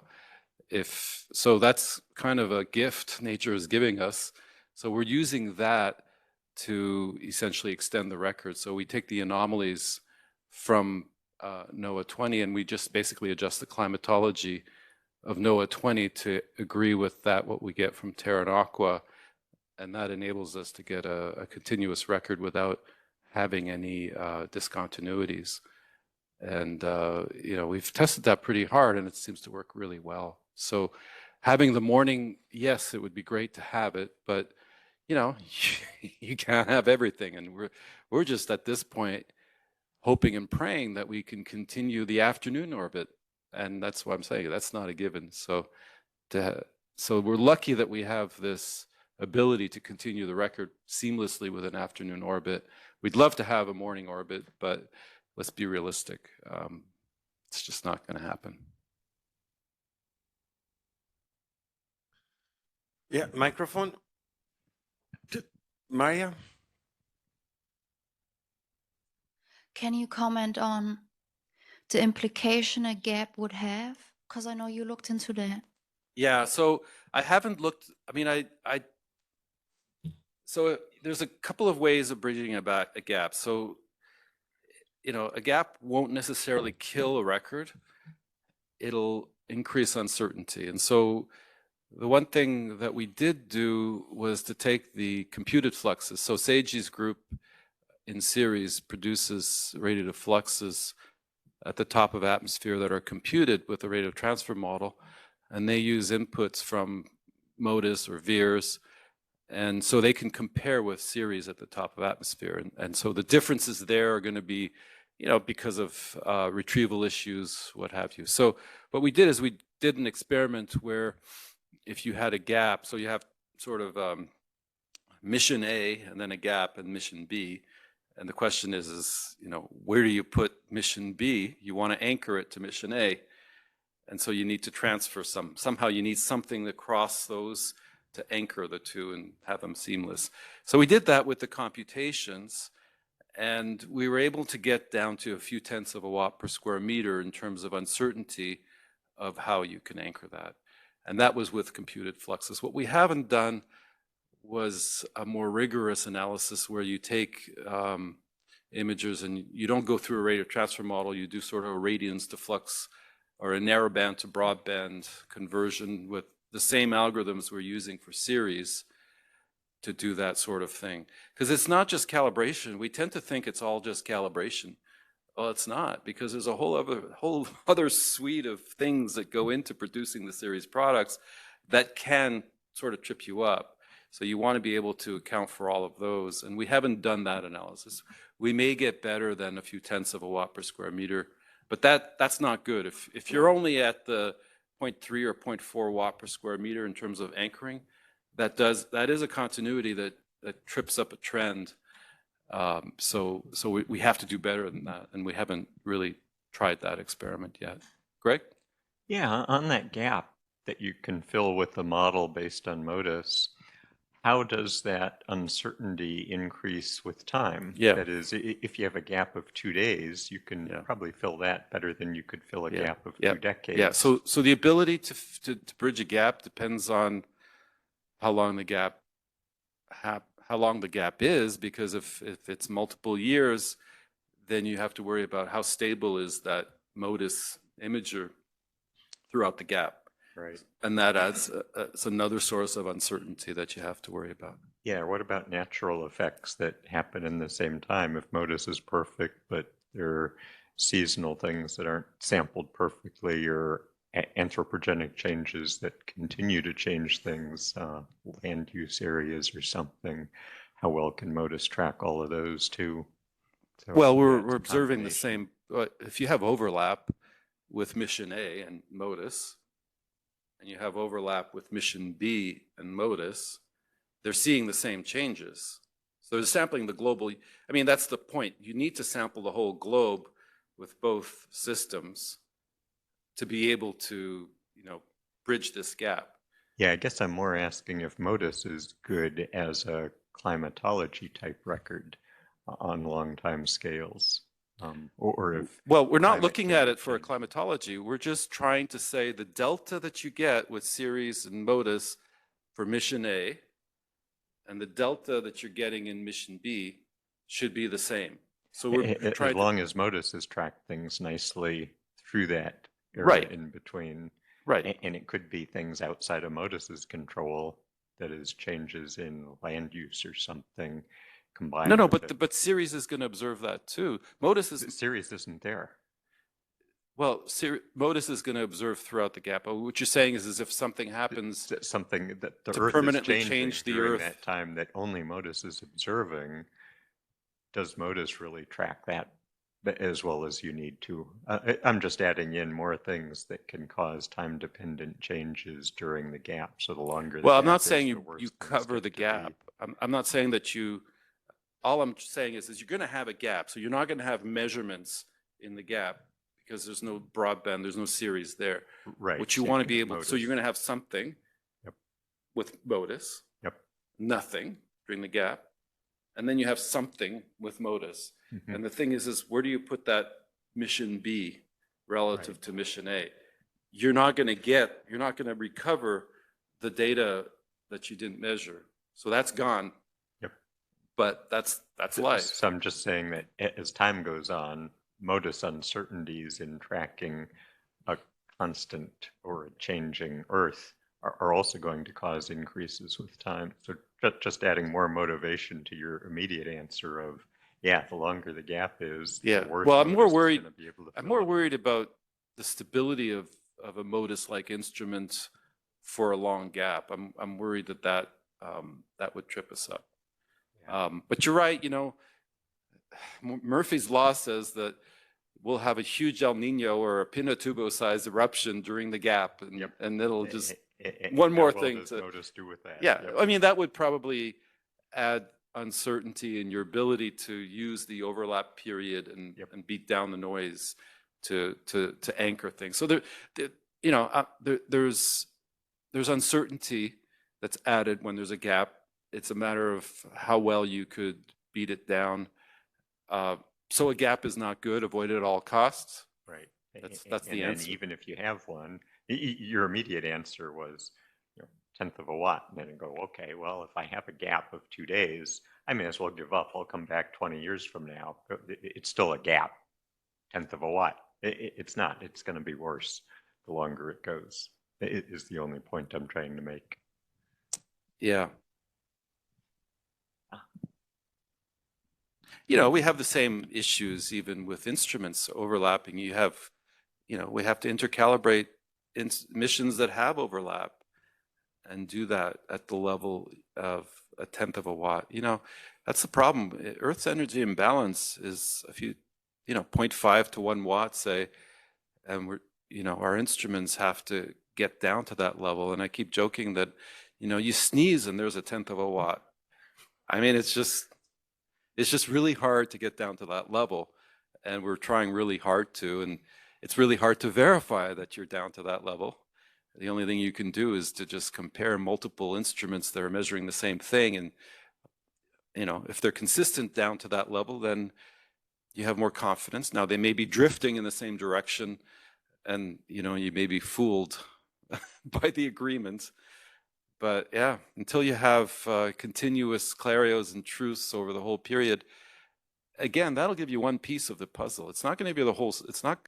I think I'm all for Clario and Truce, but there's other issues that can trip us up down at the 10th of a watt per square meter. And those are the things that come downstream, the level 2, level 3 algorithms, all of that stuff. And the other thing that, you know, we tend to forget is we need backward compatibility in these instruments. You know, ESA and NASA love technology and new development and doing cool things, and that's great.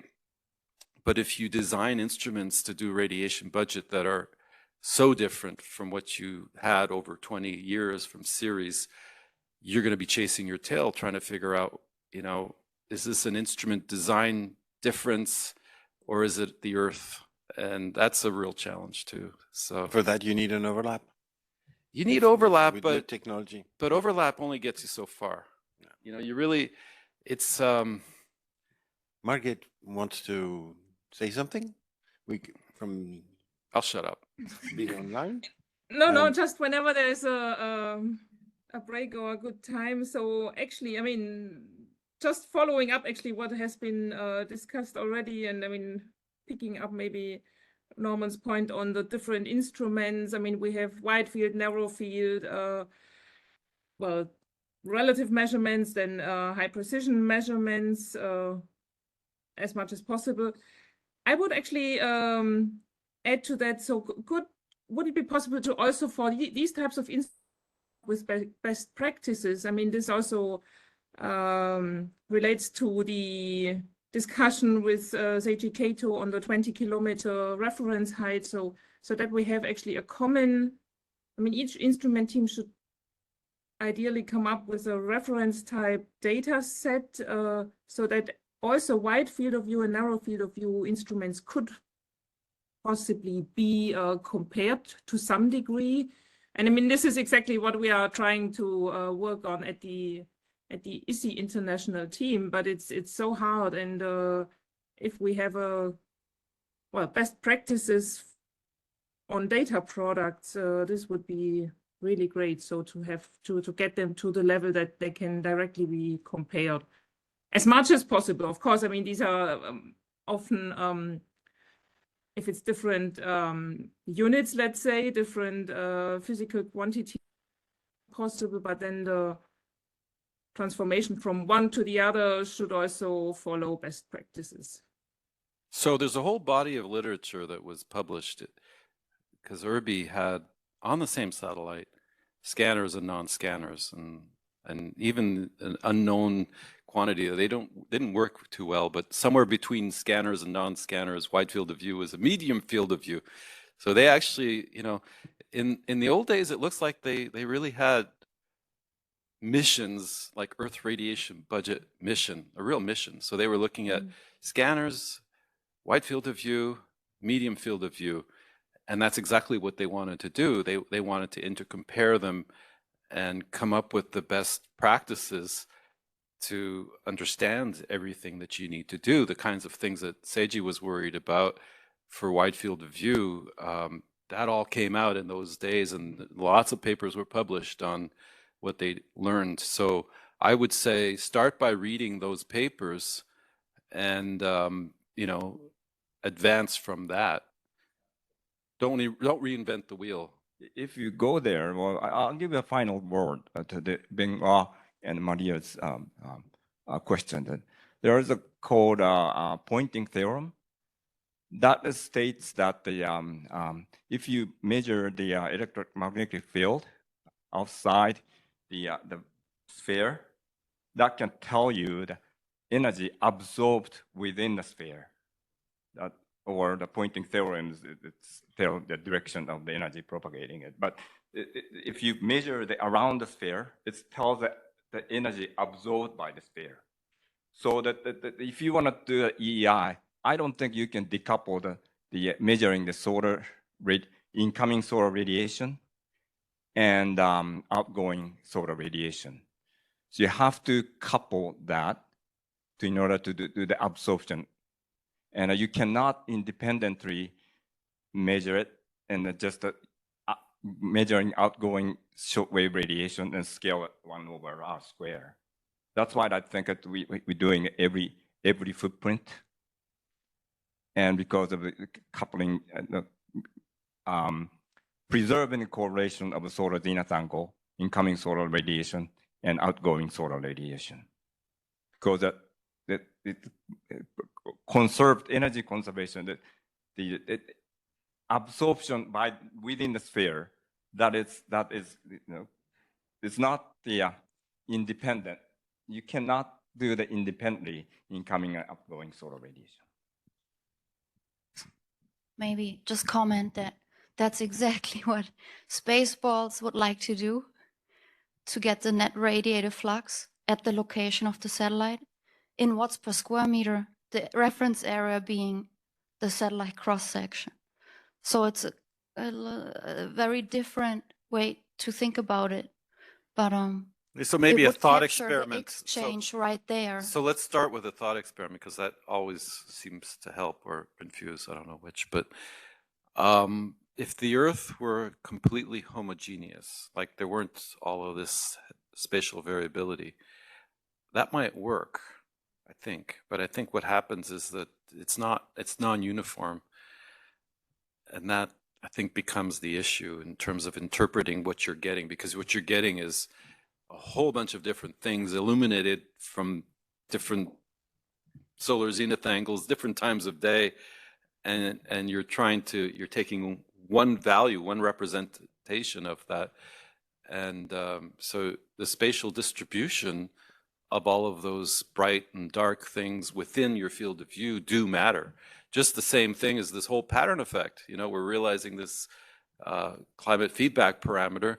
We take the global mean radiation, the global mean temperature, and we do a regression, and we get climate feedback parameter. But we're discovering that the spatial distribution of SST gives you a different climate feedback parameter. So you could think of that sort of as an analogy. The heterogeneity of your measurement does matter in your interpretation, and so that's why I think they went to this shape factor to try and use within that big wild field of view footprint a means of coming up with a flux at a reference altitude. So it's sort of analogy. That's sort of the analogy of the issue that we're talking about. I don't know if that makes sense. Eiji, do you agree with my simplification? It's easier than pointing vectors and all that stuff. Revisiting that what the Irby team did, and so Thomas and I can, and if you we can I can send you the whole set of references. Benoit?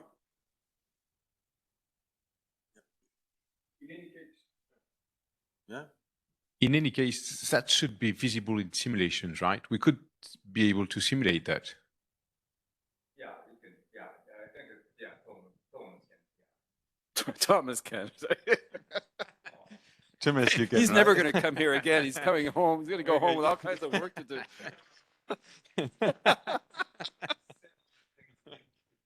You want to come?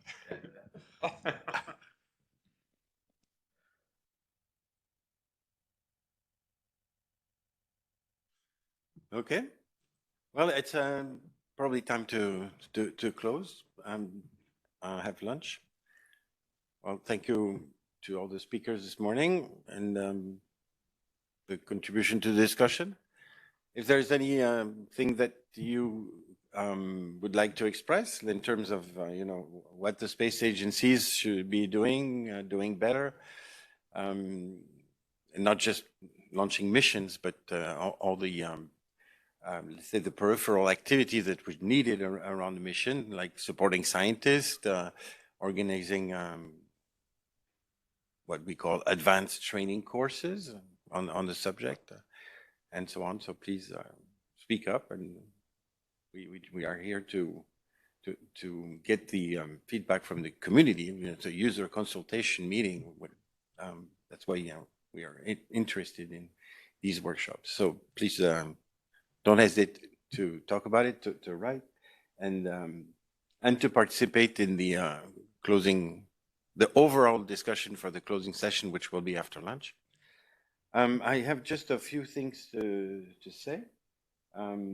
First, you've noticed in the welcome letter that you have all read and learned by heart that there's no transportation at the end of the workshop because we don't know where they're going, some to the airport, some to Rome, some to Frascati. So if you need a taxi to go to the airport in the afternoon, you have to book it like now during lunch break, and you ask Lorenza how you do that, and she'll do it for you. And but there's also the train, but it takes a long time. You have to check the timetable on the web. Ask Lorenza also.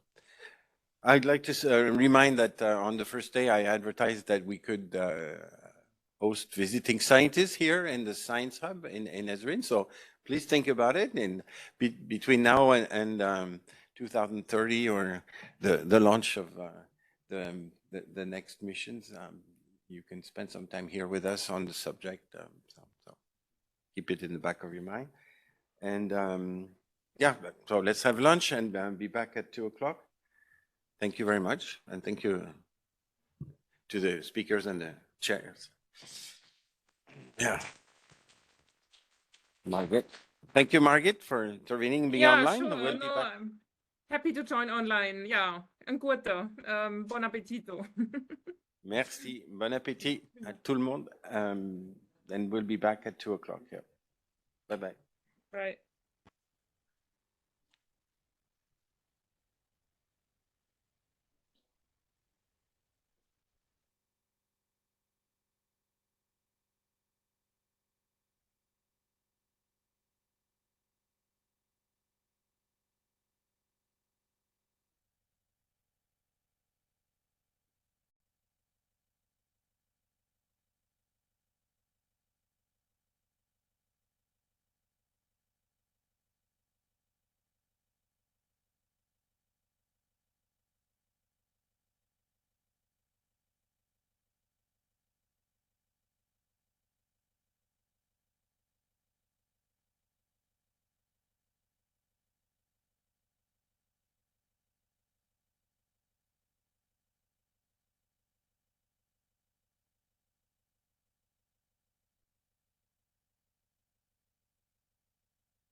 Okay, so what we propose now is having a discussion about the things we should do in the coming years to prepare the GWEX assessment report, because at some point we will have to write this assessment report, and it's not a small thing to do actually. If you look at the past assessment report, they are pretty comprehensive and there are lots of work behind. The idea is that we will, so in the next years, so we got from this workshop a kind of status of where we stand for the Earth energy imbalance estimate in terms of estimate, but also uncertainty. From different techniques, we see that the ocean heat uptake is a technique which is very efficient to get the mean in particular, but we start also to see that we can have the internal variability at some time scales. We thought that comparison with CIRES is interesting when we compare this internal variability and the trends. So it's a kind of status. So we will report this status in the GWEX assessment report. But what do we? So we are committed in this assessment to try to improve, of course, the estimate, but above all to understand the spread and try to have a more robust uncertainty around the different estimates. And the questions is, what do we want to do in the next 2 to 3 years to come up for this assessment with information to explain the spread and potentially reduce the uncertainties and provide robust uncertainties. So we can address this maybe topics by topics and then having a general discussion. I think it's very nice to do this in plenary because something where we've been probably successful in this workshop is to bring together all these different people working on different aspects, but all interested in energy. And I think it's important because we've got some things that are common. For example, you know how salinity record is important for the geodetic method. You know how the geodetic method can be important for Argo to check or to interpolate the data. And so it's very important that people from different community have an eye on what we are saying or what we're choosing in a given community. So I suggest we go technique by technique, but we shouldn't. We can put in the discussion any questions, even if it's related to another technique, if it's relevant to what we are talking. So we can really address this in terms of a community of different people working together. Okay. So probably the first technique, what the geodetic techniques, that's what we looked into on Monday afternoon. So if I summarize very quickly the discussions, what I've noted, and please add if you see that there are some gaps. So the first question is how do we solve the salinity drift, and what is the issue associated to that, and what should we do in the coming years to either to work with it or to solve it. And also, can we understand why the sea-level budget is not closing after 2017? And if there is an issue on this, where does it come from? I noted an interest in this group for synthetic data analysis, especially looking at to which extent the different sampling for the different techniques lead to enclosure, for example, and what is the uncertainty that is intrinsic because we are using different observing system with different resolution in time and space. I think also there was an interest to agree on how we compute the expansion efficiency of heat and what is the uncertainty associated to it. There is a question of the barotropic signal, which is a target that should be the barotropic signal, which is corrected in altimetry and grace, not the same way. And that's probably something we have to do before in the coming years to be able to provide the community really consistent data. And I think there's we feel that in this community there is an important progress. Now we see that we are able to derive time series which at on 2 years and longer time scales there is a good correlation with CRES. The question is how do we go at a higher frequency? And that's that would be interesting because if we go at higher frequency, we can then compare to CRES at higher frequency and probably and try to close the energy budget at those frequencies. And I saw in several presentations this question is what's happening between 1 year and 2 to 3 years. And there is also the regional ocean heat content from this approach. Because we are starting to provide regional estimate of the ocean heat content. Okay, so do you have remarks on this? Do you want to provide some feedback or ideas? Yeah, so it's kind of something I said the other day, but so to remove the barotropic kind of wind-driven signals and the tides, you rely on simplified models typically, right? We can also do that with the bioclinic components that are sort of wind-driven and don't have much to do with Earth energy imbalance. I think that could be an interesting idea to explore.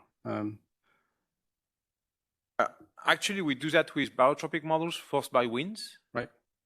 That's what you call simple models? Well, simplified, yes. They are like simplified versions of the ocean circulation problem. Yeah, yeah, but why would you put the baroclinic circulation if it's just about barotropic signal? Well, the fact is there are also other approximated versions of, the ocean circulation problem like ECHO is, and they do give you access to the baroclinic signature of wind-driven variability, right? We can isolate that in ECHO from the buoyancy-driven part, which is kind of what you're after. No? Well, the baroclinic, we want to see it. Well, you want to see that's what we want to isolate, actually. When we correct satellite altimetry by from GRACE, what we want to see how the heat is moving in the ocean. Right. You want to see kind of the buoyancy-driven, the heat coming into the ocean. But if you get, the winds, for example, yeah, there was a mode that was mentioned before, which is kind of barotropic, but not quite, where you have the winds kind of acting on topography, across topography. You generate little kind of gyre-like circulation that are wind-driven. These, don't really have anything to do with heat uptake. So there's a lot of that across the board in the ocean, and that's a piece that's in ECHO, right? To the extent that we can isolate it, by subtracting it, you make a better zoom in on the term you actually want.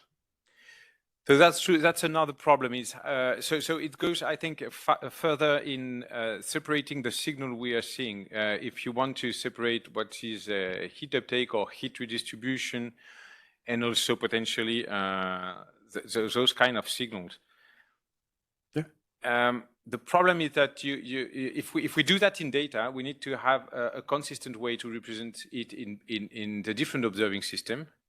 And because we don't have the same resolution, it's pretty difficult sometimes to correct it in a consistent way between different observing systems. And sometimes by correcting it, you're adding more errors than not correcting it. But that's something we could look into.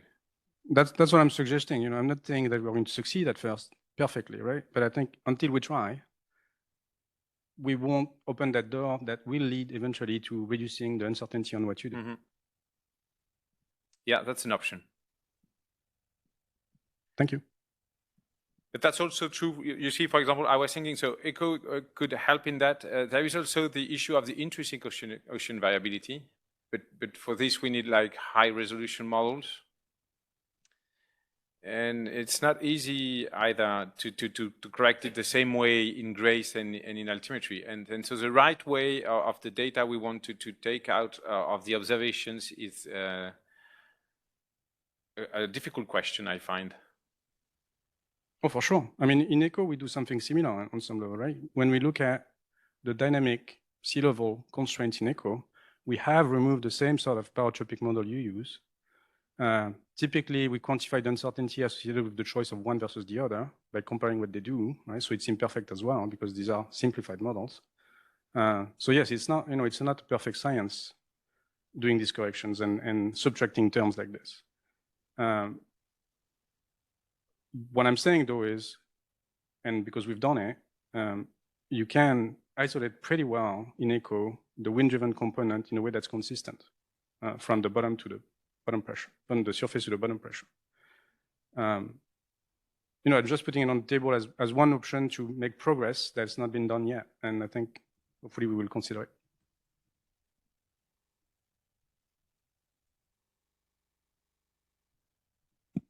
So there is interest on your side. So for example, with your analysis to do this kind of study.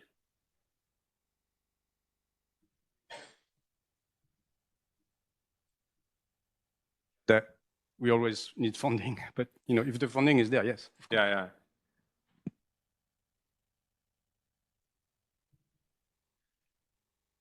Other comments?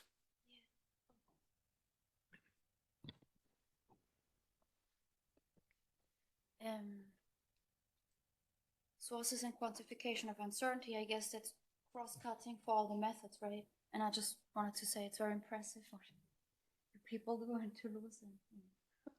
I think you have a good handle on it, and you are the best to tell us what's missing, what could be known better, right? So that would be a good idea. And I think I remember us talking about revisiting geophysical corrections. Right? Felix mentioned it too.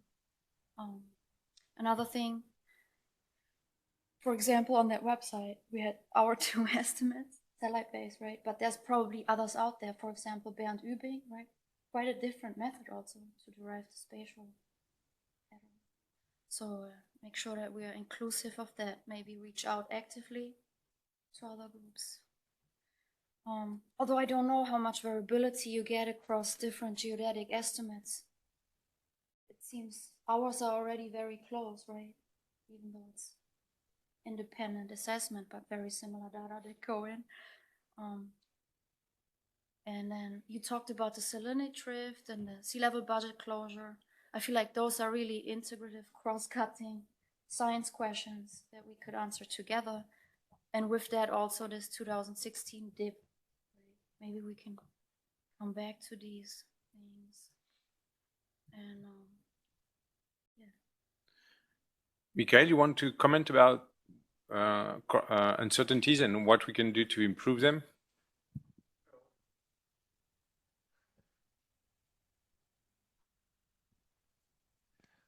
About uncertainties of geodetic measurements, we have several ways to improve the uncertainties. At global scales, for the moment, as explained by Pierre in his presentation, we have for the moment we have probably overestimated the uncertainties linked with short time correlated errors, because for the moment we have taken into account the internal oceanic variability in these uncertainties. So we have some ideas to reduce, to better estimate these uncertainties. And then currently we have also, we would like also refine and improve the stability of the wet troposphere correction. So we have also some studies ongoing, and for the moment we have, it is one of the main source of uncertainties in the global mean sea level trends, and then in the Earth energy imbalance derived from geodetic data. And we would like use, for instance, more stable data coming from independent data, and some studies performed by Anne Barnou also shows that using this data, we are able to significantly reduce the uncertainties, and maybe also improve the mean sea level data record. But this work is ongoing. There's some publication, but it's not for the moment integrated in the mean sea level record, because this need more discussion. So this can take maybe a little time. And also we have also some investigation to be performed to improve the characterization of the uncertainties due to the precise orbit determination in the altimetry. We recently performed a meeting with experts of these topics, and clearly we have to better modelize the uncertainties, and also but maybe the impact is more at the regional scales than at global scales, even if there is also an impact at global scales.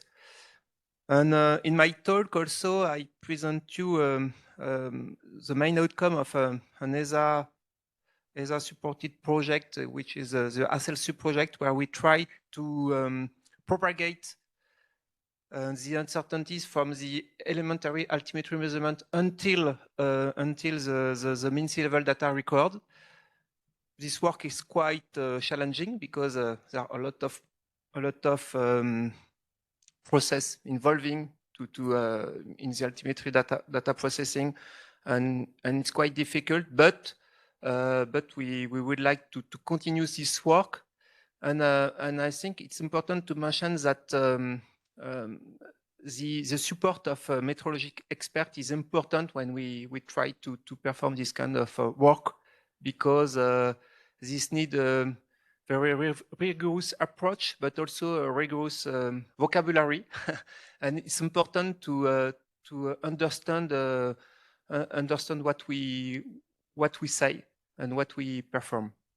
So it may be a short summary, but it can give you an overview. I only speak here about altimetry data, but maybe Alejandro can develop the gravimetry data, the part on the gravity data to reduce uncertainties.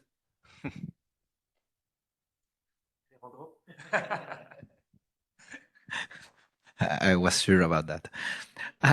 I think, well, the presentation was clear. I mean, we have to assess this question about the geocenter and the JEA, and I think there are some groups working on the JEA at this moment, as Felix told, and for the geocenter is, yeah, we plan to assess this problem in the next years, months, I don't know. But it's not a clear point.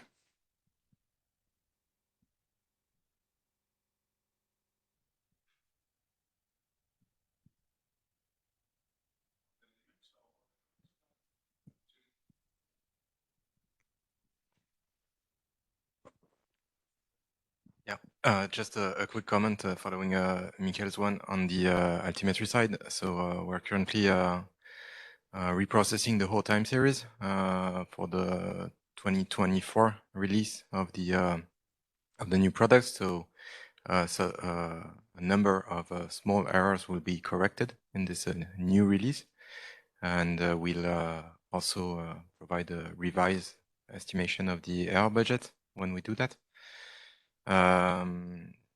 Maybe we can already provide publicly the error covariance matrices that are available within the Toulouse group, but not to the wider audience. And regarding the correction of the wet tropospheric drift on JSON3, so again, this is under investigation by the microwave radiometer group at GPL. So there's been work ongoing to provide an empirical correction to this drift. Whether or not the altimetry community will include this empirical correction to the altimeter products itself is still to be debated. I mean, this hasn't been done for the early drift of the TOPEX record, for example, because we wanted to stay within the altimetry domain and not include external references. So that will have to be debated within the altimetry community. And just a quick question. So you mentioned yesterday that there are measurements of altimetry higher than 66 degrees north, especially in the leads of the sea ice. Would it be interesting to use a satellite altimetry up to? So I think it goes up to 82 degrees north, even further. No. So my question is, to which altitude could we go, and is the uncertainty very large, or would it be a good idea to try to combine altimetry and GRACE up to those high latitudes? So at the moment, this goes up to what is available in the Krausa-2 orbit. So that's almost no polar gap. Okay, that's 88 degrees. So at the moment, this product is a prototype. So we do not check that it is stable against the reference missions. SAR Altica is being the baseline, is used as a baseline for that, not the TOPEX and JSON series. There's work ongoing to link that to the TOPEX JSON and then ensure a kind of stability. Of course, this is limited by the fact that since we don't have JSON north of 66 degrees, there's some kind of propagating what you see at low latitudes toward the high latitudes, and this propagation will have some uncertainty in it. So you could test that already. Yeah, we have gridded products that are to a certain level consistent with the currently available CMEMS grids. So we can test just to see what we lose, what amount of, Yeah. of heat we are losing. So, okay. And that's only available from 2013 onwards. So just to keep that in mind. To do that, we will need, for the expansion efficiency of heat, to estimate the expansion efficiency of heat locally in the Arctic. Gael, do you think the ECHO is reliable for the circulation up there, and so we have something which that the distribution of salt and temperature is reasonable, so we can estimate the expansion efficiency of heat? I mean, I suspect it's a worthwhile effort to try. The solutions are tested. We have two. We have one that is the cost resolution products that we have mostly used here, that is global. There's also a kind of a regional effort with more emphasis on the Arctic, which was slightly higher resolution. So this one is partially scrutinized. You want to speak to this, Ian? Yeah.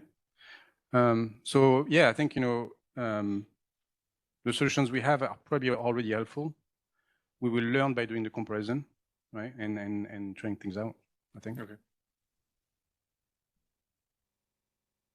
Can I ask a quick question on some somewhat related topic? From what I remember, but this is dated, there were always issues with altimetry near the coast. And I was wondering whether there has been, over the past 5 years, kind of a reduction of errors or a gain in terms of confidence in the altimetry products like Aviso, like near the coast, or maybe it's always been good. Do you have a sense of that, if that's an issue? So yeah. So just what we mean at the coast for altimetry, where we have issues, it's below 20 kilometers far from the coast, so it's quite small. Now I let you answer some effort between 20 kilometers and the coast. Okay. Yeah, we have a project called Sea Level Coastal, the sequel of Sea Level. We started in 2009, and we have published the group, big group of people from Toulouse as well, have published a new data set of virtual stations where the altimeter of JSON, the reference orbit for sea level, TOPEX, JSON 1, 2, 3, and Sentinel 6, across the coast. And we get very, very close to the coast with an increased, well, let's say an increased, I would say a decreased uncertainty, a decreased error bar, an increased precision. And that is, I mean, I can send the DOI. It's downloadable from, well, if you go to cci.esa.int, then to the Sea Level project, then you see the DOI where you can download. Yeah. And there were like a big number of virtual stations, of which were kept just the ones that we have very good confidence on, and the outliers one were removed. That other data set is available, where if you want more data, but not as good quality for the climate studies we were running. But Annick Cazenave would not like that people use that, because then they say, oh, it doesn't work. It's I mean, we kept the rubbish part, the outlier part, but you have that very good data set. So, and it's probably the best data set in the solar system that we have really refined, and there are papers published from using these data sets. Excellent. Thank you for that. I mean, I take it that it's not sort of at this point, it's no longer kind of a major concern for this particular community. Is that a fair summary? On the coast. So the coast is so small. I mean, for the concern is rather on Grace side. Because Grace, there is some leakage at the coast, and the extent to which you correct well the leakage can impact your estimate of the ocean mass. And this is much larger. If you want to have no leakage at all, you would have to be at 200 kilometers far from the coast with Grace. So the concern is rather on the Grace side. I see. Now, if in the future we can have, well, Grace, when you do the leakage, I mean, the leakage correction works pretty well, but there are some uncertainties around, and that's a significant source of uncertainty, not as much as what Alex said about GIA and GeoCenter. However, it's a source of uncertainty. In the future, if we can go to 20 kilometers from the coast, I believe that the little band that is left is very small energy sink. I mean, it's energy reservoir. It's very small. 20 kilometers from the coast is really, really small. Excellent. Thanks. This is reassuring. And I will look up for the data set. Maybe you should get interested in the other project that we have called the Regional Ocean Heat Content, 4D Atlantic Ocean Heat Content. And the project manager is Michaela Blanc, so you can get the latest information on the subject. But clearly, between the resolution of Grace Follow-on, and the altimetry that we got closer to the coast, I think the limitation is really the variable gravity part, like when I explained. Thank you so much. Another question is that we've seen several times like regional analysis based on altimetry and Argo and Grace mapped fields. The differences between those tend to show like residuals in high in western boundary currents and highly energetic areas of the ocean. Is there an interest to have, and this is, I guess, coming from the altimetry maps because they are designed to try to resolve those small-scale features. Is there an interest for having a different mapping system that would map the large-scale circulation but not the mesoscale? I think that's a very good question. It's we know that the heat entering and leaving the ocean is very intense in the western boundary current, and that's one of the challenges. That's what is so hard to estimate these ocean heat exchanges between atmosphere and ocean. But the problem we have, so this is typical questions. I think we have to answer it with synthetic data because I'm not sure that getting a lower resolution from satellite altimetry to fit the resolution of Grace, I'm not sure we will not lose some signal. I mean, it's complicated because eddies tend to transport heat over long distances, etc. So, but I don't know if you would like to have them or not in the product. So that's a good question, and I think the synthetic data analysis can answer this question. Should we what is the exact resolution we should work with so that when we interpolate the different observing system on this time and space resolution, we have the best estimate of the energy in the ocean. And I think it's not simple because what's behind is the time scales of the different processes and how they project on the different observing system. So my first answer would be, let's take the synthetic data approach to answer what we need.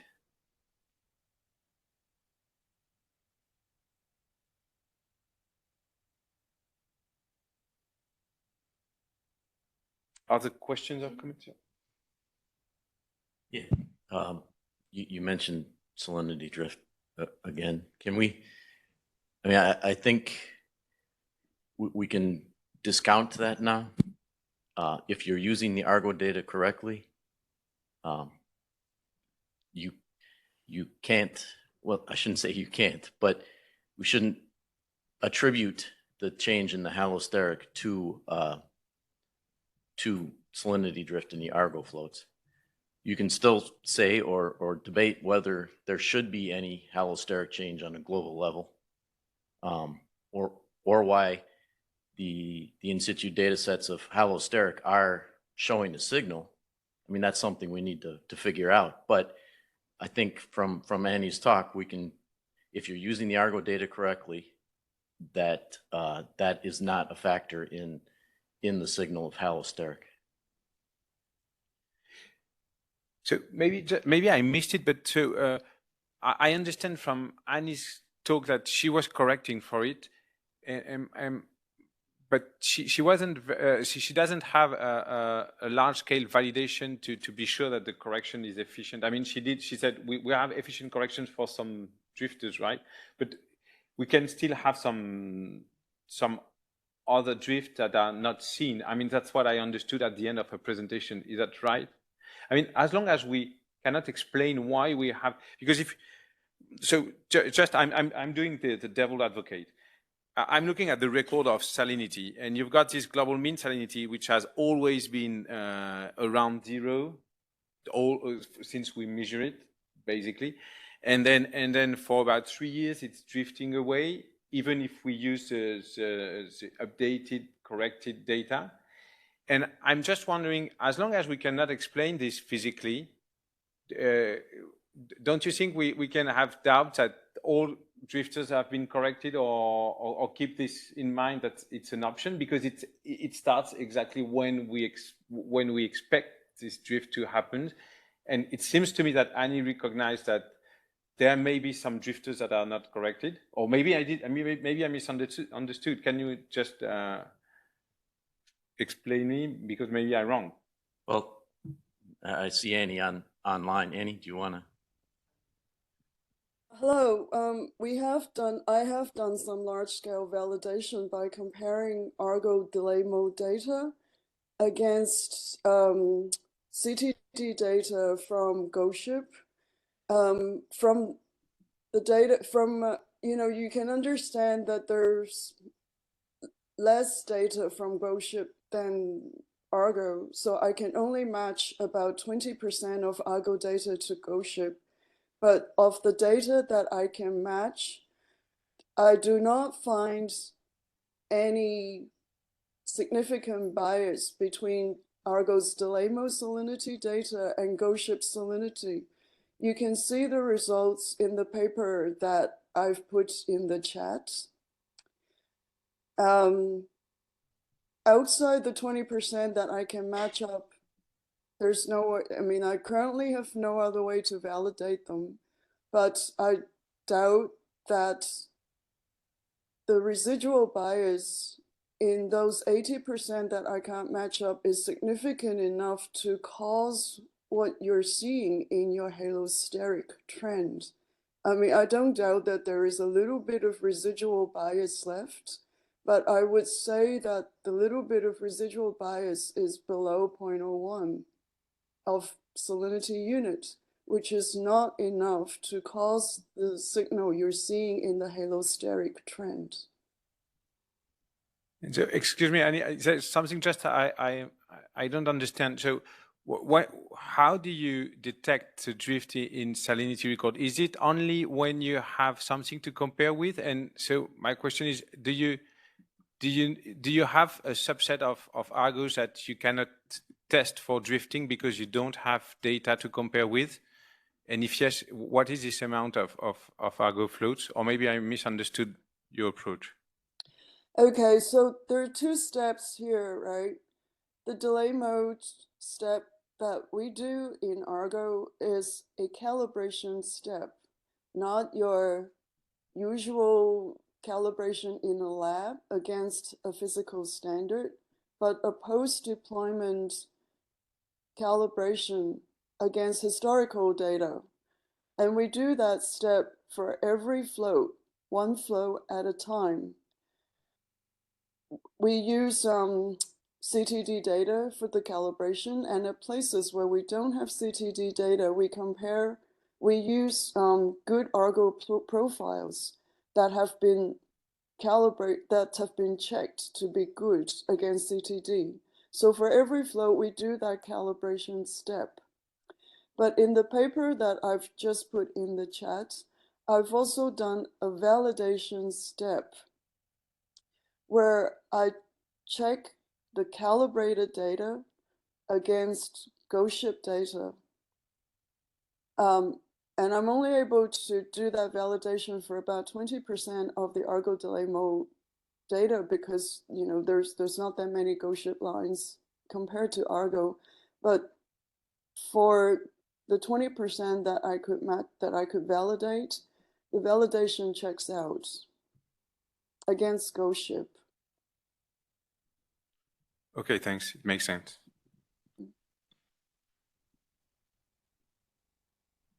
So, but that means an issue remains, which requires investigation into this allosteric signal, right? Well, maybe what I understand is that that seems to be right on the Argo side. So maybe what we should do is to redo some comparison with Grace that was done in Lovell et al. And the paper from Ree, and check if we have some differences. And I think the ball is on our side now. Just to check if at global scale we still see some differences. And if we see some differences, probably we will have to look at other reasons, like maybe sampling or other things. Yeah, I mean, I think when you say our side, you're talking the satellite side? Well, anybody looking at the data from, comparing Argo with other things. So that could be from satellite, or that could be also not a problem of instruments, but a problem of Argo, but on the sampling. Yeah. That could be other things. But I mean, the ball is not on Annie's side anymore. It seems that she solved the issue. Yeah. Okay. So we should look at that. There is still we should first check whether there is still an issue, and I think we can do that by comparing with Grace, which had a good estimate of the global mean salinity and the variability on the global salinity.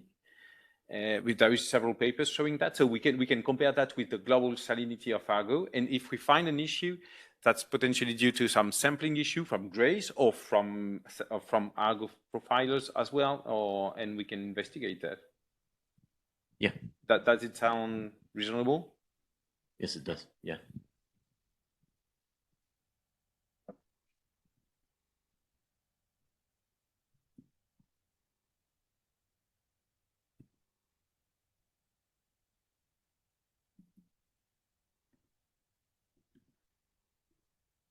Maybe we should switch to, do you have other comments and other questions about the geodetic technique? So maybe we could switch to integer, right?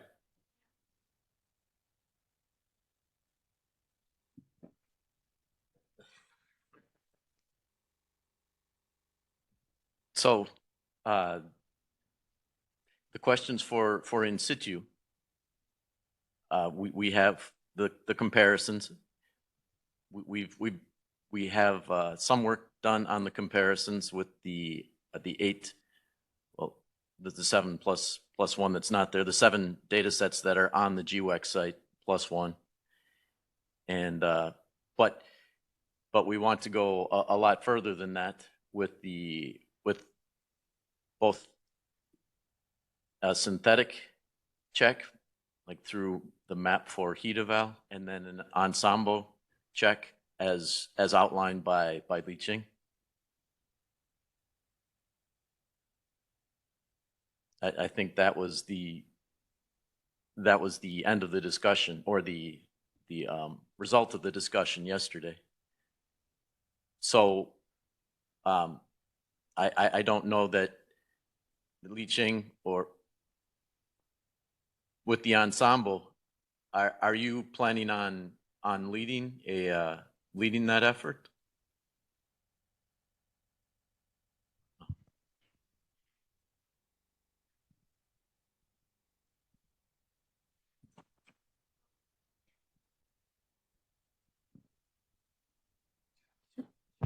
So my question is actually, because the last step is we're going to use the mapping stuff. So in my hand, I have only IEP mapping. So if we can work together try several mapping stuff, that would be very nice.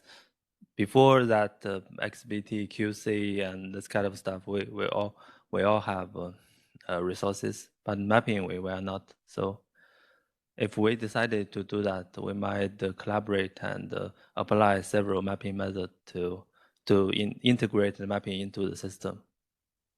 And this is first point. The second point is, our choices are just our choices. We choose 3 different choices for each term, but it's not perfect. So we might need to collaborate and use our knowledge to make some choices on the assembles members. So in your talk, or at some point you showed you had 29 different choices or combinations. Yeah. But I think you had another slide where you had something like 2,800 different combinations. Yes. Yes, that is a to-do list. It's not done yet.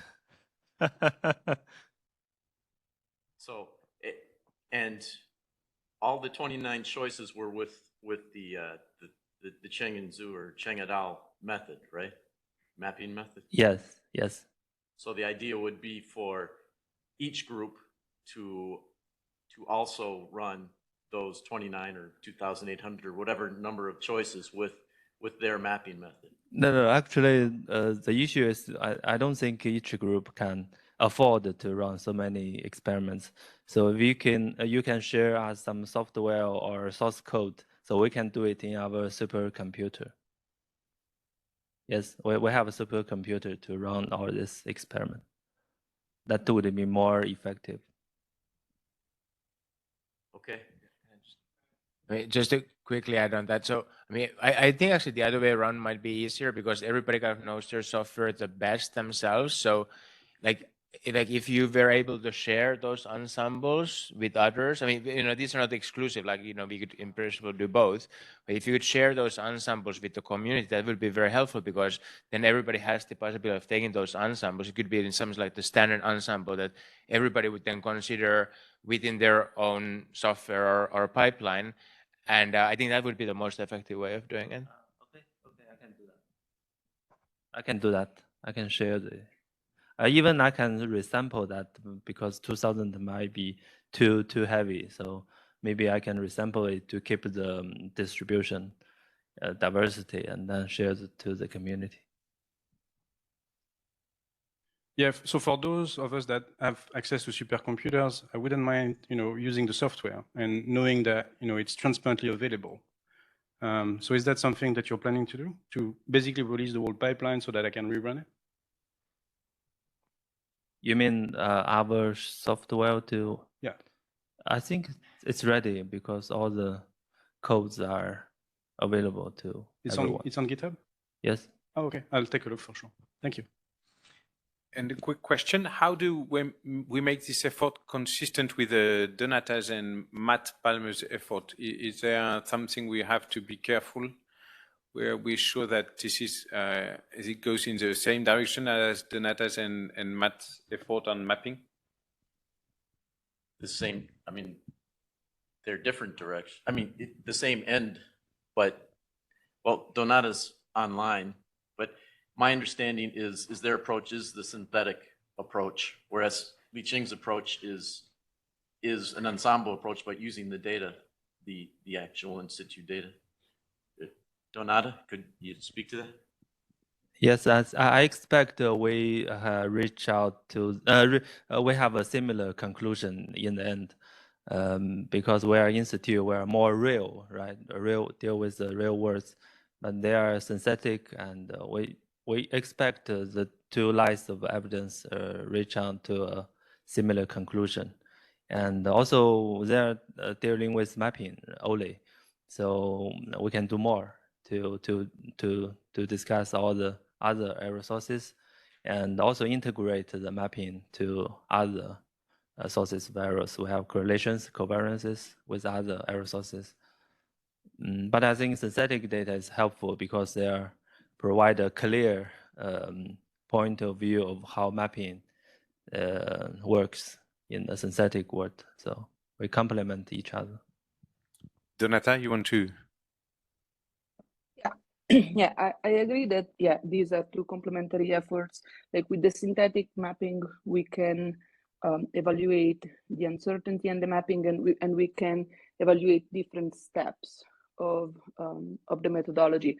For instance, we could think of doing an experiment where everyone uses the same climatology versus different climatologies and try to assess the impact of the different steps of this pipeline on the uncertainties and the different and the fields itself, the field itself. So yeah, I do think that these are complementary efforts, and it would be great to continue the conversation and coordinate as things move forward. there are things that obviously, are possible with the synthetic profiles thanks to the fact that we have the model truth. They say, as Matt pointed out, we want to eventually include more synthetic profile sets to make sure that our results are not tied to any setup that we start with, any basically model that we start with. So yeah, there are, I think, yeah, these two efforts are complementary.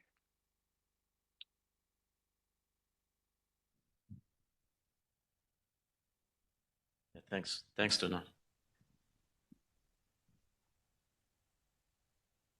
So, okay, so I guess that's the conclusion. Well, not the conclusion. So we'll have the ensemble effort coordinated by Li Qing, and the map for heat eval, which is already, which I guess we'll have a meeting in Berlin on the 10th of July, I think it is. Yeah, Donata? Yeah, we are still finalizing the date, and we will be reaching out soon, as soon as we get confirmations about the rooms and times when those are available. But that will be a first scoping meeting to start discussing as a community about the best practices to set up this experiment. And I think that there will be, once that happens and we start incorporating feedback from the community about the protocol itself, that could be also helpful in the observational ensemble effort that Li Jing is coordinating. We can, I think maintaining a communication between both is going to be helpful even to set up this protocol, because I see it helpful in both cases potentially. But yeah, this will be a first scoping meeting, and then we plan to have a proof of concept with the first results that we gather from groups that are interested in participating, maybe later this year or in 2024. That is still to be determined. At this stage, as Matt pointed out, we are trying to gather feedback both about the protocol and about possible synthetic profiles. I know there have been some conversation between Matt, that I may have missed at the beginning of the meeting. Benoit suggested some other synthetic profiles, and those things are really helpful for us to put together a range of options, especially because in whatever we end up using as the first proof of concept for synthetic profiles is not going to be the only thing. We want to have a setup where different synthetic profiles can be used. So if you have any input on any of these aspects, please do reach out. We are very happy to hear it, and we can coordinate, meetings offline with you all. Thank you. Thanks, Donata. Yeah, so I just want to add to the discussion the point about the statistical uncertainty as well. So as we discussed during the panel discussion, like the ensemble approach would only probe the systematic uncertainty, but there's also a whole other component of uncertainty, which is the statistical uncertainty on those measurements, which is very highly correlated across the different data products. So I think that's equally important to also, note in this discussion, and so we are trying to address that. But I'm also curious to understand: are you aware of other groups who are trying to address this? Because like most products are not providing that uncertainty right now. So are you aware of other efforts? I also see Donata has a hand up, so maybe Donata wants to also maybe add something on this topic. I was just going to say, with the synthetic profiles approach, we can do both things. We can evaluate the uncertainties of the individual product, the statistical uncertainties, and then we can gather some insights of the other aspect of, the ensemble that we get as we gather more and more fields from the community, we can also investigate the systematic uncertainty. So I agree that both are important, and we hope to be able to provide some contribution towards a better understanding of each using the synthetic profiles. Yep, I fully agree with that. Okay. And there's still the matter, we still do have the data sets on the GWEX website, the 8, and I will put the RFROM up there too. I have that. So anyone is welcome to use those or to take a look at those and look at the differences. Most of it's just time series, not just, but most of it is time series. There are a few geographical distributions. And for myself, what I presented, I will continue with that, and that'll be incorporated into Maria's paper on the uncertainties or in the different fields, and with Sebastian's help.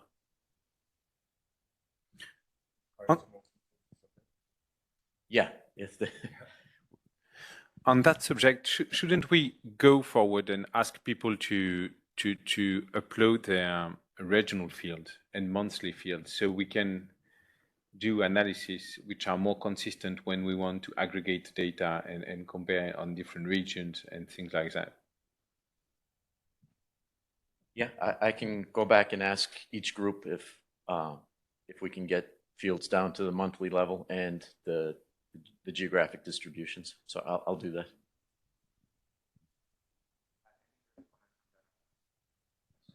Yeah, Donata, I was also gonna say the same thing, that it would be great to start from the monthly maps, so that, you know, for one thing, we could create a common ocean mask and then move forward from that.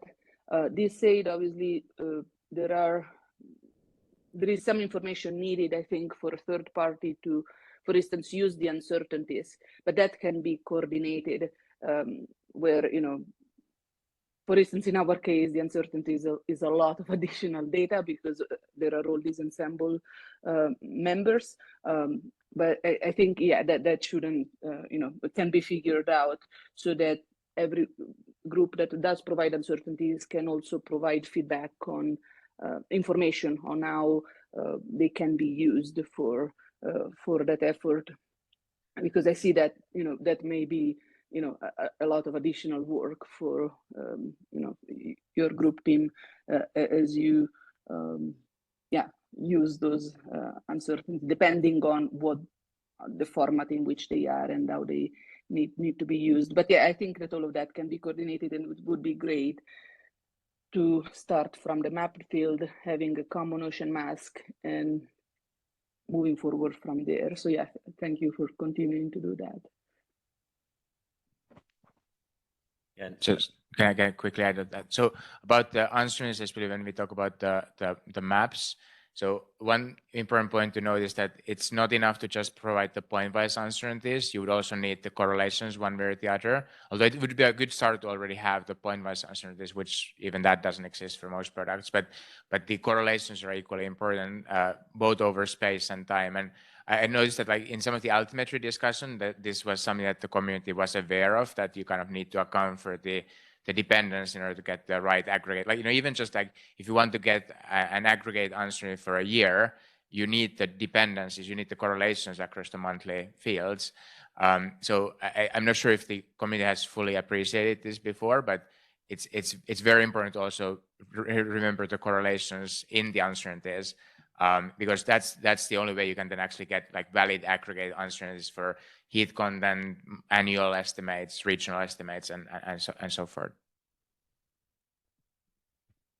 Just to clarify, you're asking that, or you're saying that the groups should post their uncertainties, or not uncertainties, sorry, their covariance matrices to the GWEX website? Well, I guess so. That's a discussion that where we would need to decide what can we actually realistically ask, because first of all, most groups don't have those, and secondly, providing those for these big fields is completely intractable because you would have these huge matrices So I don't think, for example, I think that's not doable to have those covariance matrices. So we would need to basically decide like what can we realistically ask. So I mean, I think the zero order thing would be to just ask for the maps. So that's already a start. Like, you can do things with maps. But then if you want to start to have uncertainties, then there's a whole discussion to be had on like what do we mean by providing uncertainties for these maps? Because one answer is to provide pointwise uncertainties, but that's only partially answering the question. Then in principle, there's the covariance matrix, but that's completely intractable. So, I mean, our solution is to provide this ensemble again. So we can do it. I don't think we can ask others to do it because most others don't do it. So actually, there's a non-trivial question there. Like, if we want to ask different groups to provide these maps with uncertainties, one needs to define what we mean by uncertainties in this case. Okay, so I mean, I can always ask, for as much as the groups are willing or able to share.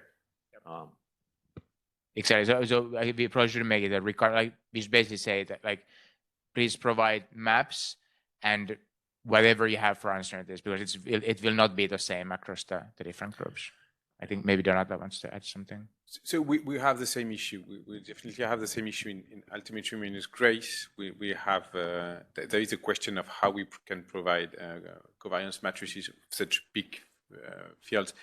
Maybe the easiest way out is you ask who has and who is willing to provide this kind of things, and we make a subgroup, and we can think of what we can provide. And then we can just turn to the community and say we can provide this kind of covariance matrices, probably at a lower resolution in time and space than the product itself, and we can just decide between producers, which are probably not so many, I think.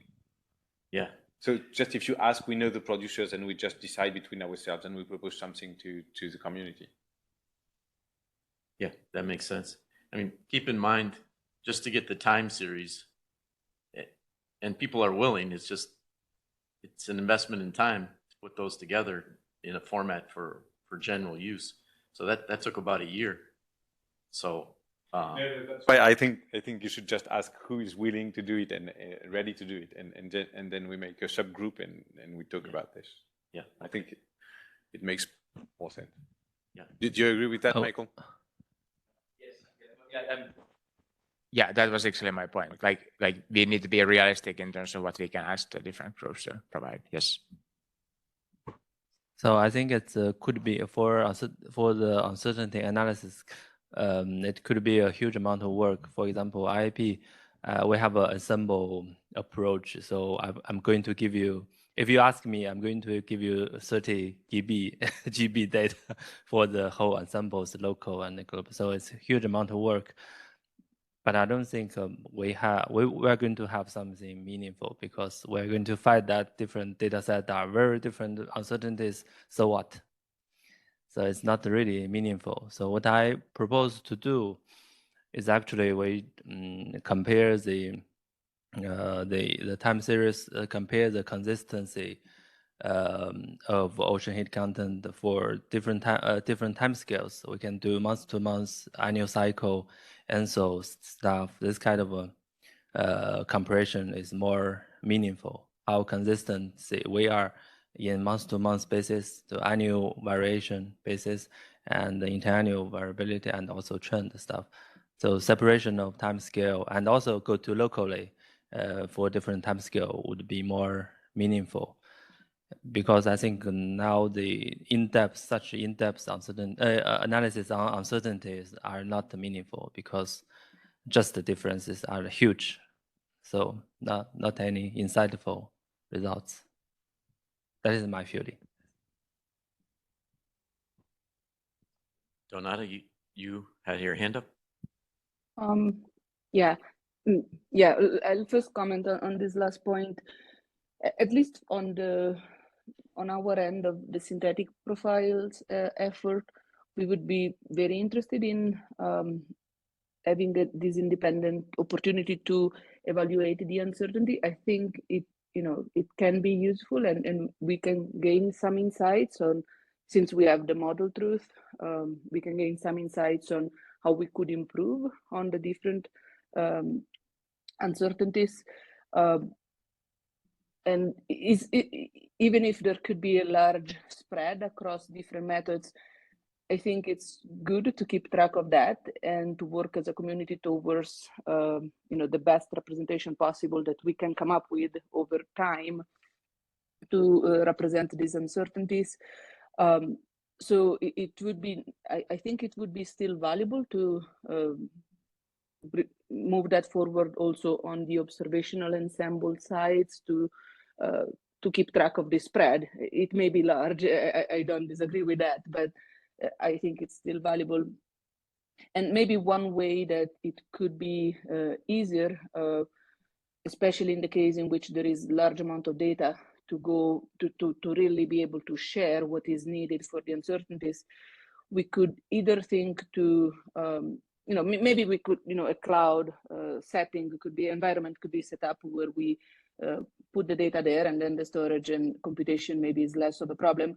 But the other thing that could also happen is that if we have a community agreed set of diagnostics, groups could build to that, could contribute to that library of scripts to be able to produce those diagnostics with uncertainties for their product. So now it's easier to coordinate it that way because we have a shared library of code besides a shared library of data, and we can make sure that way that whatever the diagnostics is, if there is a good way to produce uncertainty from a certain product for that kind of diagnostics, there is a library that the group has provided, and that can be used to do that. So maybe that could make it more practical. And if there is no storage or computational capability to do all this in one place, the other thing that could happen is that we share the fields, which was step 0 of this conversation. From those fields, we even share like the mask, the ocean mask from each group, and then we create a common ocean mask. We send that back to the different groups, and they can run the code for the diagnostics. That could be another way. Of course, it has more moving parts, and but that could be another possibility. I kind of like the idea of sharing both the data, uncertainties, and code, so that we can, we really move forward faster in this effort. But we'll have to see what is practical from different efforts. Yeah, I'd just like to say that I totally agree. If we can collect both the code bases that with directions to rerun them and the uncertainties, I'd happily look at them and try them out if I have enough time. I think it's an important part to share. I agree. Just quickly to add on that, so like this code question is very important because like most of these groups don't provide their code publicly. Like these are like hugely important, high impact estimates, and this is all closed source code. So like I think it's very important that we move to a direction where these code bases are available publicly so that everybody can like see what went in there, what are all those choices that were made that are usually not very well documented. So like moving to this direction of like open source mapping pipelines and code bases, I think is very important just for the transparency and reproducibility of all of this, but also to understand where the differences are and to be able to build on these existing approaches. So I think the importance of software and code is very important. And ideally, we would want to have code that is easy to run. I mean, this is maybe in the future, but like to have maybe the code is provided within a container or something so that people can run it easily.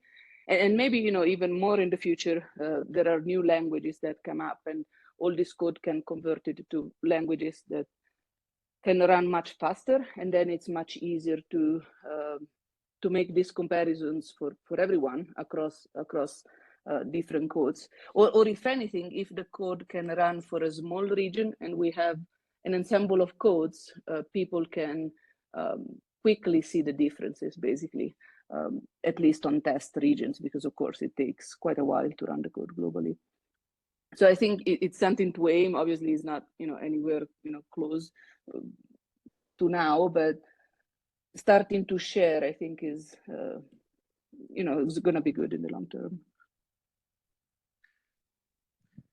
Yes, just on my side, just a comment of a user point of view, because on our group in Magellem at Toulouse, we use Argo graded product, for instance, to make studies on the sea level closer budget, or to compare our geodetic OHA with Argo OHA data. And from my point of view, but I can confirm with Anne, who manipulate the data, not me directly, that to get the ensemble of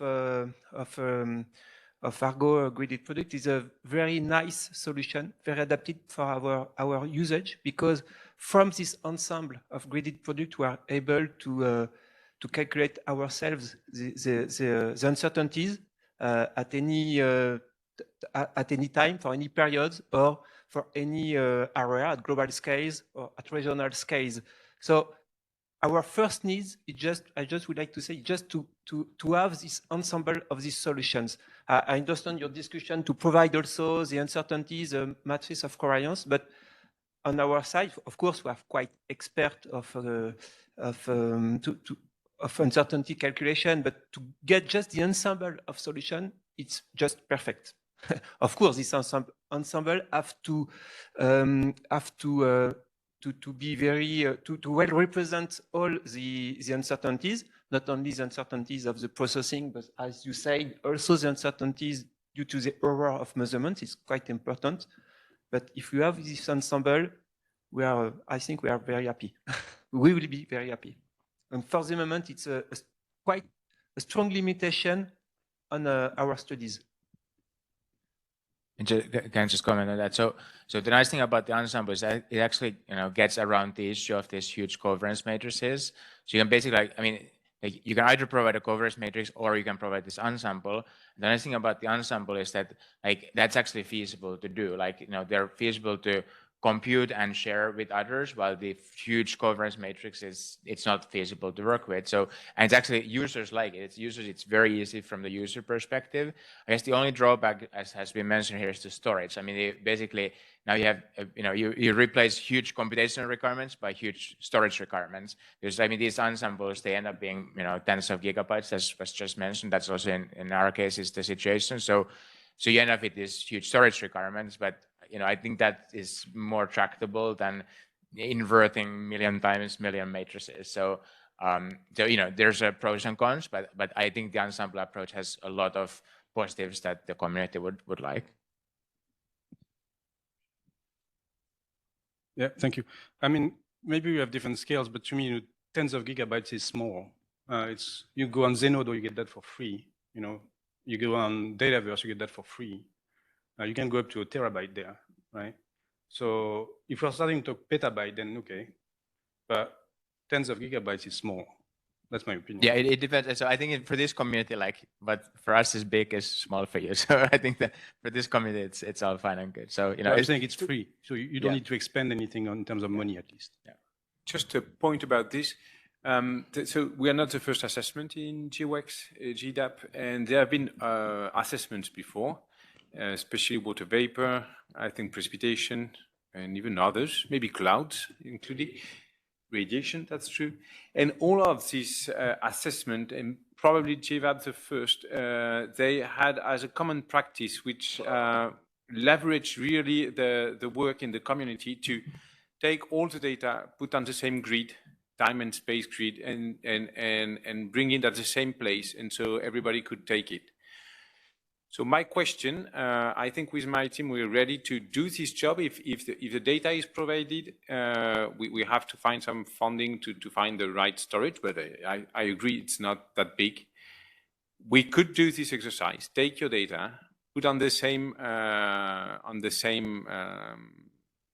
resolution, time and space, and make it available to everybody and put a DOI on it so everybody can use it. Is that fine, or do you agree with that we go in this direction? And if not, I mean, you should say it now. And if yes, then we can commit to do that, and that would make the things easier for everybody, I think. I'm fine with that, but I was going to say you can distribute the task also. I mean, anybody can upload things to these services that I mentioned. They do give you a DOI immediately. So everybody can get their own DOI. That's kind of how I provided my data to Jim Carton, for example, for his analysis. But I'm happy with the centralizing part. I think it's a good idea. There will be one place where everything is kind of clear and documented. So I think either way is fine by me. The experience shows that it works quite well. I mean, in precipitation, it did, I mean, loads of, and even out of the community, people could gather the data by the same mean, and then suddenly everybody used the data much more than before. So if you agree, we can go in this direction. Yeah, go ahead, Donata, and then I'll. Yeah, I think it would be great to have everything in one place. I just wonder, like, could we agree on a grid and temporal scale, which for Argo, for at least the Argo period, could be easier, could be easy to do, so that we don't have that extra interpolation step.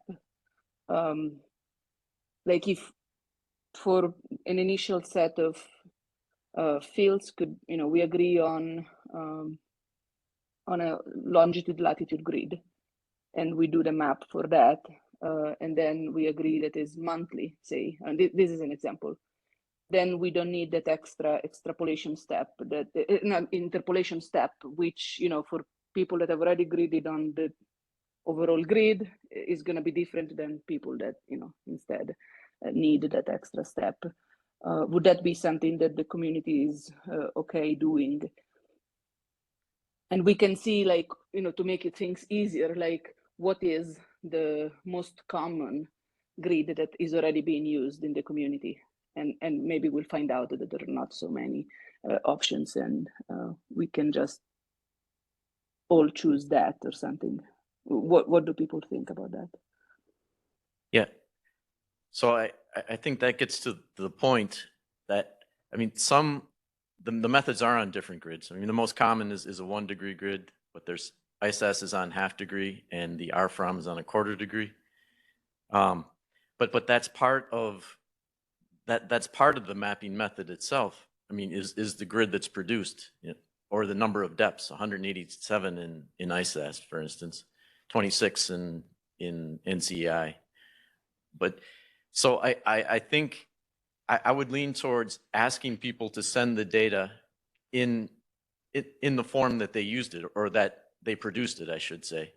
And then we would post that, because that's the original form. And then Benoit, your group, we could decide on a grid, whether that's 1.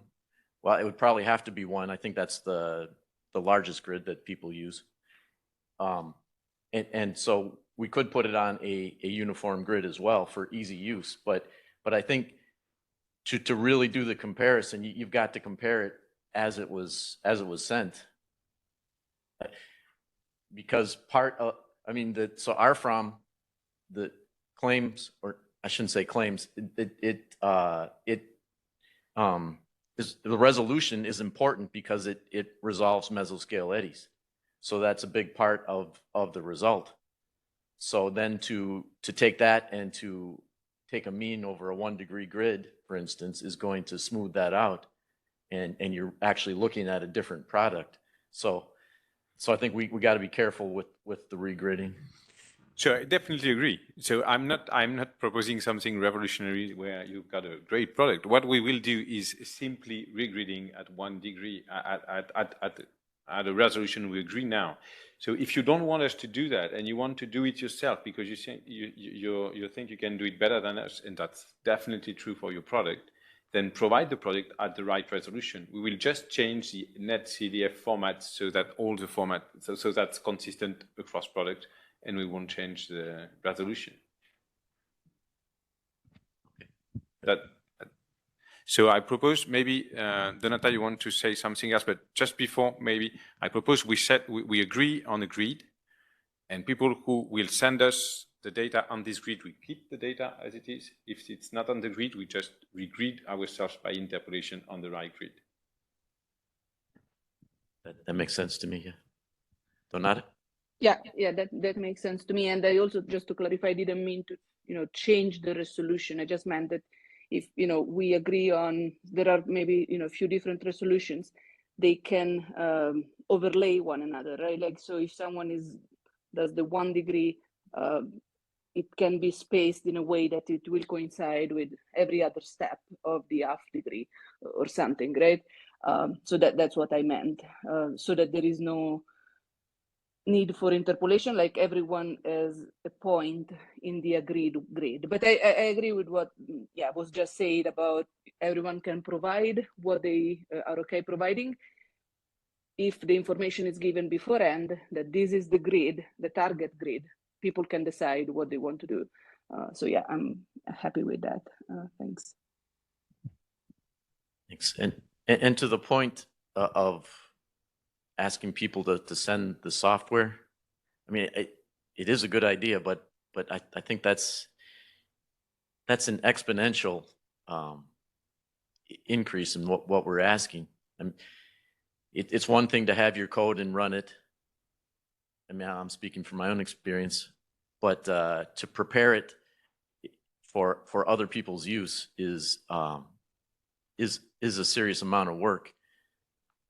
And actually, for us, we would have to pass it through our security. Well, actually, our code is already out, but there are security concerns with sharing the code.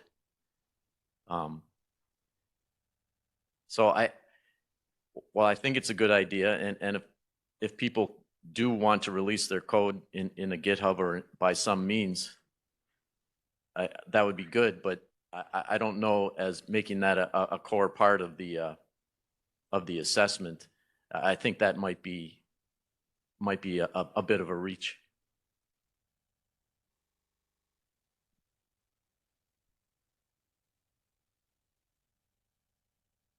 Yeah, Donata? No, I agree. It takes time, and even for us, we're still working towards that. I think, I agree with you that it may not always be possible, but maybe it's something to aspire.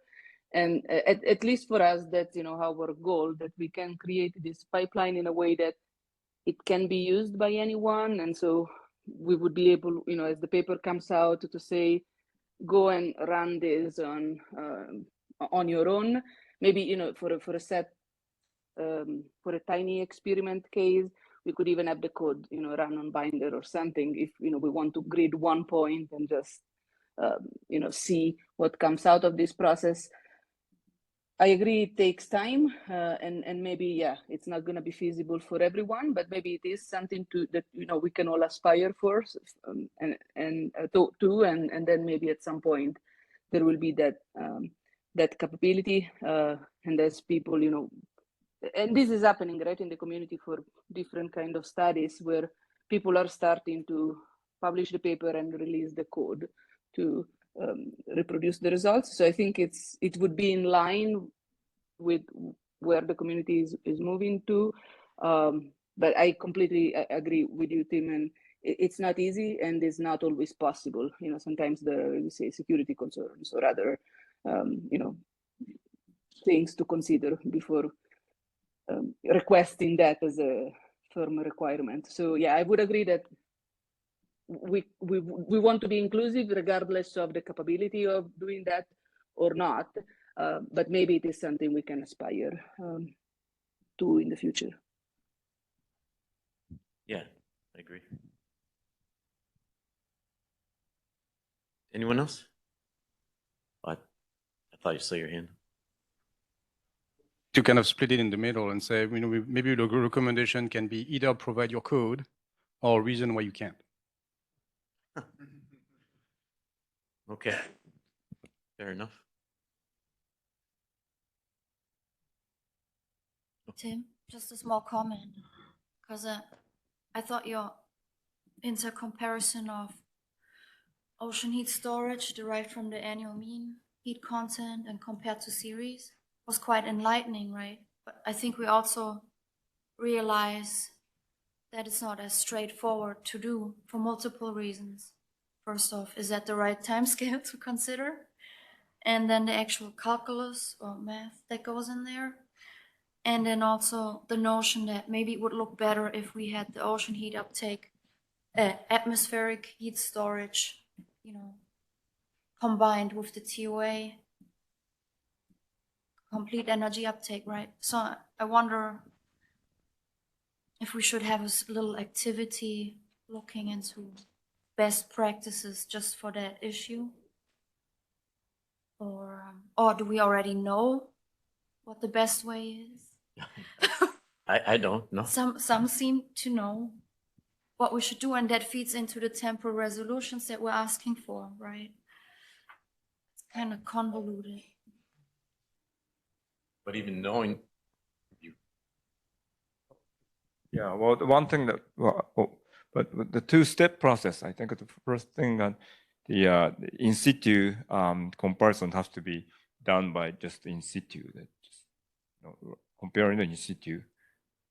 Yeah, that's the first step, and then move on to the comparison of the series, perhaps, and then one thing that's discussed is that using a different time scale of a month and up to a year or more than a year to compare with the series. But I think the comparison with series is that's kind of the benchmark, if you will, that all of them, that we were able to compare all of them to. What it means, I'm not exactly sure yet, but at least it was something to a common comparison rather than just an intercomparison. But I think, Maria, maybe just for your paper, we can start with the annual, our paper.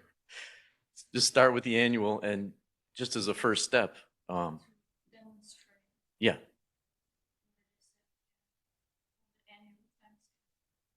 Yeah. Point out all the developments.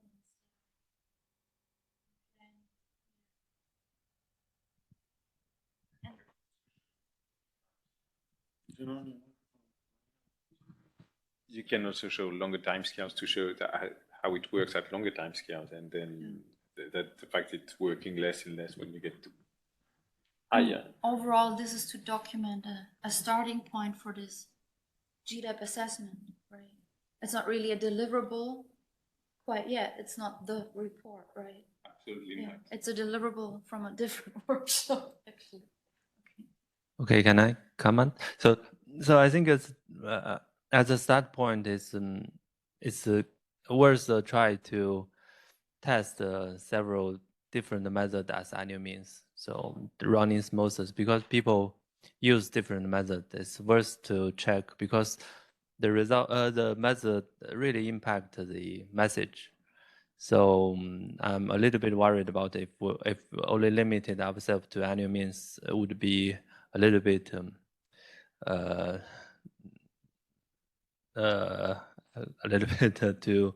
too narrow. So we might need to test a little bit running smooth or different kind of smooth or band pass filters. So to really test the impact of the method on the message, on the results. So that could be more meaningful.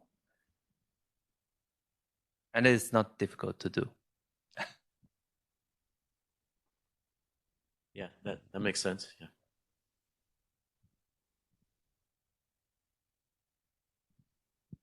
So I think we have a starting point then. Anybody else have anything to add, or? Okay. That's it for that subject. Yeah. So I think it's for you, Seiji. Yeah.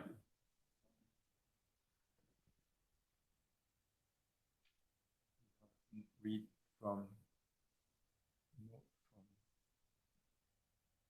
So the session was the reanalysis technique to measure the EI and the surface flux component approach, and a reading from Gail's note, and thank you for sending me the note. And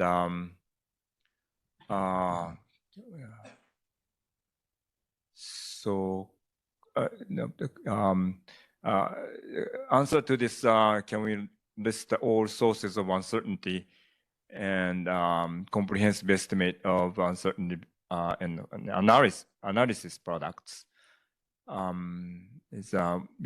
We recognize that the comprehensive error budget analysis is needed. And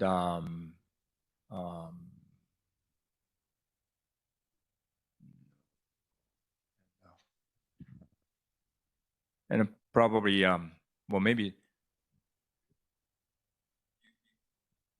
instead of reading it. This was for the in the next session. I think you want the chairs of the different sessions to give a set of recommendations, don't you? Okay. This part will appear in a kind of a report online. So we asked everybody and the chairs to make us a summary of their session, and everybody to make a summary of 3 to 4 lines of their presentation, because that will appear in some report online. But we can, it's fine to use it now to start the discussion. Sure. But it was not. If you don't mind. Oh, you can certainly use it, but it's messy, I guess. What Gail is saying is that we have planned in the program some time for chairs to come up and make a summary of their session. Okay. After the coffee break. Because I was under the impression that that was a text delivered. Okay. Oh yeah. I thought we were also going to provide a summary in written form, but we had until the end of next week. Yeah. That's the one for the report, right? Yeah. You can all use together, but anyway. I'll remind everything in the closing session, but indeed we would like everyone to provide a summary of what they've talked about to make it like the basement of the recommendation part of the workshop report, which can be transferred into a white paper and with an executive summary published in the US. But what you have delivered is what we thought we would do after the coffee break, which is give a very short summary of each session. Oh. But maybe we should have done it before this overall discussion, because it's food for thoughts. And so I think I covered everything. And yes, by the end of next week, it would be nice that each individual participant, including poster presentation and oral presentation, give us a paragraph that we could put in the report to show what they've done. But not for the sessions then. For the session, we just provide a set of recommendations? Or do we also provide kind of a summary? I think what we should do in the final report is to have what we ask you is a summary to do live, okay. But then in the report, we would like to have a summary of each of the presentation, but it's very short, which can be an appendix if you want to the report, to give it some weight, like people came and show their science. And then what the co-chairs of each session can do is write, let's say, a summary of what was done in the session. And then there is a part which is the recommendations, the outlook, what we need to do, how we get organized, addressed to the community, addressed to agencies like funding agencies or space agencies, and so on. Well, don't worry. We just, us as scientists, we discuss. And then as ISA like it formal, I'll let you know what we need. Sounds good. So do I need to do anything now, or are you okay? So for now, we're just discussing about this, what we think in the future we should do, what recommendations, and then we will put all of this in different papers that are needed. What I was going to announce before coffee break is that all the co-chairs that have prepared a short summary that we do in the closing session can bring it to the computer. But if you want, we can use that material like Seiji was starting to do as food for thoughts for this discussion time, for which we still have 20 minutes until coffee break. Okay, so I can give this a try, or do you want to go for it? So I'm just going to go with what I had at the end, which is more of a summary in a sense than my notes. So things that I think were mentioned could be done. More eco-optimization experiments with different constraints, things like the estimates that we heard from Seiji and Michael being put in eco and see what comes out. That's something that was suggested as a useful thing to do. In reverse, I think there was discussion of, say, using the ocean heat transport from eco to kind of as a benchmark for your estimates, Seiji and Michael. I think there was one broad option that's kind of a long-term goal, but something that will bear some interesting information on EEI, which is the goal of doing coupled ocean atmosphere analysis. Another point is that we heard, I think, that both the single center ensembles like the one that Andrea is producing and a cross center ensemble are both useful to gain insight into uncertainties, and we can do that. One thing was also that the Palmer study that's been sort of used to, or at least referred to in a way to assert there was too much uncertainty across the reanalysis. I think that's not really the case anymore, and we need an update on that. So that's something we could do in the context of this program or this effort. There was an idea also of converting assimilation increments to flux units and analyzing them. And so Jim Carton has sort of taken the lead on this. So we hope to continue. In terms of defining ensembles, I think the consensus that I think would emerge is that a maximally inclusive ensemble of methods and products to start with is the right place to start. Whereas after we might want to identify estimates that are maybe not plausible enough to be in the uncertainty estimate that comes from the ensemble, but that would then be documented through the conversation. There was another suggestion about providing uncertainties on top of the atmosphere and surface balance time series for timescales longer than a month. That was discussed in our session. And yeah, and then there were also some estimates that were like numbers that were mentioned, I think mostly by Seiji and Michael. I did not write them carefully, but maybe you can speak to that.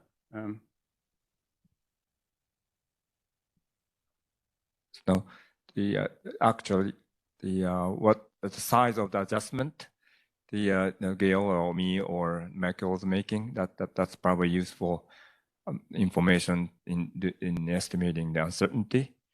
Also, something like maybe similar to what Tim's group is doing, focus on the one region and doing the surface flux and combining with the ocean heat transport, maybe the column ocean energy budget estimate at the local scale is proposed and for the collaboration.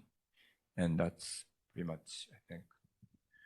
I have a question myself, is because it wasn't very, so I have the impression, but maybe I was mistaken. I had the impression that between 2017 and today, there's been a big progress in reanalysis because we don't have those very large drifts in the deep ocean. And so suddenly all reanalysis seems to be so close to observations and relevant for the purpose. And they seem to fit the purpose now for EEI, but for a long time, it sounded like as an untractable problem. And so, and that was just your answer, Andrea, saying, yeah, now the spin-up is long enough, so it works.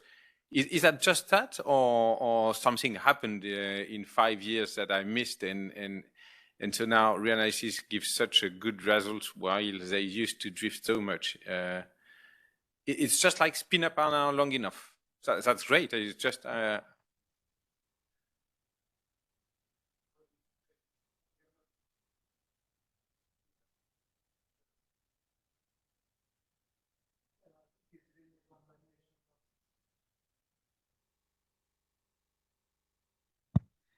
I think it's really a combination of different improvements. It's difficult to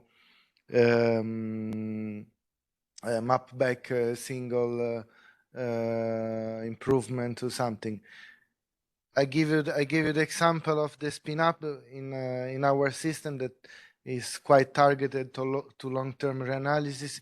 In other system, maybe more efficient bias correction, better use of atmospheric fluxes. I don't think there is really one only answer, but it's I would say it's reasonable progress over time, and it's really 10 years of advance.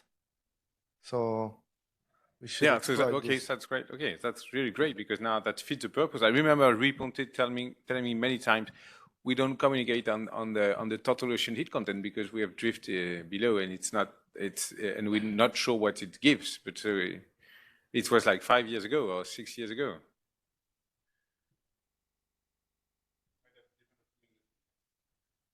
No, but it's not the case now. It seems. I mean, I just have a quick comment. In ECHO, the deep ocean has a drift, but it's a redistribution of heat in the abyss. So it doesn't. That redistribution by itself has very little impact on the total ocean heat content. Okay, you mean it's more regional now? So no, I just mean it's a redistribution of heat like below 2,000 meters. So if we're just moving heat around below 2,000 meters, the total, because the energy is conserved, doesn't change. Where the energy is changing the most is in the upper ocean. So insofar as that matches the available in situ data, it's fit for purpose. Yep. Benoit, you're thinking, I think there was a paper by Matt Palmer, was it? That showed that in 2017, yeah. Yeah. That showed that the reanalyses, or most of them at least, were not getting realistic results in the deep ocean. So I mean, I don't think ECHO was part of that, but the other models reanalyses that were shown also look more realistic than what Matt showed in his paper now. So I do think something has changed. Yeah, and that's very good news. I mean, I was going to say, partly we do react to criticism, right? We try to improve when pointed out that there is a problem. We work on it. And so, I mean, some of us do sometimes at least, but we try, right? We try to look good also. So that does mean that, nowadays, hopefully the efforts done over the past 5 years will have improved the situation, and then we'll learn of what still is problematic maybe, and then we'll go for the next cycle. A little bit like the CEMIP models eventually reduce the uncertainty a bit, right? I think the same sort of applies here.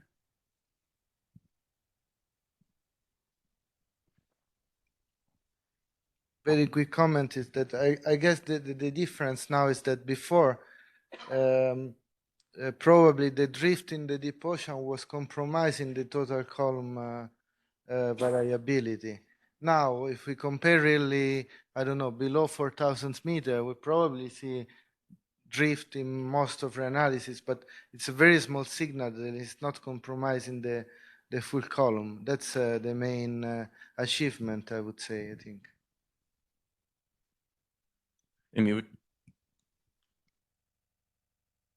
be nice to have maybe a follow-up to Matt's paper showing the status of the reanalyses in the deep ocean. We will convince Jim. That would be very useful for the GWEX assessment report, and I thought that was part of the idea of Jim Garton's leading the effort. Yeah, no, exactly. Jim is like very much in favor of doing something like this, I believe, and I don't know if he's online, but he sent an email earlier to say so, and so we're willing, and hopefully we won't look too bad.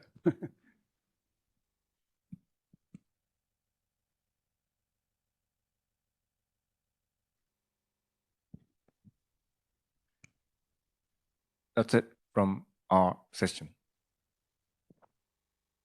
Can I just one short comment?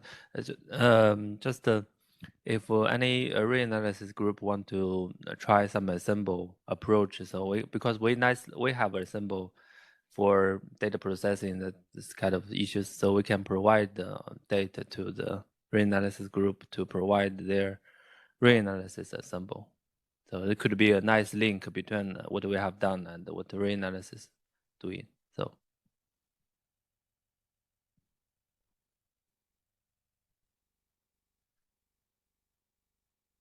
Maybe I can add something on the atmospheric side of things.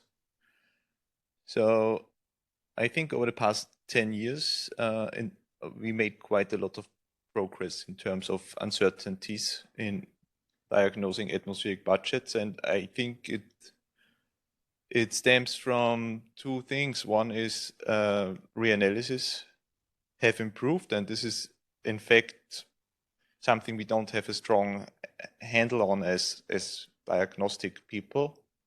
And atmospheric reanalysis, it's similar to ocean reanalysis. It's an iterative process.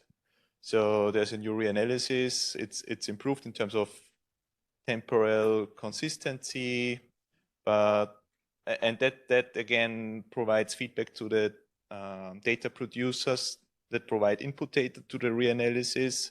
They improve the data sets in terms of consistency, and then you make a new reanalysis, and then homogeneity is improved, and so on.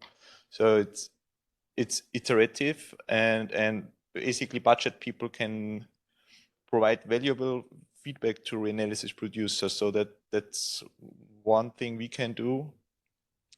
But in the end, we have to wait for a new generation of reanalysis in terms of data quality.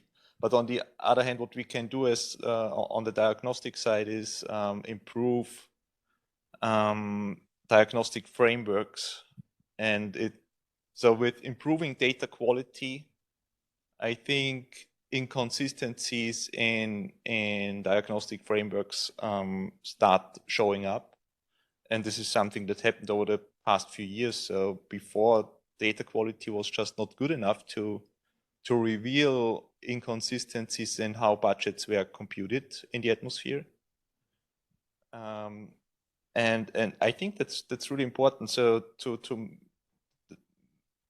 the framework that you use for your diagnostics needs to be consistent also with the data product. So I think the framework has to make the same assumptions as the reanalysis make. And that relates to what Peter Lauritsen said. So he pointed out several simplifications that models make. And in fact, when you do diagnostics, you should follow these assumptions to make consistent diagnostics. So that's maybe an important point. And if you think of coupled reanalysis, it's also thinking about consistency on the atmosphere and ocean side of things. So yeah, for one example is the enthalpy of water in the climate system. And a very basic example is that in the ocean you use a Celsius scale, in the atmosphere you use a Kelvin scale, and that's, if you want to do consistent diagnostics, you have to use the same scales and temperature and so on. And so that's one thing. So it's making consistent budget frameworks, especially when you go to coupled. And that's also, and in return, it's really a challenge for the people creating these coupled reanalysis, that these produce consistent data sets between atmosphere and ocean. And I think Peter showed this quite nicely.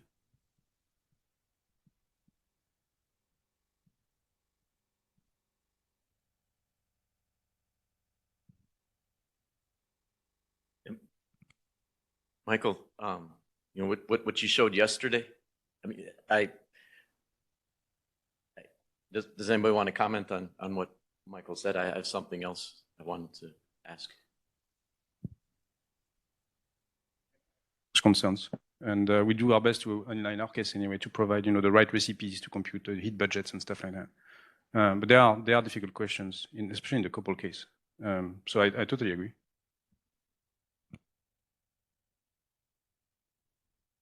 Yeah, so I'm kind of along those lines, but what you showed with the atmosphere holding really significant amounts of heat for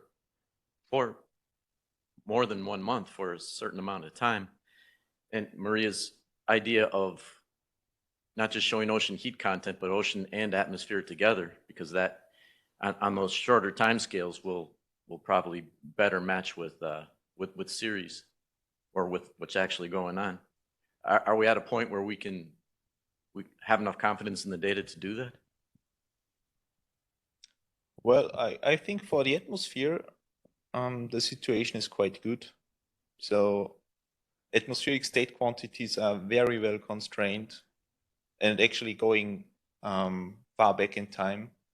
And also if you look at atmospheric heat content and also its temporal variations, it's really very consistent between different products.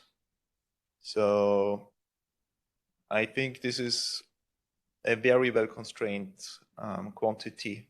So it's really different from the transports in the atmosphere. That's much more difficult. But if you only look at heat storage in the atmosphere, I think it's a term you can really put some trust in. And I think it's quite nice that like the ocean data sets are now on a stage that they are good enough to show agreement with TOA, but they are also apparently good enough that if you add other storage terms on top, you further improve consistency. So that's also a sign that the ocean data is good. So I think that's nice. And yeah, it could be a community effort to do something as Karina did with her paper in terms of accumulation, to see whether how far we can get in terms of the time derivative, internal variability in the different storage terms. It would again bring together people from different communities, but that would require looking into land, and that seems to be quite the challenge. Yeah, that's true. But even just putting the ocean and the atmosphere together, I think is a big step forward and be really interesting. But yeah, it would be the optimal would be to have all the different components together. The first step to see where we are. Also sea ice. There's observation-based sea ice products. So one could start looking at it and just to make a start and see where we are. And if we add everything up, so how far we get in terms of consistency. Thanks.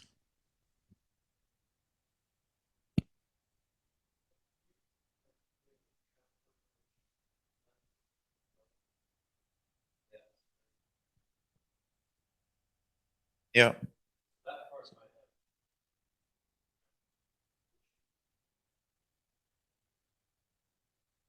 Yeah, so I showed two approaches. One was only global storage, and that only includes global atmospheric storage and no transports.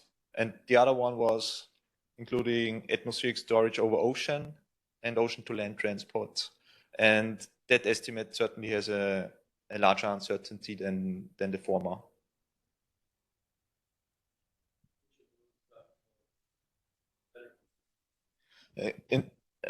In terms of correlation, it was very similar.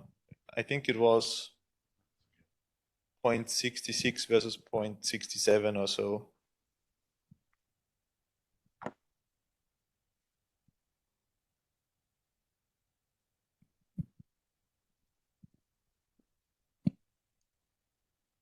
So that's the reanalysis discussion. Yeah. So we have.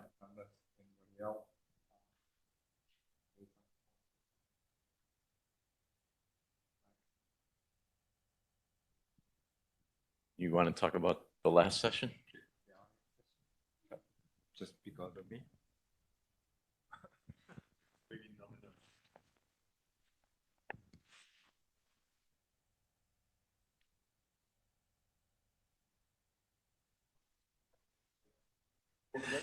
Norman, we're all looking at you. Want to say something about the last session?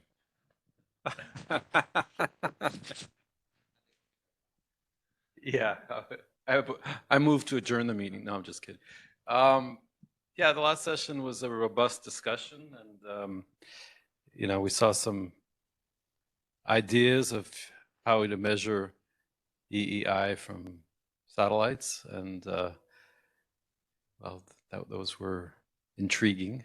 Very excited about what we heard from Nigel Fox about truths and the way forward there in terms of really being able to take the observing system that we currently have and really raise it in terms of quality. So I think that was, to me, that was a real highlight of that session. And of course, the other highlight was our robust discussion about the wide field of view and shape factor.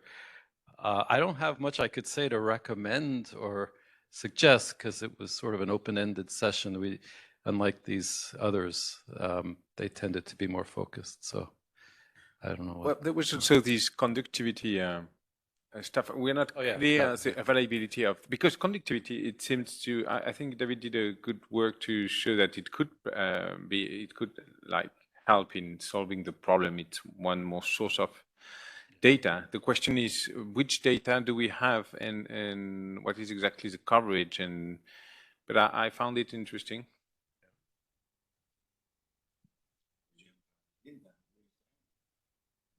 Yes, Linda, please. Hi, sorry, I've been listening off and on here, and I just only, I'm actually the second supervisor of Thomas Hocking. And I unfortunately missed the second session where you were discussing that, but I heard towards the end of it that where you were discussing how the variability within the footprint might affect the results. And I was just really interested in that, and I just wanted to explain a little bit. I don't know if Thomas has already said this though, because like I said, I had another meeting during that session. But what we do there is actually, we do take the distance from the Earth into account a little bit, in that he looks, you used Cirrus data to first sample the Cirrus data and weighing the different weighing the distances, so to say, from the satellite in a way so that the whole so that the Earth is sampled as the satellite sees it, so to say. And then he used that sample data and retrieved sort of the Cirrus data in that way, synthetic data, and compared it to the true mean of the Cirrus data set. So I was kind of wondering if that was sort of half of the answer to what you were discussing. The other answer, I guess, is that whether or not we see the same flow of energy out of the Earth at the top of the atmosphere as at 700 kilometers. And I'm not sure if you guys concluded there or not on, but I would have thought that it is the same total flow at this altitude, at the top of the atmosphere, as at 700 kilometers. So I'd be really interested to hear if that was the conclusion or not, and also if you think that this is what I said, what you actually were discussing. So I think the answer was, for the second part, you can't instantaneously observe the entire planet at the same time. No. So you can't. And so you're getting pieces here and there. And the inhomogeneity of the planet causes issues in getting all of the watts per square meter that are coming out.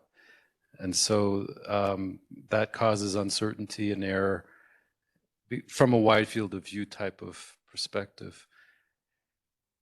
Yeah, and I think that's exactly what we try to assess doing this with series data, in that we try to sample the series data in exactly the same way as the satellite would, sort of giving higher weights to the points underneath the satellite and less weights to the points that's what sort of a little bit more in the limb than from the satellites. Right, but you have to do that because there's an angled distribution. So you might have bright scenes at the edge of that wide field of view, and you've got to account for the angle dependence of that, which you probably weren't doing in the series, right? Because you don't have those angles represented in the wide field of view footprint.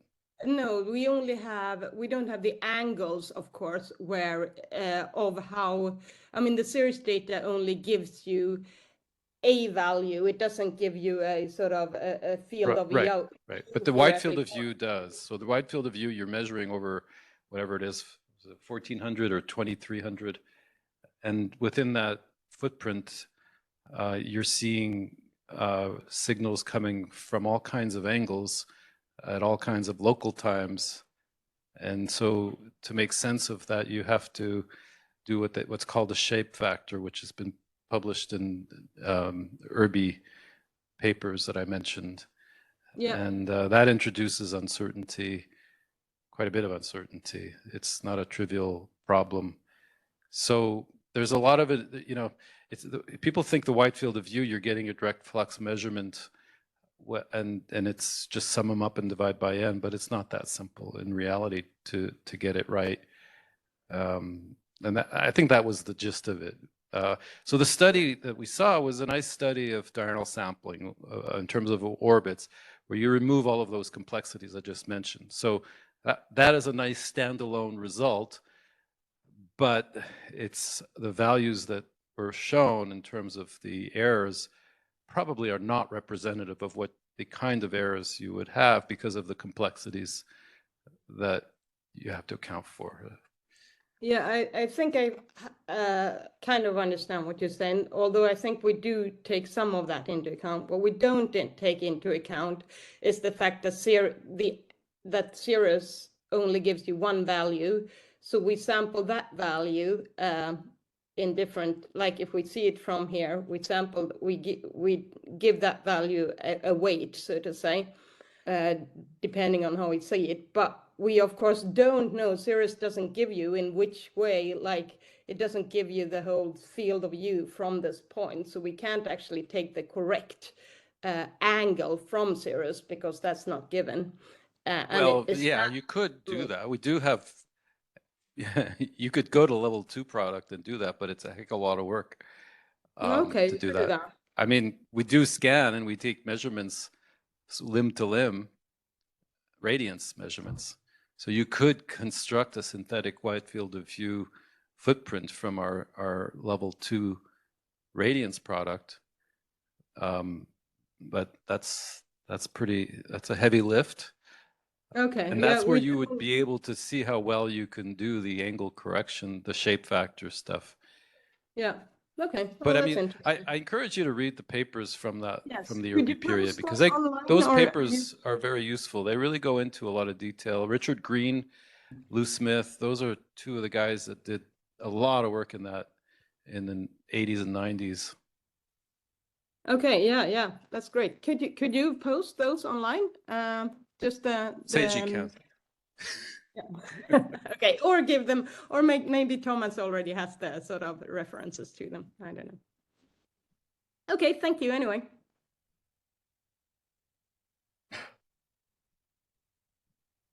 Oh, Norman, can I ask you?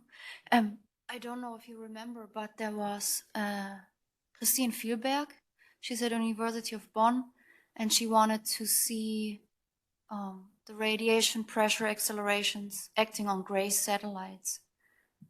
So I think she used daily or hourly SYN data, and then she applied ERBI ADM corrections, which is not quite exactly what it is, but better than not doing anything, would you say? Yeah, doing nothing is worse. Okay. Yeah, for sure. Because you're doing nothing means you're assuming the world is isotropic. Right. The radiation is and it's not. So, so doing something is better than nothing. Yeah. But I mean, the thing is what I caution people about that have new concepts for future. When you put up EEI accuracy in absolute sense, 0.17 watts per square meter, that's pretty hard to do. And those of us that are doing this look at that and say, yeah, good luck, because it really doesn't take much of an error in many different parts of that inversion to get an error of 0.17 watts per square meter.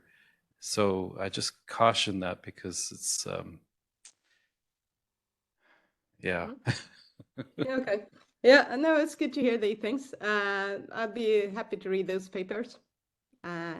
That's why we go to these meetings. So it's very good that we get these cautions. Yeah, and there's other cautions too about hardware issues, thermal offset issues. There's a whole number of hosts. I mean, there's a reason why Ceres is just doing cross-track or scanning. We never continued the wide field of view. And a lot of it is because of all of that experience of having flown wide field of view and scanners. And, you know, the problem we had in the past with scanners is they didn't last very long on Irby. They just lasted like 2 years. So the fact that Ceres scanners are lasting 23 years, knock on wood, plus, hopefully plus many more, is great, because we don't have the sorts of problems that we're talking about from the scanners. And plus you get a lot more out of the scanners because you can resolve cloud-free scenes and do aerosol studies, cloud feedback studies, Earth energy imbalance studies. So there's just so many other things in addition to EEI that you can do with the scanners without all of the headaches that you have with the wide field of view. You get other headaches, but again, we're not trying to get 0.17 watt per square meter EEI absolute accuracy. I think it's a reach to do that. Really hard to do. Okay. Thank you for the input.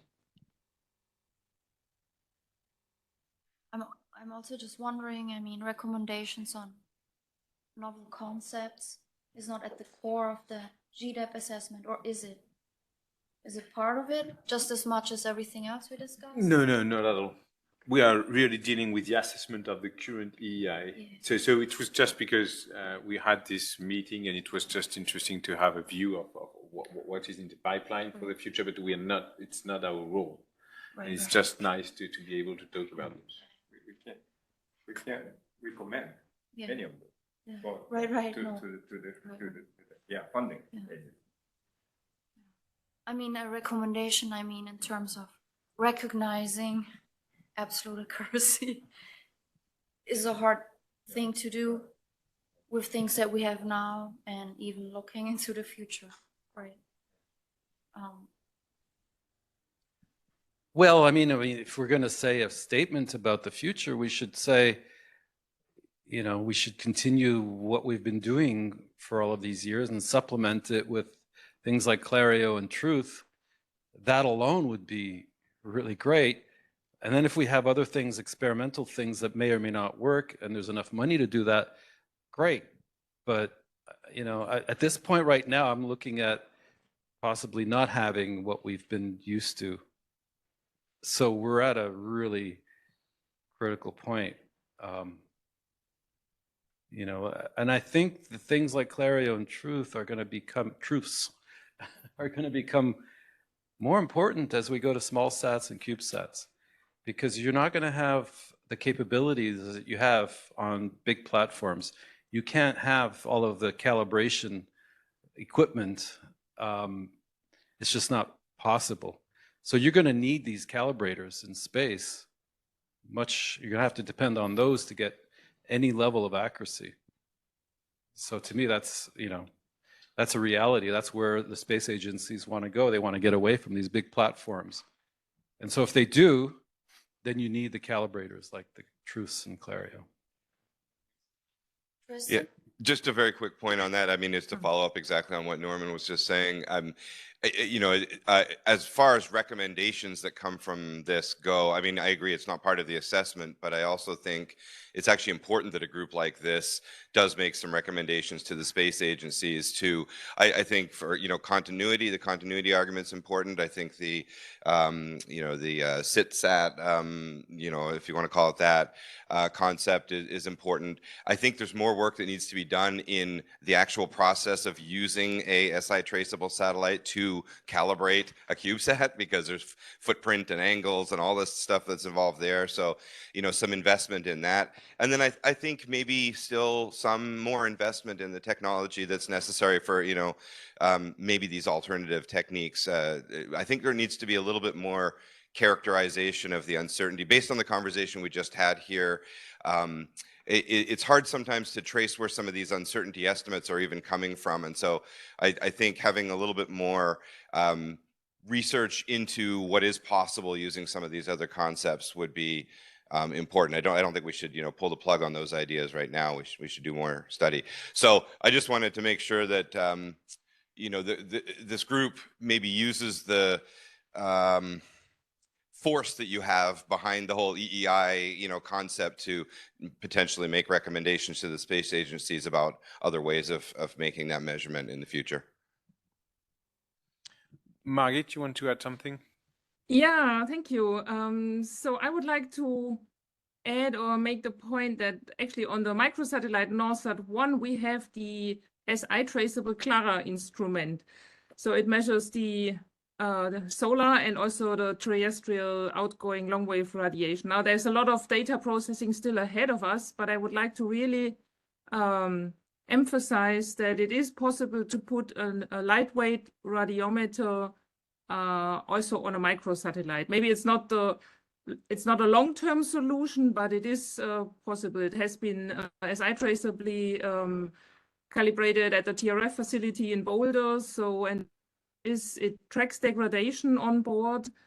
I mean, where there's still data processing ahead of us, but it is in principle possible to also have precision radiometers in space on smaller satellites. And if they are actually then, if the point, I'm sorry? I wanted to say, Greg, yes, sure. it would be a lot more believable. How long ago did that mission launch? And there's still no data available from it.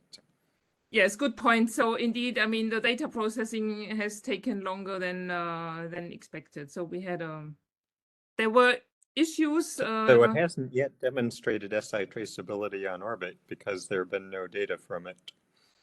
Okay.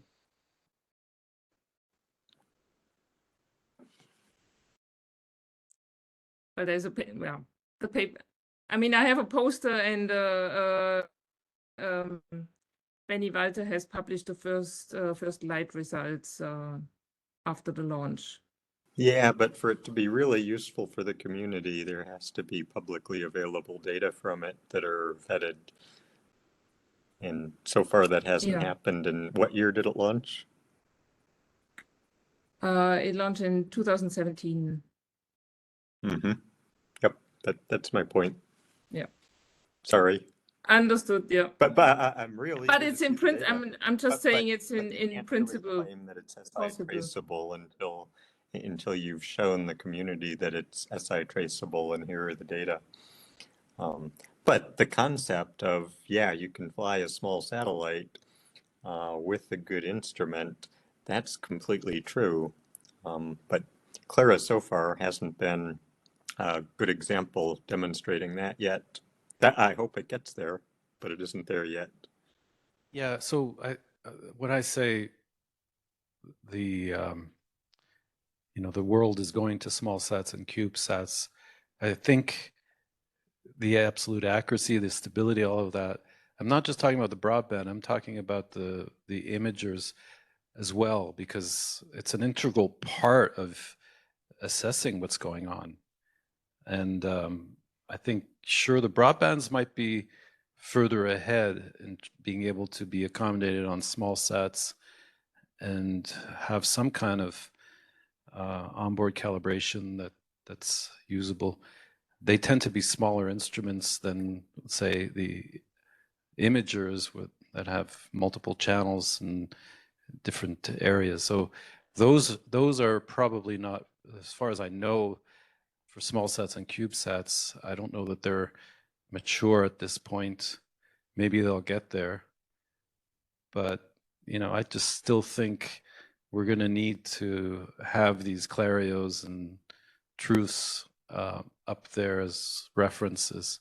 They're not going to get the same level of accuracy that Clario and truths are going to get, I hope. I mean, I hope, sort of. Let me change that. I hope Clario and truths get the absolute accuracies they want to get. But I think there's a real role, and I think as we get to smaller sizes, it's just physics. You can't do as much as you can on a big platform. You know, masses, you know, we saw the truths is 1,800 kilometers total. That's you can't do that on a CubeSat, that's for sure. So there's a reason why, you know, you get better accuracy with a bigger platform. And if we're going to have fewer of those bigger platforms, then we better make sure we get things that we can use as references for those smaller CubeSats and small sats. That's where we're going in the future. So I think it's important to recognize that and not assume that we're going to be able to do everything on these small sats and CubeSats that we can currently do on these big platforms. Maybe well in the future, but certainly probably not in the next 10 years.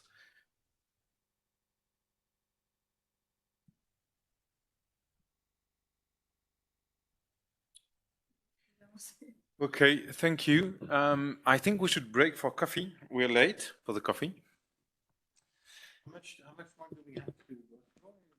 No, that's done. So after that, we just have to do the final discussion. Yeah. So yeah, so we break and then we do the final discussion afterwards. Sure. Okay, so thank you online. So we'll come back in about 20 minutes. Is that fine? 30 minutes? You want to get a big break? Yeah, 30 minutes. Let's come back in 30 minutes.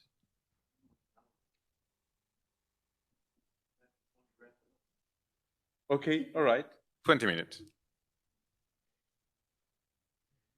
Okay, so if there are more summaries to do.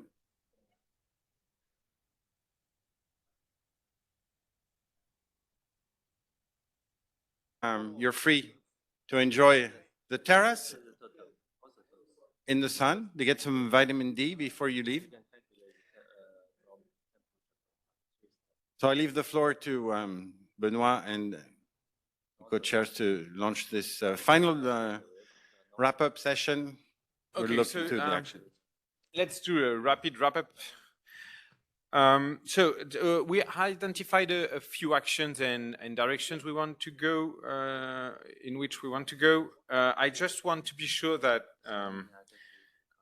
people who will be in charge of those directions are just aware that it's them who is in charge. So a few things. So we identify for the geodetic technique. So we want to dig into the expansion efficiency of heat, revisiting the geophysical corrections.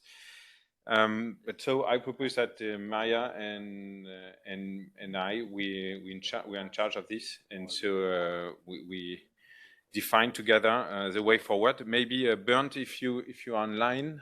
No, I don't see you, but we will get in touch with the Bonn group also, who is interested. For in situ, we identified a few things. So the ensemble approach, and we propose Li Jing. So Li Jing, you accepted to. That's the best moment to listen, Li Jing, actually. Li Jing. Just to check out with you rapidly. So you accept to be the champion, to lead the effort of the ensemble? Yes. Okay, great. And so with the whole community, of course. Now you can keep on talking now if you want. I wanted to check this. So Donata and Matt, you have your work on the mapping. So I suggest that Li Jing keeps in touch with you, so we have something which is consistent. I think we will also do a synthetic analysis on our group on the geodetic study. So I may get in contact with you, Donata and Matt, to see if our synthetic data, which will include consistent synthetic data for satellite altimetry and grace, if you can use it so we can have a subset of synthetic data which is also consistent with altimetric and gravimetric synthetic data. So Donata, if you agree. That would be great, yeah. Okay. Yeah, that would be great, thanks. Okay, great. There is an exercise of intercomparison in reanalysis led by Jim Carton. So I think this is on track, more or less. Jim is not here, but I think he knows about that. There is also a study. So the idea to make a common data set at the same resolution with the same format with the DOI, so we can use it and we can provide it to the community. So what I suggest is that on our side we collect the geodetic data set, potentially also series to put in the same file so people can. Well, I don't know if it's relevant. We'll see. But do you agree, Tim, to commit to get the data, and then we will reformat it? Okay. So that's clear. Now, as a feedback, as a personal feedback on this workshop, I think it has been probably too dense. We're sorry about that. Well, I am sorry about that. Maybe next time we will make it a little bit less dense. There was potentially too many talks per day. But I think something we've been successful, it's something I've not seen for a long time, is that we gathered in the same room people interested in energy, and people from Argo, Grace, and altimetry, and people from top of the atmosphere radiation, and even people from reanalysis. And I think it's a good achievement. I've not seen many places where we have these discussions dedicated to energy. There is always a discussion in GDAP, but there is so many, I mean, each community is represented by 2 or 3 people only. And I found it very interesting. I'm wondering if you're sharing this feedback, and if yes, I'm very interested in knowing what's the frequency we should have in this kind of workshop, if you can give a feedback or impressions.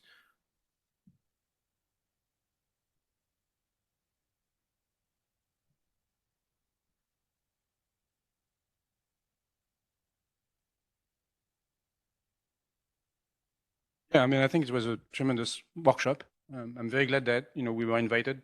Maybe I speak for the other members of the reanalysis community. Yeah, I've learned a ton, and I'm looking forward to the next one. How frequently? I don't know. I think once a year is a good start.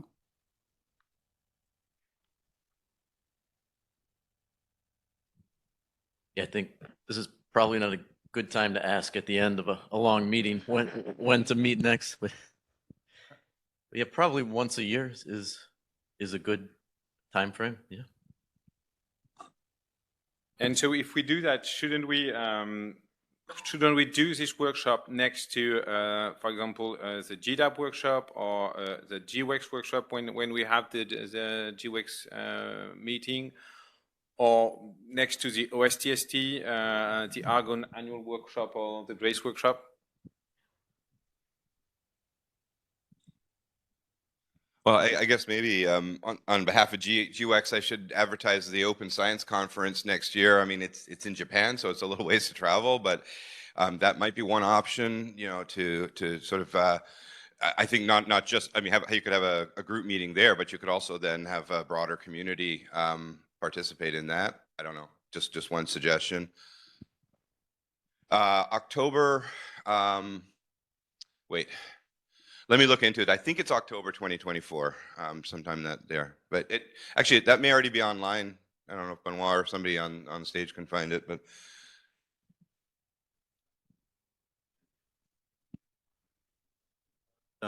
October 2024, let me tell you, there's a history of progress in a radar altimetry workshop symposium that we've organized in 2006, 2012, and so on, 15 years, 20 years, 25 years in the ESRIN.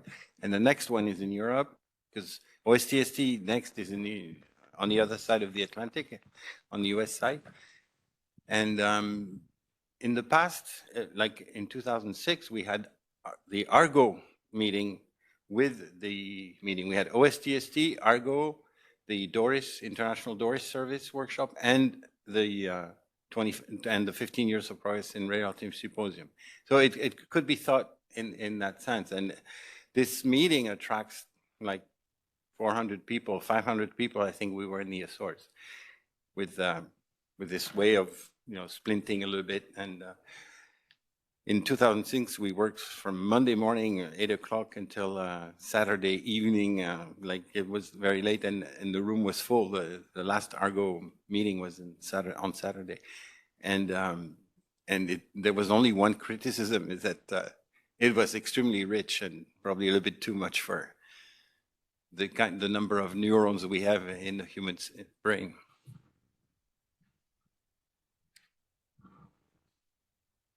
I can't find the exact date of the GWEX workshop. It's in 2024 for sure, but I can't find it. Yeah, actually, it occurs to me. I think it's July. Actually, I think I'm wrong. I think it's July, but I'll try to find the dates. Yeah, July 7th to 12th in Sapporo. Oh, that's it. And Sapporo, yeah, good spot. So that's an option. So we could put it next to it. Other suggestions? Any other? Yes, Donata, please. I want to thank all the organizers for a great workshop. And I was wondering if the next one could also be hybrid, in case, for people that cannot travel at that time, if, that may be the case for some of the participants. So I was wondering if that's the plan and if that factors in the considerations on when to do it and which venues. Making workshop hybrid. We didn't intend to make it hybrid, but we wanted to record it. So we used WebEx to record it. And in fact, because we used WebEx, it became hybrid. So I think every workshop in the future will be recorded and made hybrid. So I think it's a good resolution to say, make it hybrid. Yeah, I think that would be great to include everyone so that regardless of when it is and where it is, more people can attend. I found that it worked out really well this time. Unfortunately, I couldn't travel and I could still participate. So thank you for that. Yeah, we have a requirement, came from the Paris Agreement, COP21, and we're doing that, we're applying that in ESA, is that we ask 43% of the participants to stay home because we have to reduce by 43% the amount of CO2 we put in the atmosphere by 2030. So we'll make it hybrid and we'll impose that 43% stays home. Okay, sounds good. Other comments before we close the session? We close the session and the workshop. Just a logistic question. If we do it in Japan, we need a host, right? And no matter where we do it. We may ask one of the co-chair of GDAP, who is from Japan, right? Maybe. So we were asking, we'll need a host in Japan. Maybe we could ask your co-chair. He's from Japan, right? Yeah, and the fact that the fact that GWEX has an event. I mean, there's going to be lots of local hosts, so that won't be a problem at all. We're going to have the GDAP meeting there as well.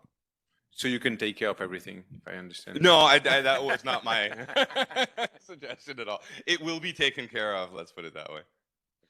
Yeah, I think the purpose to make it a joint meeting with a community that gathers is to make it a really joint meeting. It's to include this Earth energy imbalance assessment activity as part of a GWEX meeting, which is taking place. So the host comes with the package.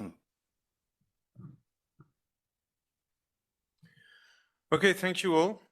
Maybe you want Jérôme to say a few words to close the workshop?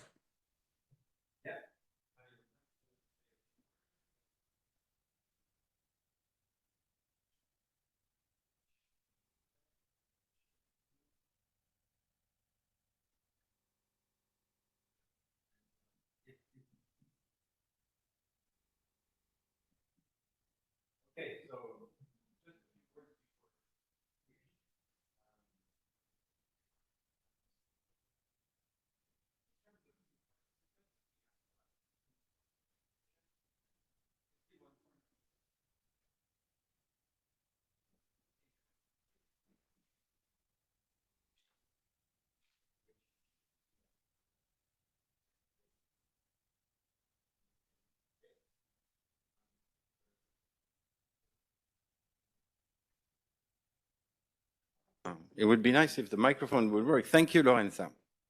Lorenza has been so efficient. So it's on the slide. 34 people were on site and 27.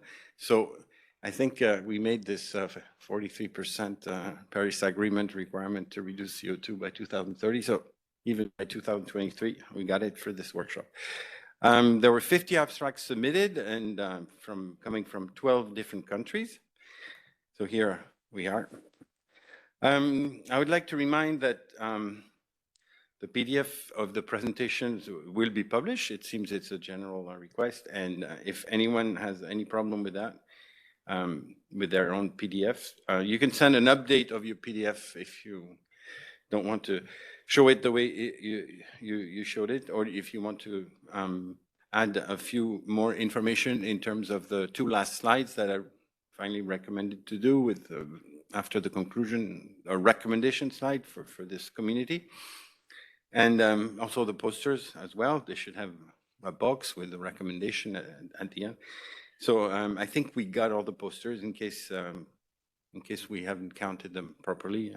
Make sure you have sent us to me or to events organization your poster. And the participant online as well. We asked for a backup. It seems we didn't get them all. So please send your presentation either as PowerPoint, we'll convert it to PDF, or as a PDF. And when you write to us, please keep that string so it helps us thread, because we receive so many emails nowadays. wcrp-esa.eia. That would be nice. It would help us identify these mails among the crowd. Okay, so you received this email, which is a slide I presented on the first day. So we would really like to have a summary of your presentation with this type of information in it, and keep it very short. We'll use it for the final report. And let's fix the deadline to 26 May. And I would also like to, make sure you keep those CRPs in the slide.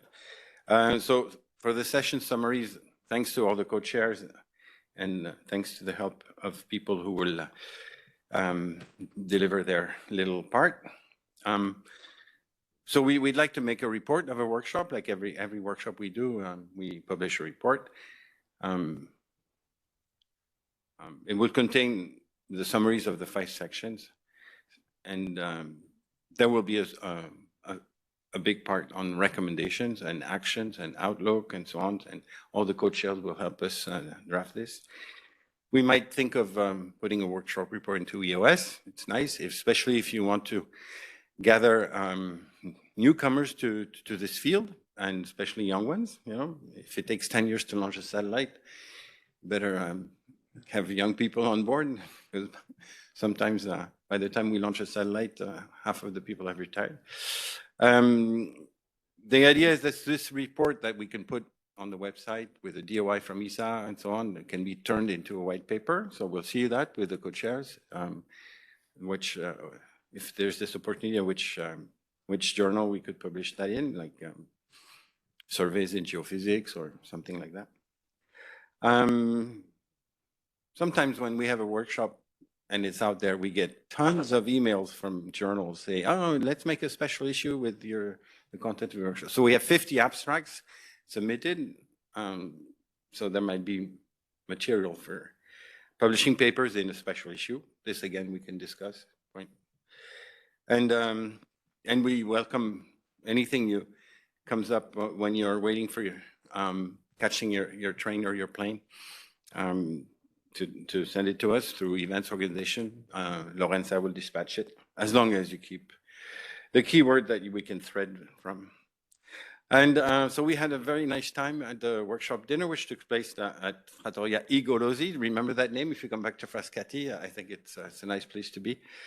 And I would like to thank Benoit, the French Space Agency, CNES, and also the CNRS for sponsoring this event. And if you haven't yet obtained the tag on your own tree, please contact Lorenza, tell you, I mean, choose the place where you want, but we've planted 100 trees.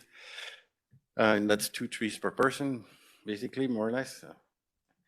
And okay, so I would really like to thank the organization, the good time we had preparing this, CNES, GWEX, NASA and NOAA, and in particular, like I said at the opening session, to Benoit, who seeded the idea.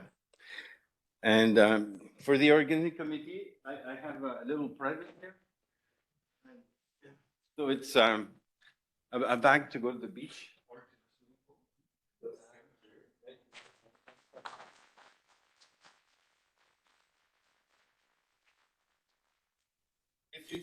If you can carry it home.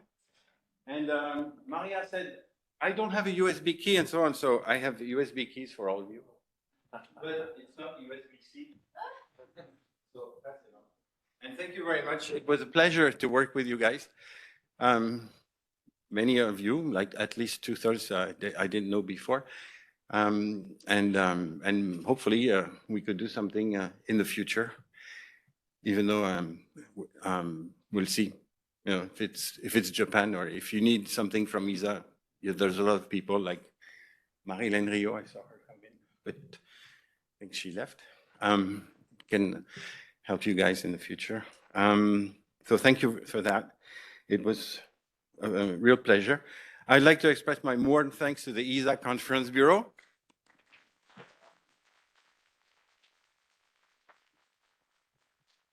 For the excellent organizational support. I mean, everything was perfect, and I really appreciate it. And I think you've noticed that things went run pretty well. And Lorenza was there to remind me of everything I was forgetting. And so I'd really like to thank Lorenza Versace for the work that she's done. So Lorenza, big. So we'd like for every workshop to gather a compendium to support future initiative of the kind. So if you want to send an email with your appreciation or your complaints about this event, you can send it to me with that string in subject line. If not, I will never find it. And so thank you very much for telling us, you know, if we could improve something or if you liked it. And so have a safe trip back home. Thank you. Because, you know, the workshop success is not really the organization, but really the scientific content. And so thanks for all the contributors. And remember, when you take your train or your plane, think workshop report and send us your summary. Thank you very much.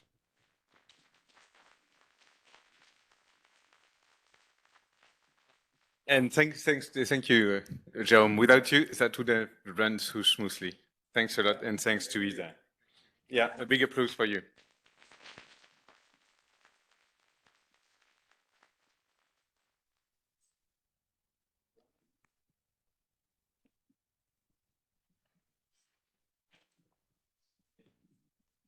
Thank you online for participating. Thank you.